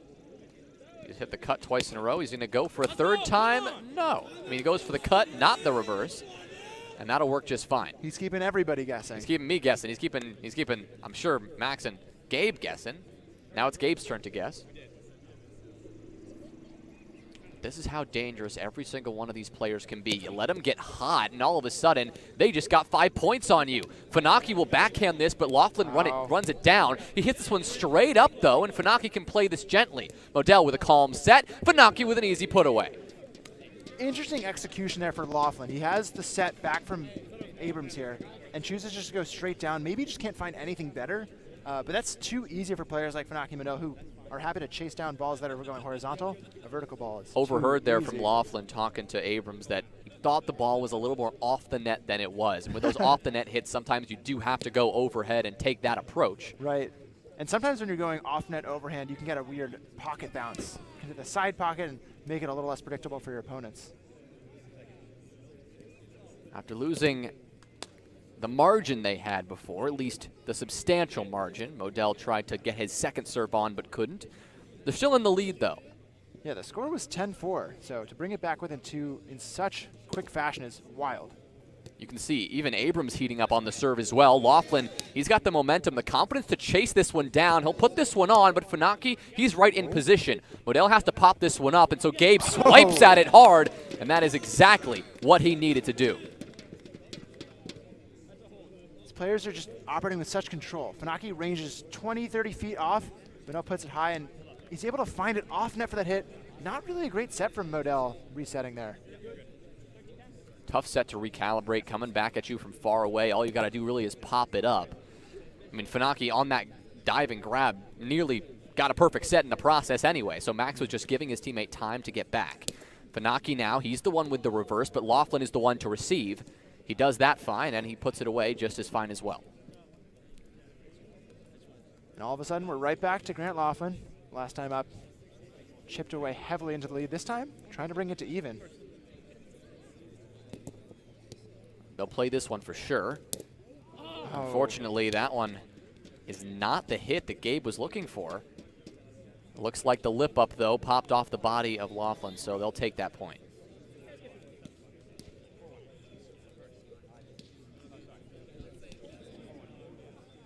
Up by 3 and hoping to find these serves again. Max Modell misses the first.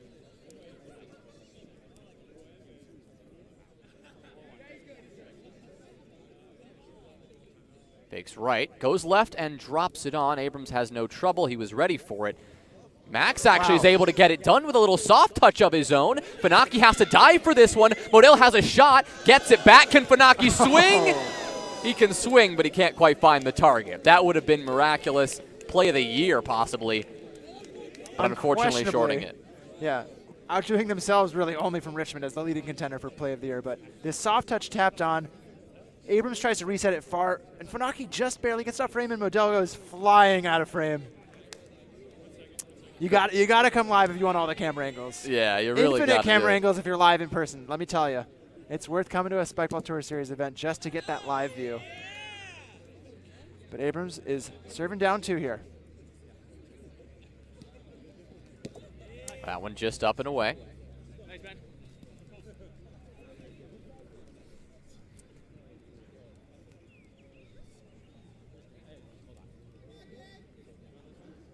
But the momentum surely feels like it has shifted sides, with Laughlin hitting about 5 in a row and Abrams heating up as well. It's now on the shoulders of Funaki to change the course. He hits a beautiful serve, and that throws Abrams off balance on the recovery set. Laughlin can't get it back on. That'll turn things around quickly, where you had Laughlin and Abrams serving down 2, which means if they're serving down 2, Funaki serving up 3, and now he's all of a sudden up 4 with another break. Big left as well from him now. Abrams, he'll touch this one, and Max actually gets this one back behind the back. Diving backhand. Funaki gets the job done. Picking up really where they left off at 10-4. Now they've expanded their lead back to 5. And really, other than that hiccup mid-game with a couple of big breaks from Laughlin, Funaki Modell is looking really smooth. That was a very clean hit from Gabe. I know I saw one replay, but I could watch that at least 3 more times. But we've got to watch him serve because that's also been quite spicy when he's heating up. We've seen both the cut and the reverse cut from him recently. Goes reverse this time and fries Laughlin. He couldn't even budge.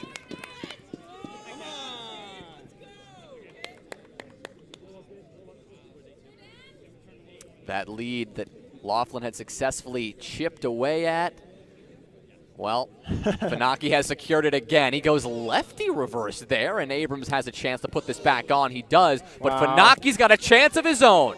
Diving effort. Out of reach. So much room to play with. What a good set and control here for Funaki getting this back to net. More of a desperation tap on here for Abrams, so not too surprising how they're under control. Fakes the backhand. Laughlin's totally fooled. Here he goes again. Opts for cut. Abrams will choose to not play it and hit it back to Funaki. But a 7-point margin right now. He can swing away, and he does. Little jam. Laughlin hits it hard right into the body of Max, who, guess what, has no problem with the defense as always. Funaki delivers him a dime. Modell gets the put away. So much control there. Abrams Laughlin, you see the writing on the wall at 18-12, but now that it's 2012, it starts to really sink in. Okay, we need to regroup, figure out our game plan for game 2. Huge cut, and Abrams barely gets it, but Laughlin shorts the set, and that is game 1 over for Funaki and Modell. What a dominant performance from them, and so impressive that they were able to recover the momentum after that mid-game shift, right? It started off, they're swinging on all cylinders. They are just firing away, and they are getting those breaks. Then Laughlin fights it back, and then all of a sudden, Funaki is able to go on a ridiculous run, but what, 5 points in a row? So I would break that game into 3 sections. I'd say it was a 10-4 opening. Then we were at 10-12, so that's a 10-4 run answered by a 6-2 run from Laughlin. Yep. And then we ended on a 9-2 run. So 3 runs there, right? Exactly what you just described, but you put those into 3 chunks, and wow, just dominating performance. You can give up a couple of points here or there in the middle if you're going to close on a 9-2 run for Funaki and Modell, but what a treat. Just firing on all cylinders, and we saw glimpses of what Abrams and Laughlin are capable of. It's not that they can't keep up, but they need to do it for the span of the entire game. It can't just be one little run. Yep. But we did see how scary, Laughlin and Abrams can get. We saw how powerful they were. We saw the serves from Laughlin, the reverse, the reverse, the reverse, that just couldn't be touched. We saw Abrams hit a nice couple of jams, right? We didn't see as much movement from him in terms of the spin on the ball, but, what we did see is that if they're like you said, firing on all cylinders, if they're the ones with the momentum, this is a very different game. Like, if they can harness that mid-game energy, get Funaki and Modell on the back foot, I'm not going to count them out of this series whatsoever. No, they're getting the same kinds of wild touches off net. They're hitting really high-powered serves. They can do all the same things. So maybe just needs to familiarize himself with this feature court. Funaki and Modell feeling really good on that spot. We saw Creamy win game 1 of the semifinals after getting to be on the feature court. So maybe it's just that magic they have to get used to on the feature court here for the stream. But yeah, we're gonna keep going. I think they're gathering up for game 2, resetting a couple of things. Yeah, resetting a couple of things here on the stream. Gasso here being somehow in charge of me, but also my right-hand man doing the scoreboard reset for me. So big shouts to Andrew Gassaway. If you don't know who that is, he is the Spikeball logistics manager, and among those things is the stream director and producer. So if you're wondering why this is so impressive today, It's because of him. But also the players are being pretty sick, too. Yeah, I'll give them some credit. That's just a nice touch, right? Yeah. I mean, I think every time we see Funaki and Modell take the field, it is just another level of athleticism, of soft touches. You know, ever since, you know, that soft touch rule was introduced back in start of 2021, you know, we've been looking for plays like this. We've been building to this moment, and I think 2022 has been a year where we're really refining those skills, and I think Funaki and Modell are, I'd say, the #1 team putting those soft touches on full display. But game 2 is upon us, and we are moments away from getting started here. This is our final match of the day, and Laughlin and Abrams, they've got to put on a show. They've got to start off strong, get the momentum swinging on their side of things, back Modell and Funaki into a corner if they can, and if they can do that, I'd say game 3 is in the cards.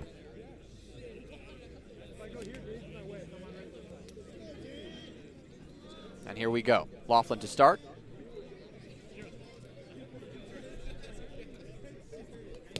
Goes for the reverse right off the bat, given the success he's had with that. Not too surprised, but unfortunately a little wide. Goes for it again, but that one too high. I know Funaki is, from an archetypal standpoint, the strong server on the team. Puts on a good reverse cut there. But with the hot hand of Modell, I maybe want to line things up differently for him. Yeah? And that's not to discount that you also are prioritizing who receives Grant Laughlin first on the other side of the ball. But just some food for thought for me.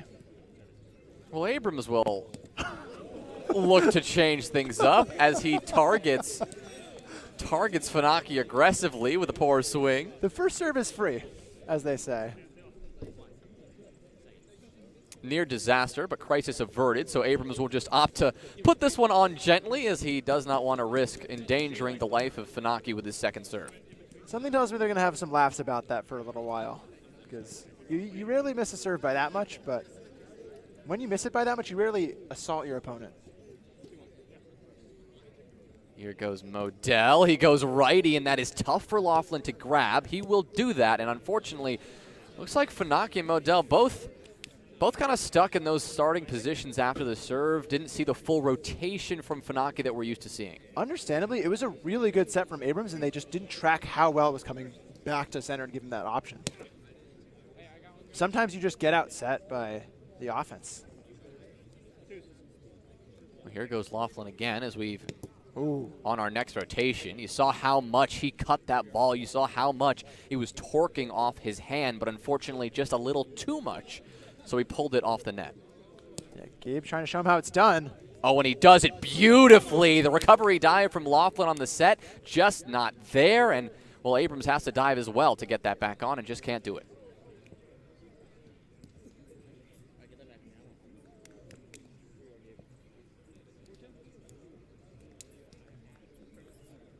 Looking to continue that success with another big swing, but that one high.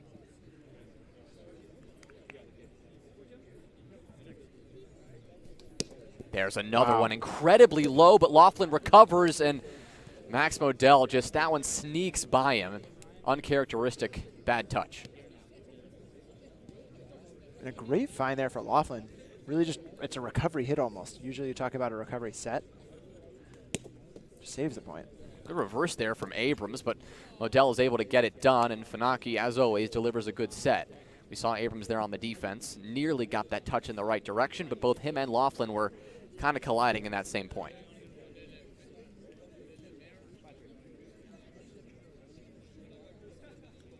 Here goes Modell swinging away, and unfortunately Abrams had the slightly bad touch that forced Laughlin to dig that one right by the net, and he touched the net while he did that. And as anyone knows, that is a no-no. Yeah. When setting, you cannot touch the set. You can't touch the net at any point during a live play. A little bit confusing to hear set sometimes used for the net when you're making a set. So right. I like to use the word net as much as possible for that reason. But the net isn't just which, the of course, middle. encompasses the rim and the legs and right. the whole setup. So I'm talking about, the equipment. A killer reverse, though, from Laughlin. Speaking that of is what they need to do. You get the right ball in your hands, you utilize that net, and you put a ridiculous ridiculous amount of spin. Let's take a look at it again. He's got Max going the complete other direction. And, you know, just that subtle movement is enough to completely throw Modell off balance.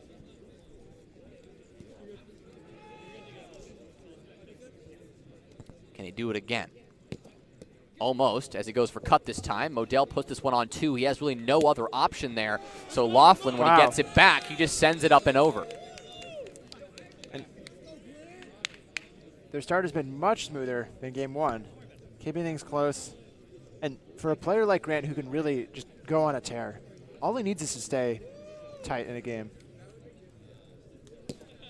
Nice cut again, some good movement. Awkward set from Funaki, but Max is able to get it on. Gets the body up as Abrams just puts that one right in his face, and unfortunately, that ball's headed the wrong way. Yeah, the devil's in the details there. That's a really good serve, but it actually is just side pocketing, and Modell is pretty much pressured to play through it, despite it being a side pocket, because he's so scared of Laughlin's second serve, and all of a sudden that unravels into a suboptimal offensive possession. Well, that hit from Funaki is not suboptimal. The catch in the legs from Laughlin may have been, though. Yeah, they keep things tied, but now Laughlin and Abrams are going to be serving up one with that advantage. Gabe looking to take the lead back for his team. Big swing, and that'll jam Laughlin up nicely, but a nice misdirection in the end. Modell thought he was going across his body the other way with the left, but he goes pull with the right instead. Yeah, strong footwork. Laughlin, like a lot of players, have really strong pulls, and Modell rightfully has to respect it. Playing through the rim, but a defensive opportunity for Abrams just slips away.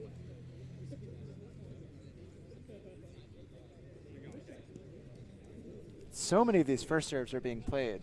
Just the high percentage of serves that could be called faults that are being played is not a stat that we keep, but a really interesting one. Lefty reverse attempt from Max is well off the mark.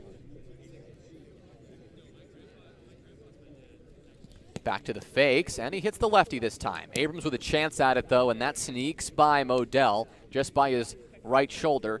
And Funaki, despite in general being in the general vicinity, he was not in the exact spot he needed to be.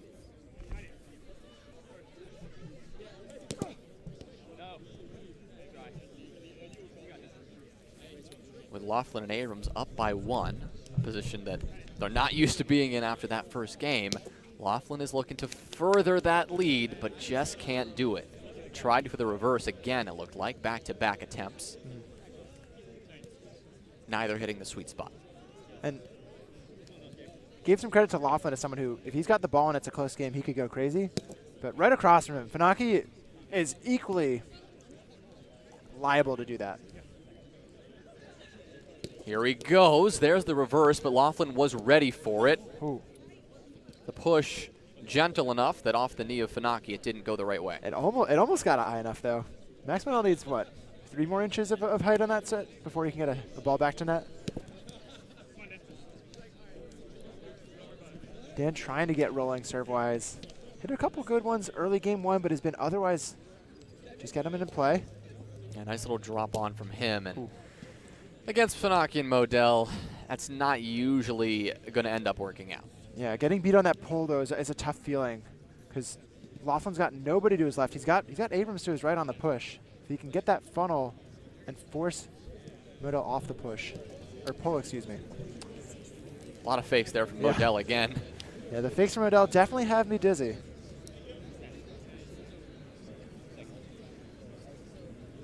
No fakes this time. Goes straight for it, but shorts it, unfortunately. But we've been here for some time now, just back and forth between that 1 round, 1 point lead, and that all tied up. But Abrams gets a big touch here and a break opportunity, and he finds it. You see the celebration, and it is well deserved, getting a much needed break to stretch that lead to 2. Yeah.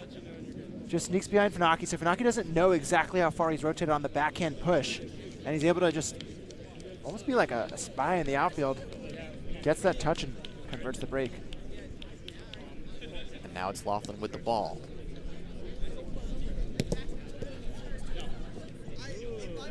Catches rim.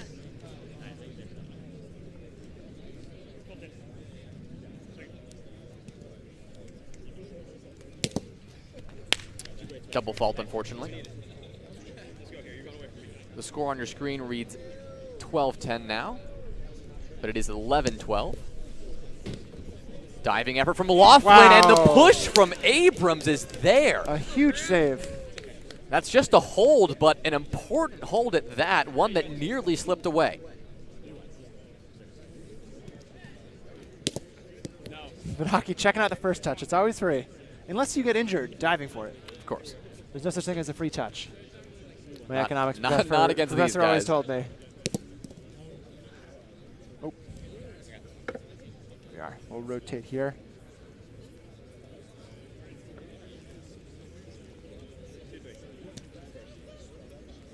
Oh, he goes righty, and unfortunately that's going to give Laughlin a great opportunity to get this one done, but unfortunately he can't. Abrams will play through the lip up, and Laughlin is once again crawling on the ground to get the set, and Abrams cannot deliver the hit back on net. Such an unfortunate sequence here, especially because this hit from Funaki is maybe barely hitting the pocket.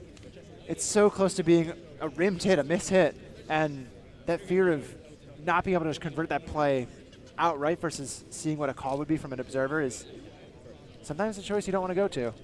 Yeah, that was a that was a messy one from both teams. We saw a couple of Laughlin, pocketed hits. Laughlin needs to work on his monkey walk with all fours. Yes, he we was just saw that trying from to crawl. Modell earlier, but I think Laughlin needs to take some pointers. Yeah, you gotta think that Modell won't teach him until after this match. But wow, an unfortunate miscue there from Modell. Not sure exactly what went wrong with the toss, but a double fault is a double fault.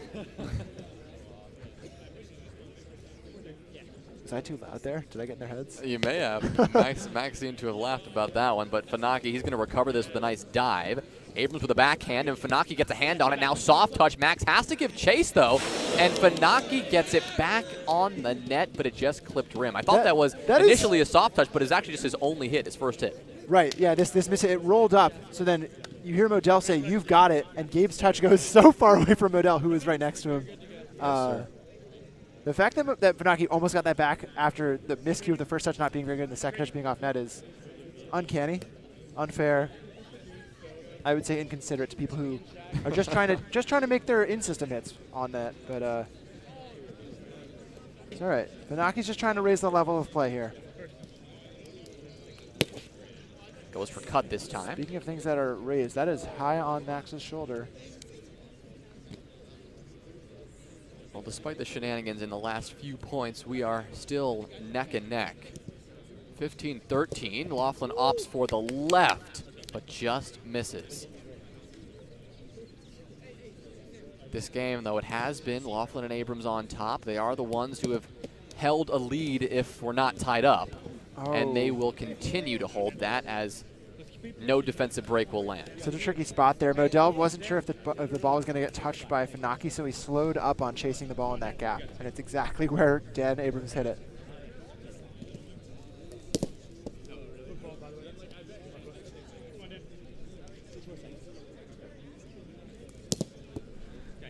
Another double fault here.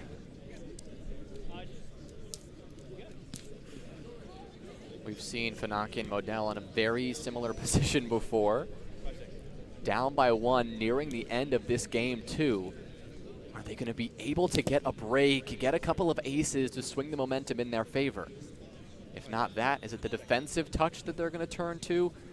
They've got to get a serve on first, and that's what Max will opt to do. Just a nice little put-on serve, drops, and that is not going to give Laughlin much trouble at all, and he puts one around Max, no options for him. Yeah, great patience. He gets that centered set from Abrams and just waits for Max to jump on the pull before he hits the push.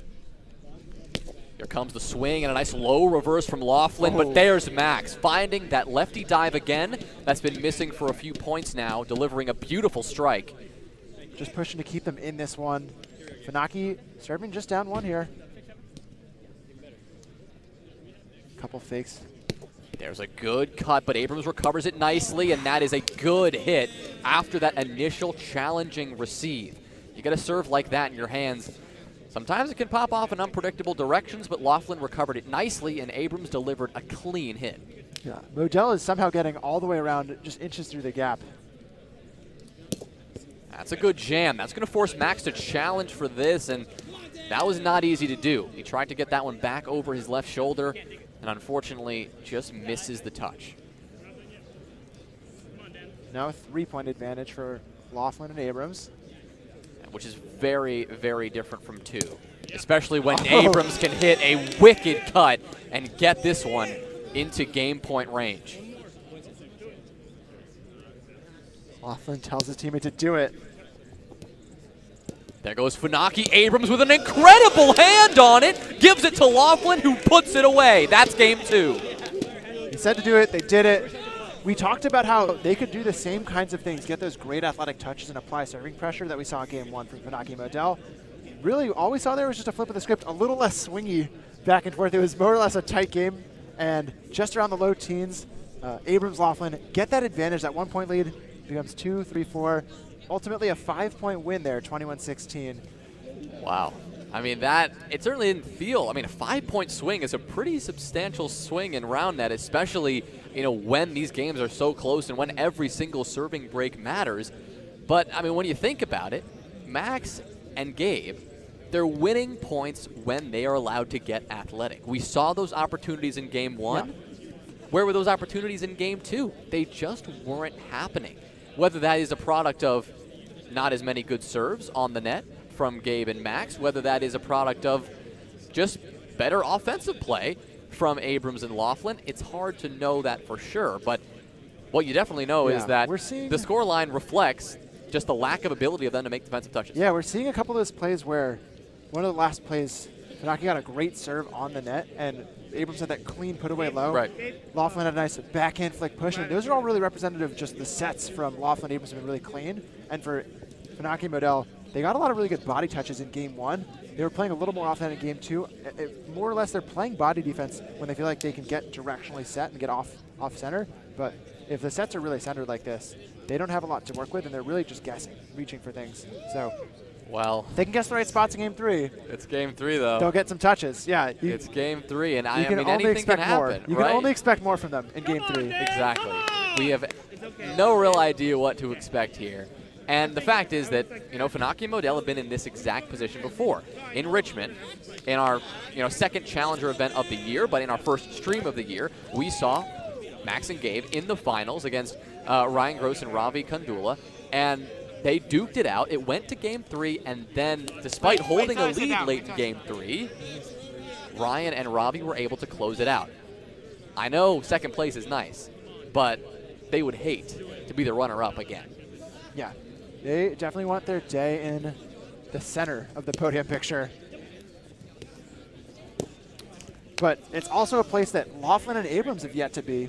Not as a team. They're playing this tournament as a one-off mashup. But individually, neither of them have been in the center of a podium at a tournament of this caliber. Funaki, of course, has done that many a time. That is a good hit from Max. Last year had many podiums and quite a few in the middle with his former teammate Travis Core. Max Modell not able to do that just yet, working towards his first pitcher. Big lefty there, and Abrams, he'll bait the hit on 2, and leaving his teammate enough time to really have as many options as he wanted, so Laughlin will opt for just the short drop to get that out of reach of both defenders. Funaki with a nice rip. Abrams really had no chance at that.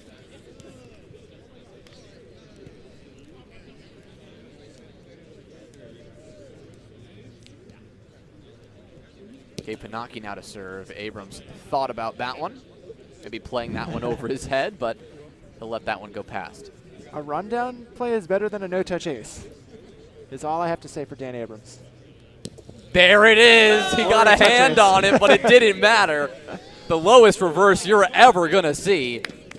Dan Abrams had no shot, no chance. Yeah, that was ridiculous. And it's why he's giving serious consideration of playing that first serve. That's wild. That is absurd. That barely left the ground. Can he do it again? Not quite. They'll play through it anyway, but Laughlin goes where there are no defenders. Yeah, that is really good hitting. Laughlin taking notes. You have to play through. At a minimum, see what you can get on a first touch, though. If you can get a first touch settled, just make the set and make the hit. Don't worry about another receive. Here goes Laughlin. He has rarely hit a no-touch cut ace, but he's hit the no-touch reverses on several occasions. The cut has been powerful. It's been low, and it's been hard to receive just like that. That forces Funaki to really get those feet moving, work his way around the net, and thanks to a well-placed set from his teammate, he's able to get the put away.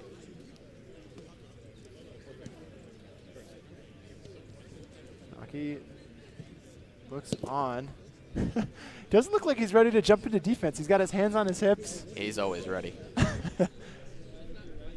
Must be nice being that quick.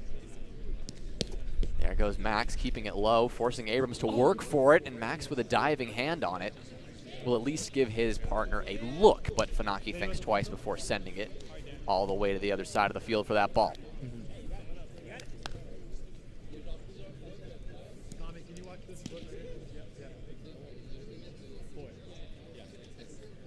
Here goes Dan Abrams. That is a hard swing and nice and low, but clipped the front rim, and that's why.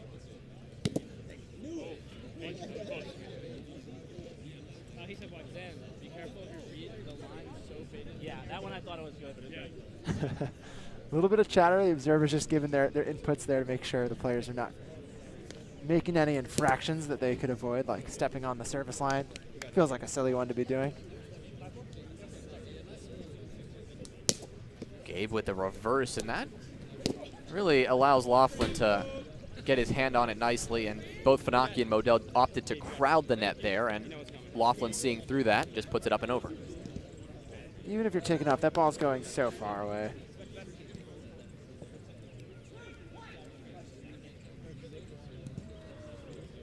Here goes Laughlin. He's had a couple of streaks so far in this series, game 2 especially.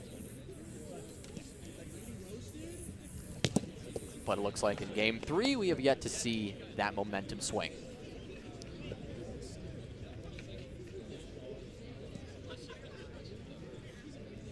You have to see really anyone break out above a 1-point advantage. It's been even Story stays the keel. same. Yeah.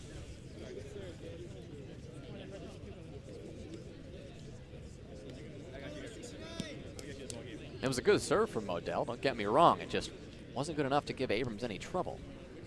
Can Abrams do the same? Not quite. That was opting like for the reverse there. This feels like our calm before the storm right now. Where the players are they traded a game each way. They're just sizing each other up at the beginning of this third game. They know there's going to be fireworks.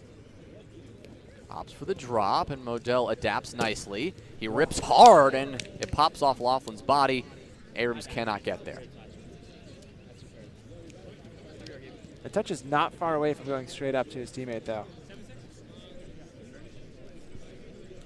See what Funaki can do. He hits a nasty reverse. That's 2 this game already.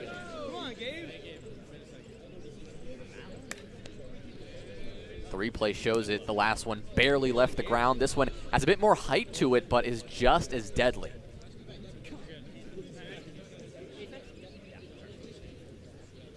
Here he goes again, this time the cut. Not quite though, a little high. There's the reverse, nearly gets Abrams into trouble. He opts for the low percentage shot, the flick away, and it is well placed. Just under Funaki's arm.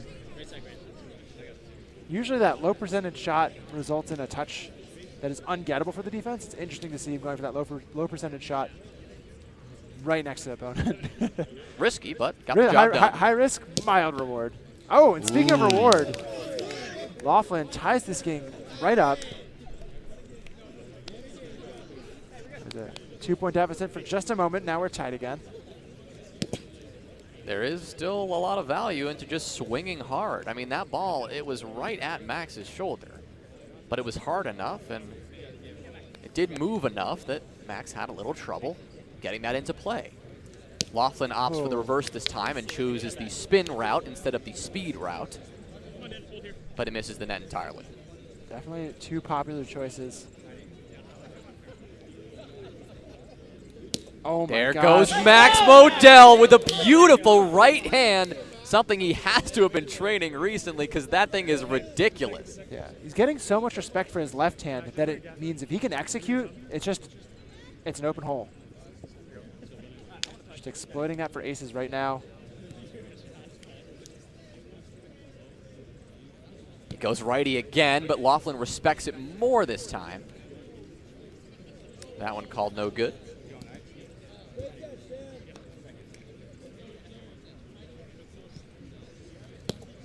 This one nice and low, but Laughlin recovers it well. This one playable, though, by Funaki. He pops this one up, allows Modell to get the set. Funaki swings. Abram has to chase, gets a foot on it. Laughlin pops it up, but Abrams just cannot get there. A brutal scramble. Yet another opportunity where Funaki and Modell get a ball back to net here, and it's rolling off the back pocket, and because of that, Abrams Laughlin can't really find an instant opportunity. Good fortune, truly, for Funaki and Modell. Getting the ball to bounce their way. Can he do it again? Goes for left, and that is spicy once again. Dan Abrams, oh my goodness, Wow. he misses the touch. A good old-fashioned accidental whiff that works because Max Modell was expecting a higher quality result. You can only get away with that so many times. Oh, a little hesitation. Oh my God, risky to play that one given the set from Funaki, and Dan Wow. Abrams takes full advantage. That's a small mistake. Yeah, a small mistake, but one that they are going to look back on. The execution that is one thing to be impressed by with Abrams taking that too, but the decision there to just get the defense on their heels and just take the open hit is ballsy, to say the least. Down a break already. You need that point, and just to put it up to chance. I mean, you worked so hard for the 2 points just before, and with one small miscalculation, all of a sudden, your opponent's got it back. They're going to be remedy this pretty quickly, though, because Abrams puts one on and gives them the opportunity to send that one away, make that untouchable.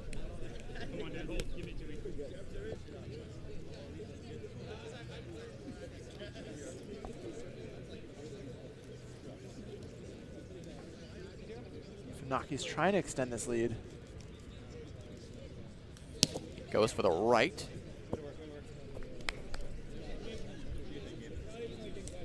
Holding this 2-point lead right now. And looking to extend with a good cut, but Dan Abrams takes full advantage of a well-placed set from his teammate. That one sent out of reach.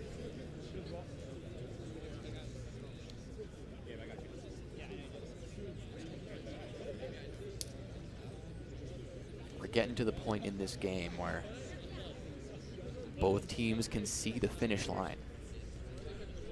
Laughlin hoping to get his team there a little sooner with a nice serve, but that is well handled by Max Modell and an even better recovery set from Gabe Funaki to have a nice hold and to maintain this 2-point lead. Yeah, this stage, just look for the quality of those second touches. It's going to come down to just finishes and putaways, and these guys are all good enough at hitting that if the set's there, the hit's going to follow. Here goes Max. He's not opting for the fake this time. Wanted to maybe catch Laughlin off guard and just surprise him with a quick righty, but it catches the rim. No fakes either this time, but this is a clean serve. Abrams has to hop over the net, and that results in, well, not the best set ever. Modell has a chance at this. He puts it nice and low, but Abrams recovers now. Laughlin goes up and over Max, but Gabe is waiting. Here goes Modell on the set. Funaki with the put away. Abrams got a chance at this. Wait a minute here. Laughlin gets it back in play. Abrams gets it on, and now Modell has to get this back. Here goes Funaki. A big rip and up and over. Laughlin, point of the day. The crowd erupts here, and it is well deserved. Counts for one, but feels like 5. I don't know where we pick up in this replay, but Funaki's putting this high and far. It gets over Laughlin's head. Wow. Yeah, the players a little bit dizzy, trying to make sure they know who started where. Oh my word. And at this point in the game, just when things are getting intense, just when, like I said, a moment before that point transpired, just when the finish line is in sight, the light at the end of the tunnel is there, and Abrams and Laughlin, after that, oh my God, after that banger of a point, they're going to walk that one off. I don't know if we can get another replay of that, if that is possible. Pretty please. I don't think it is. If not, I will have to watch it back. I'm going to go back and watch that because, my God, that was a long rally, and every time it looked like we were going to get a put away, another defensive touch happened, and then somebody else made a move. My goodness. Yeah, fantastic effort. Cool to see Funaki Modell pick him up in one tournament in Richmond, put him down here in Philadelphia. They're still just winning the big rallies, and those are game-changing. It's getting the win taken out of the sails, like you said. Abrams, Laughlin, we're keeping this close. Now it's a 3-point game, and what that means for getting to take this lead, 3 points, into the later stages of the game, feels like a whole lot more. If they can get 1 or 2 more breaks here, it's pretty much a dagger for them. God, there were so many high-quality shots in that rally. Yeah. I mean, to break down each individual shot, I'm sure, and I don't know, Lefty on 2, maybe you want to make something happen there with a breakdown, but dang, that was something special. Max Modell trying to ride that wave, serve this one away, but unfortunately the defense is just not going to happen. Abrams opts to play it off the rim and gets a nice put away as a result. And so despite the fireworks, despite the glory of that earlier point, I mean, we are looking at still a 2-point margin. Nothing crazy right now. All it takes is a little bit of serving momentum. All it takes is one defensive touch like that, and we're in business. There it is from Laughlin, on and away from the net. Modell, no chance. Yeah, great communication here from Abrams. Laughlin gets the touch falling down. Abrams calls the second touch so that Laughlin has time to stand up and focus on the following third hit. Great teamwork there, especially for a mashup team, to get that conversion when we've seen some soft touches not go away. That one is high, but looks like Funaki chooses to play it. Abrams gets this back at least close to the net. Funaki with a little bit of a sigh of relief there. The expression on his face screamed, oh, well, thankfully that one didn't land, because I don't know if I was fully ready for that. Unless they got the shot of me falling.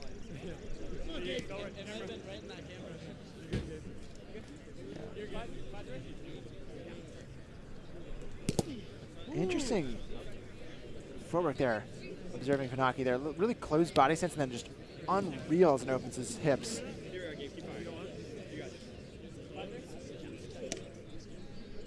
Funaki again, a nasty cut, but Abrams receives it well. Modell wants this. He's going to go all the way there. Funaki with a recovery set. Modell with a dive. He sends it all the way back. Oh my God, he's going to have to take a breather after that one. Like you said, he loves these. He takes off, always lose the hat, and then just not quite enough height. It's such a precise set that you need from Funaki. It's hard to really say he missed that set. It's just that he didn't make a spectacularly fantastic one. The set looked good enough for me. It was like Max was so far gone that he just didn't have the time to get all the way back. You're asking so much from both of your teammates at that point. Yeah. It's a give and take on how fast you can run and also how high you can hit the ball, but the higher you hit the ball, the harder it is to find. Wow. That one a little high, but almost caught Max and got him in a little bit of trouble. My concern right now for Modell is how he's going to be able to recover after that diving effort. We like to see him, you know, take those timeouts, take a moment to regroup, and now with another break coming in from Abrams and Laughlin. We got a tie ball game. We got a tie ball game. It was a 3-point lead moments ago. We talked about how coming out of the timeout at 13-10, if they could get a break or two, it would be a dagger. We've seen the opposite of a dagger. I'm not good at antonyms. But it's 15 for Laughlin. I gotta say, I think this is the most important point for Funaki and Modell right now. If Laughlin can hit this ace, if they can't put this away, then this is going to be very troubling. Abrams gets a touch on this, and Laughlin just tries to swing away at it, but they survive. Giving up the body. And as he's trying to find this touch, great effort from Abrams to get the ball high enough that Laughlin can find his right hand on it, but the backward somersault, no dice. Well, they got the point they needed from you. Yeah, the point they needed, because the momentum, it does feel like it is right on the precipice of both of these teams. Modell, you had the wind knocked out of those sails for a moment after back-to-back athletic plays. He's huffing and puffing, and all of a sudden it is just as intense. And he's got to deliver the same high-quality round net. He will deliver a nice lefty. He'll pop up a body as well and give Funaki a chance. Unfortunately, the righty hit will not be good. That one is going to clip the rim. Yeah, I'm going to give a miscue there for Funaki on that set, not giving the ball cross net for Modell's left hand. Usually he's been setting him really well to his left, but not there. Wow, what a decision! And that catches Modell off guard. We haven't seen Abrams go this way, so Max just has to take off for the lefty, hard hit, and it just opens up so much space here. Look at Modell just give up his hips. Wow. What a decision there for Abrams in that spot to pull out a left-handed drop serve.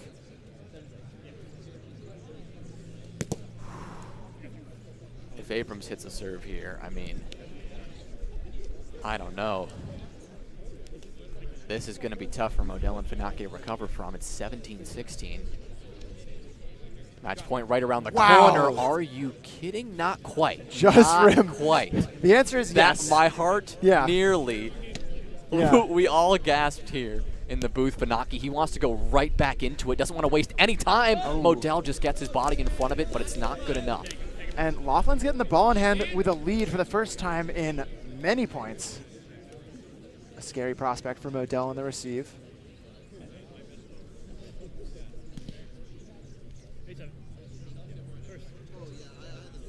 Here goes Laughlin. Rips away, good reverse, but Funaki with a great recovery set. And wow, Modell getting just enough power on that to get both over Laughlin, who was playing the body defense, and away from Abrams, who was running it down.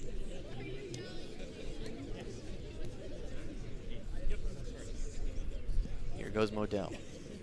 Fakes right, goes left, too high.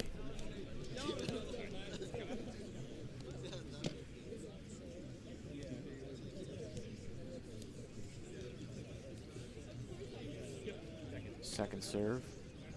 Left again. That one low. Abrams with a pretty solid set, and that's good enough to get out of the range of Modell's body attempt, and Funaki covering the pull.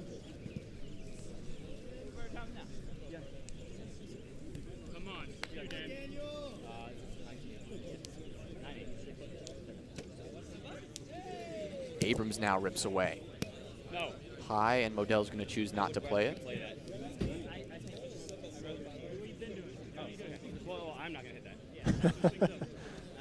Little debate on if they should have played it or not. Abrams just going to get this one on, though, so I think Funaki and Modell happy with their decision because they get a free point instead. Abrams, Laughlin, a little frozen there. Not sure who is going to rotate to that backhand coverage. They both pretty much split it evenly. It's 19s. It's win by 2, as we all know. The reverse at this time. Abrams calls it high, but there is absolutely no chance. That was a ridiculously clean reverse. And at this moment, in this final, are you kidding me, Gabe Funaki? Yep. I don't have the best angle, but just about a no-doubter with the amount of spin there. So good. Abrams maybe just holding out a prayer.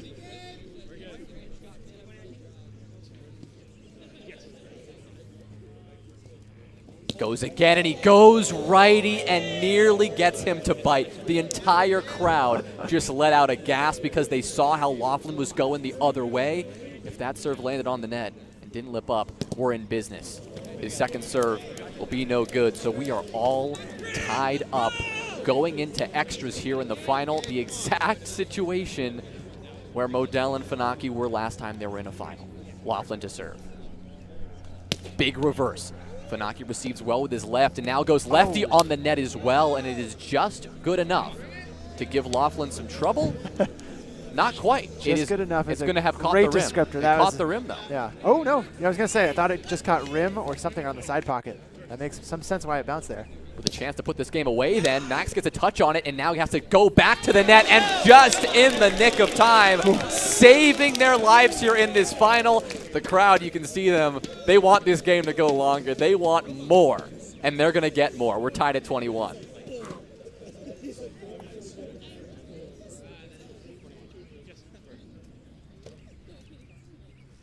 He goes right, but Laughlin is ready for it this time. A righty into Max's body, and that slips away. I am loving just the ebb and flow of everybody getting excited on the point, and then we're dead silent here. No one wants to make a sound. Abrams with a good cut gives Funaki trouble. Diving effort, lip up. Abrams has a chance at this. Laughlin puts it on. Can Modell get there? Yes, he can. Funaki's got to put this in perfectly, and he does. Modell gets it away, but Abrams gets it back, and somehow Funaki and Modell stay alive. All this for a hold. We see Modell airborne. A dime set from Funaki, and it's in the gap, but Laughlin gets around that. Oh my gosh. Max Modell, he wanted that one so badly. He sent everything he had at that ball. That was way in the crowd. and somehow it got back. We do have a momentary pause. Yeah, Dan Abrams was trying to save Dan Abrams trying to save that last set we saw. So to rewind, right, from the touch that Modell has, diving off to the right, a fantastic set from Funaki, a righty push from Modell in the gap. Laughlin dives or gets it up, and then at the very end of that point, Dan Abrams is flailing, trying to find that set. Looks like he came down a little funny. Not sure if it's an ankle or something in the leg, but he's going to be utilizing his 5-minute injury timeout. So we're going to be just digesting everything right now. Probably not going to take a break. Because we're going to stay with the action. Yeah, we got a lot to talk about here. Yeah, Because there's a lot going on. What we just saw was like an incredible point where Max Modell, Gabe Funaki had to stay alive. I mean, what's been happening is both these teams have been going back and forth. It was Max Modell and Gabe Funaki with the advantage, with what we would call, they're up the mini, right? They're the ones receiving the serve, technically have an advantage to put that one away. They're going to be on offense first. Laughlin hit a nice serve that gave Funaki trouble. He hit the rim. All of a sudden, that mini switched. Then it was in the favor of Laughlin and Abrams. They had a chance to put it away. They couldn't do it the first time. But on that one, that was just a hold. That was just a hold for Funaki and Modell because it was a great serve from Abrams, and they had to dive for it, reach for it, and claw for their lives. They hang on. I'm hoping Abrams is uninjured and unscathed and ready to go back into this because it is still Abrams and Laughlin up that half a point advantage. Now with a chance to receive. Great serve from Funaki, but great recovery set from Laughlin that saves the day. Absolutely clutch. Funaki a half step, maybe even a half a hair away from getting a dive out for that first touch defensively. Laughlin another chance here. Terrifying for Modell. Last time Laughlin served, he barely got this touch up on the receive. There's the reverse, but that's high. They're going to play through this, and Modell will pull that one away. Very risky, but at the same time, a smart choice. A calculated decision, yeah. The number of times we thought we might have a gap in the action when they play the fault serve on one is a very high clip. Here goes Max. Big serve and force Laughlin to move. Good footwork, though. Modell, he just has to watch as Funaki goes up to the sky to grab that ball, and unfortunately hits his hand and ricochets the other way. Still Dan Abrams with a chance to put this one away, 24-23. Opts for the cut. Modell, calm set. Funaki not his best put away. Abrams with a chance to do it, and he does. Funaki and Modell, they've had several chances, their second opportunity and their second runner-up result because Dan Abrams and Grant Laughlin have prevailed here in Philly. A round of applause from the crowd for one of the all-time greatest finishes to a match we have seen in a long time. Everyone spent out there. Thanks around and watching, cheering that on. We do have the after party after this. It's set up right outside. There's some campfires and everything. And some of the Northeastern players, Dan Abrams, a grad student experience at Northeastern, has his Northeast teammates representing here, storming the field. Grant Laughlin, Texas native, playing in the Northeast now, a DC-based player. Doesn't have as much of his hometown Texas A&M compatriots on site, but a lot of love for Grant Laughlin, too, getting his first pitcher. I cannot believe this, man. What a comeback for them. Just what a way to end. I mean, humbled in game one. Absolutely. Losing game one 21-12. Come back, claw their way back in game three, get even, push extras, and win 25-23. I got to say, that's got to be heartbreak for Max Modell and Gabe Funaki. Like, they've had two chances at it, and they've lost in extras in game three both times. I can't imagine what they're feeling right now, but the feeling from Dan Abrams and Grant Laughlin, they've got to be on cloud nine after one of the hardest fought finals we have seen in a long while. Just a fantastic showing for them. Some ridiculous rallies and plays throughout. Just a really fun match to watch. It's been a treat. I believe we're going to try to get Grant and Dan on the mic here, get some instant reactions for y'all back home. But yeah, what a good match. What a treat to do that on the mic with you, Jonah. Oh, my God. It's such been a pleasure. I'm going to give up my seat when they get in here, allow you to interview Dan Abrams, Grant Laughlin, our victors here of the Philly Challenger event 2022. unbelievable result from them. A hard-fought quarterfinals match against Bazinga, which was fun to watch. The entire crowd enjoyed that, and really after that, it was semifinals. Yeah, we're gonna bring him into the booth right now. Are we gonna take? Yeah, Gasso, do I need to give him a minute on the specs, or can I just jump him in? Yeah, so we're gonna bring him in. Coming in, guys. Yeah, just make sure the mic's like super close, like how it is for me. But yeah, okay, guys, just tell me how you're feeling right now. Hold it like just go one at a time, like right up in your face. Yeah. Yeah, I can't believe it. I don't. Yeah. We played out of our minds all day. Yeah. This is the best moment of my life. Easily, just like a huge peaking moment. Wow. Okay. Yeah. Just talk to me about the day. Obviously, a fantastic match there in the finals. I mean, it's hard to say instant classic because I feel like so many matches have been so good. But talk to me about just starting today and the road to get here. Yeah, we played really well in pool play. I can hold well. Defense took a while to get there, but our serving, we weren't getting aced much. We played Will and Tyler. I remember you didn't love that matchup for the round of 16. We were a little pissed, but yeah, that was the 3 but we I think, and that's not the matchup we wanted. Yeah. Also, round of 32 went to 3. So we had some trouble right at the start. Yeah. And then we locked in a little bit for the next series and from there on out. Yeah, you had a big match against Bazinga. That one went 3 as well. Yeah. Yeah, that one was going back and forth. We just happened to be serving that much better and not getting ace as much. Felt really great against that series and semis, yeah. And now I'm kind of jumping around, but the end of game 3, I guess I want to go to Dan. Just that point where Max and Gabe stay alive. I think it was 23-22 or 22-21. Yeah, it's 20-21. Oh, okay. Yeah, I was here, soft touch, and then ran it down. Jonah. Sure. And then they're just so good on those. They win most of the points. It seems unfair, and you guys were playing with what looked like a similar style, where you've got. I was saying Grant's maybe got a similar vibe of Gabe, where you guys are both making a lot of touches, but with the ability to go off with those reverse cuts and such, the way that you were flying around that, diving, getting touches, you guys made some of the same plays, but. Yeah, why are they winning so many of those points? Them? Yeah, what? They're animals. They're like the best athletes. Yeah, I mean, I think they have. I felt like they had a little bit better recovery sets every single time. It was right on that. They had more options. Gabe, I felt like we had a lot of time. Gabe did have some crazy ones. Yeah, that's fair. They knew exactly what we were hitting. They just had to get there. Yeah. And we had to just try to make them have a hard play. So it's 24-23, Dan. What'd you say to Grant right before that last point? Oh, I said, you're the best one on this net. This is your game to win. Heck of a teammate. Wow. Yeah.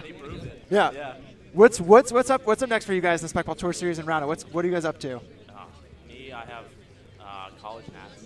Okay. 5-year-old still playing college, and then I have no idea after that. Okay. How about you, Grant? We got Raleigh, Chicago with Addison. Nice. I think we got a couple others planned, and I'm doing co-ed with Katie. Nice. And this is both your guys' first pitchers at a Spec Ball Tour Series event. Is that correct? Yeah. Okay. That's amazing. At a major challenger level tour stop. Absolutely, yeah. Anything else you guys want to share? Shout out. Shout out to Max and Gabe they played insane. Honestly, it felt like we stole that series because they just played so well. You guys lost game 1, 21-12. Yeah. Yeah. We did not find the receive at all. Yeah. And we locked in a little bit better game 2 and game 3, and we weren't getting ace quite as much. I think it came down to execution, really. Yeah. And we don't play like featured court that often, so I think we were just in our heads a little bit. Yeah. Yeah. To have the limelight. Yeah. Yeah, but then our mental game was just so strong. Every point, forget about the last point, the next point. It was best team did their job. We made it a point to lock in just constantly throughout. We said, hey, let's forget about that. We're locking in right here, and let's keep playing. Love it. Yeah. I don't know how much longer Gasser will let me talk to you guys, but I'm loving it. But yeah. Yeah, we're gonna do a little sign up, but thanks so much, guys. Huge congrats again. I'm stoked for you. For me, getting to watch you guys play is a treat. But yeah, gonna say goodbye for you guys, and we're gonna be right back with a little outro for the. Oh yeah, we're gonna be right back in 0 seconds. But yeah, good stuff, guys. Oh my goodness! Great to hear from those guys after that win. You see them still having the hype, still loving it. I love you got that. their friends watching them live, interviewing on the stream right now. Oh, it's really been a blast. I'm taking notes on how to be a better teammate. I mean, I can't be a better round net player immediately, but to tell my teammate, hey, you're the best player on this net. Let's win this game. I can do that. That's what you got to do. You know, even if my teammate isn't Grant Laughlin and I'm maybe lying through my teeth, that's great advice. It is what it is. But Sometimes you wow, gotta do it. what like I was saying to them, just what a treat. It's hard to call it an instant classic because I guess everything's instant classic these days. It's great. Roundnet is just I gotta say, it's so fun. When Gabe and Max are on the net, it feels like we hit another level of Roundnet, and you gotta, I know, I'm glad that Dan Abrams, Grant Laughlin gave some shout out to them because I gave some love to them because I really think they do deserve it. Some impressive Roundnet from, everyone here today. We've seen a lot of action here.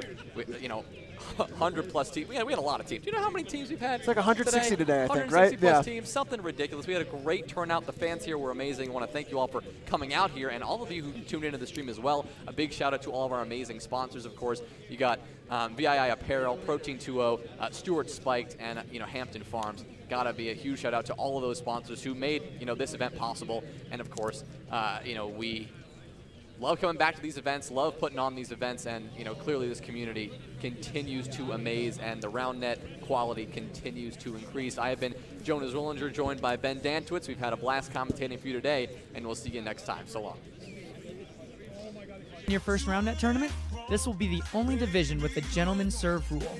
If you want to play against other teams who are still learning the sport, this one's for you. Intermediate. Are you newer to Roundnet or still honing your skills? This division's intended for players who want some competition but are still developing their game. Women's Intermediate. Ladies, if you're newer to Roundnet and looking to compete against other women, this is the division for you. Come on down for some friendly competition. Advanced. Got an arsenal of serves locked and loaded? Ready to get that defensive body up? This division is for teams that have refined their skills but aren't quite ready to compete with a no-hit zone. Women's Advanced. If you've got a nasty cut serve and are looking to compete against other experienced women, you're in the right place. This division plays with the no-hit zone, and these ladies are no joke. Contender. Think you're good? Prove it. This division includes some solid teams from across the country who want to test their skills against great competition. The top 4 teams from Contender will qualify for Premier. This division plays with a no-hit zone. Premier. Well, you've made it to the end, the best of the best. If you're unsure if you qualify for this division, you probably don't. But feel free to sit back and enjoy this insane rally from our Premier animals. See you soon.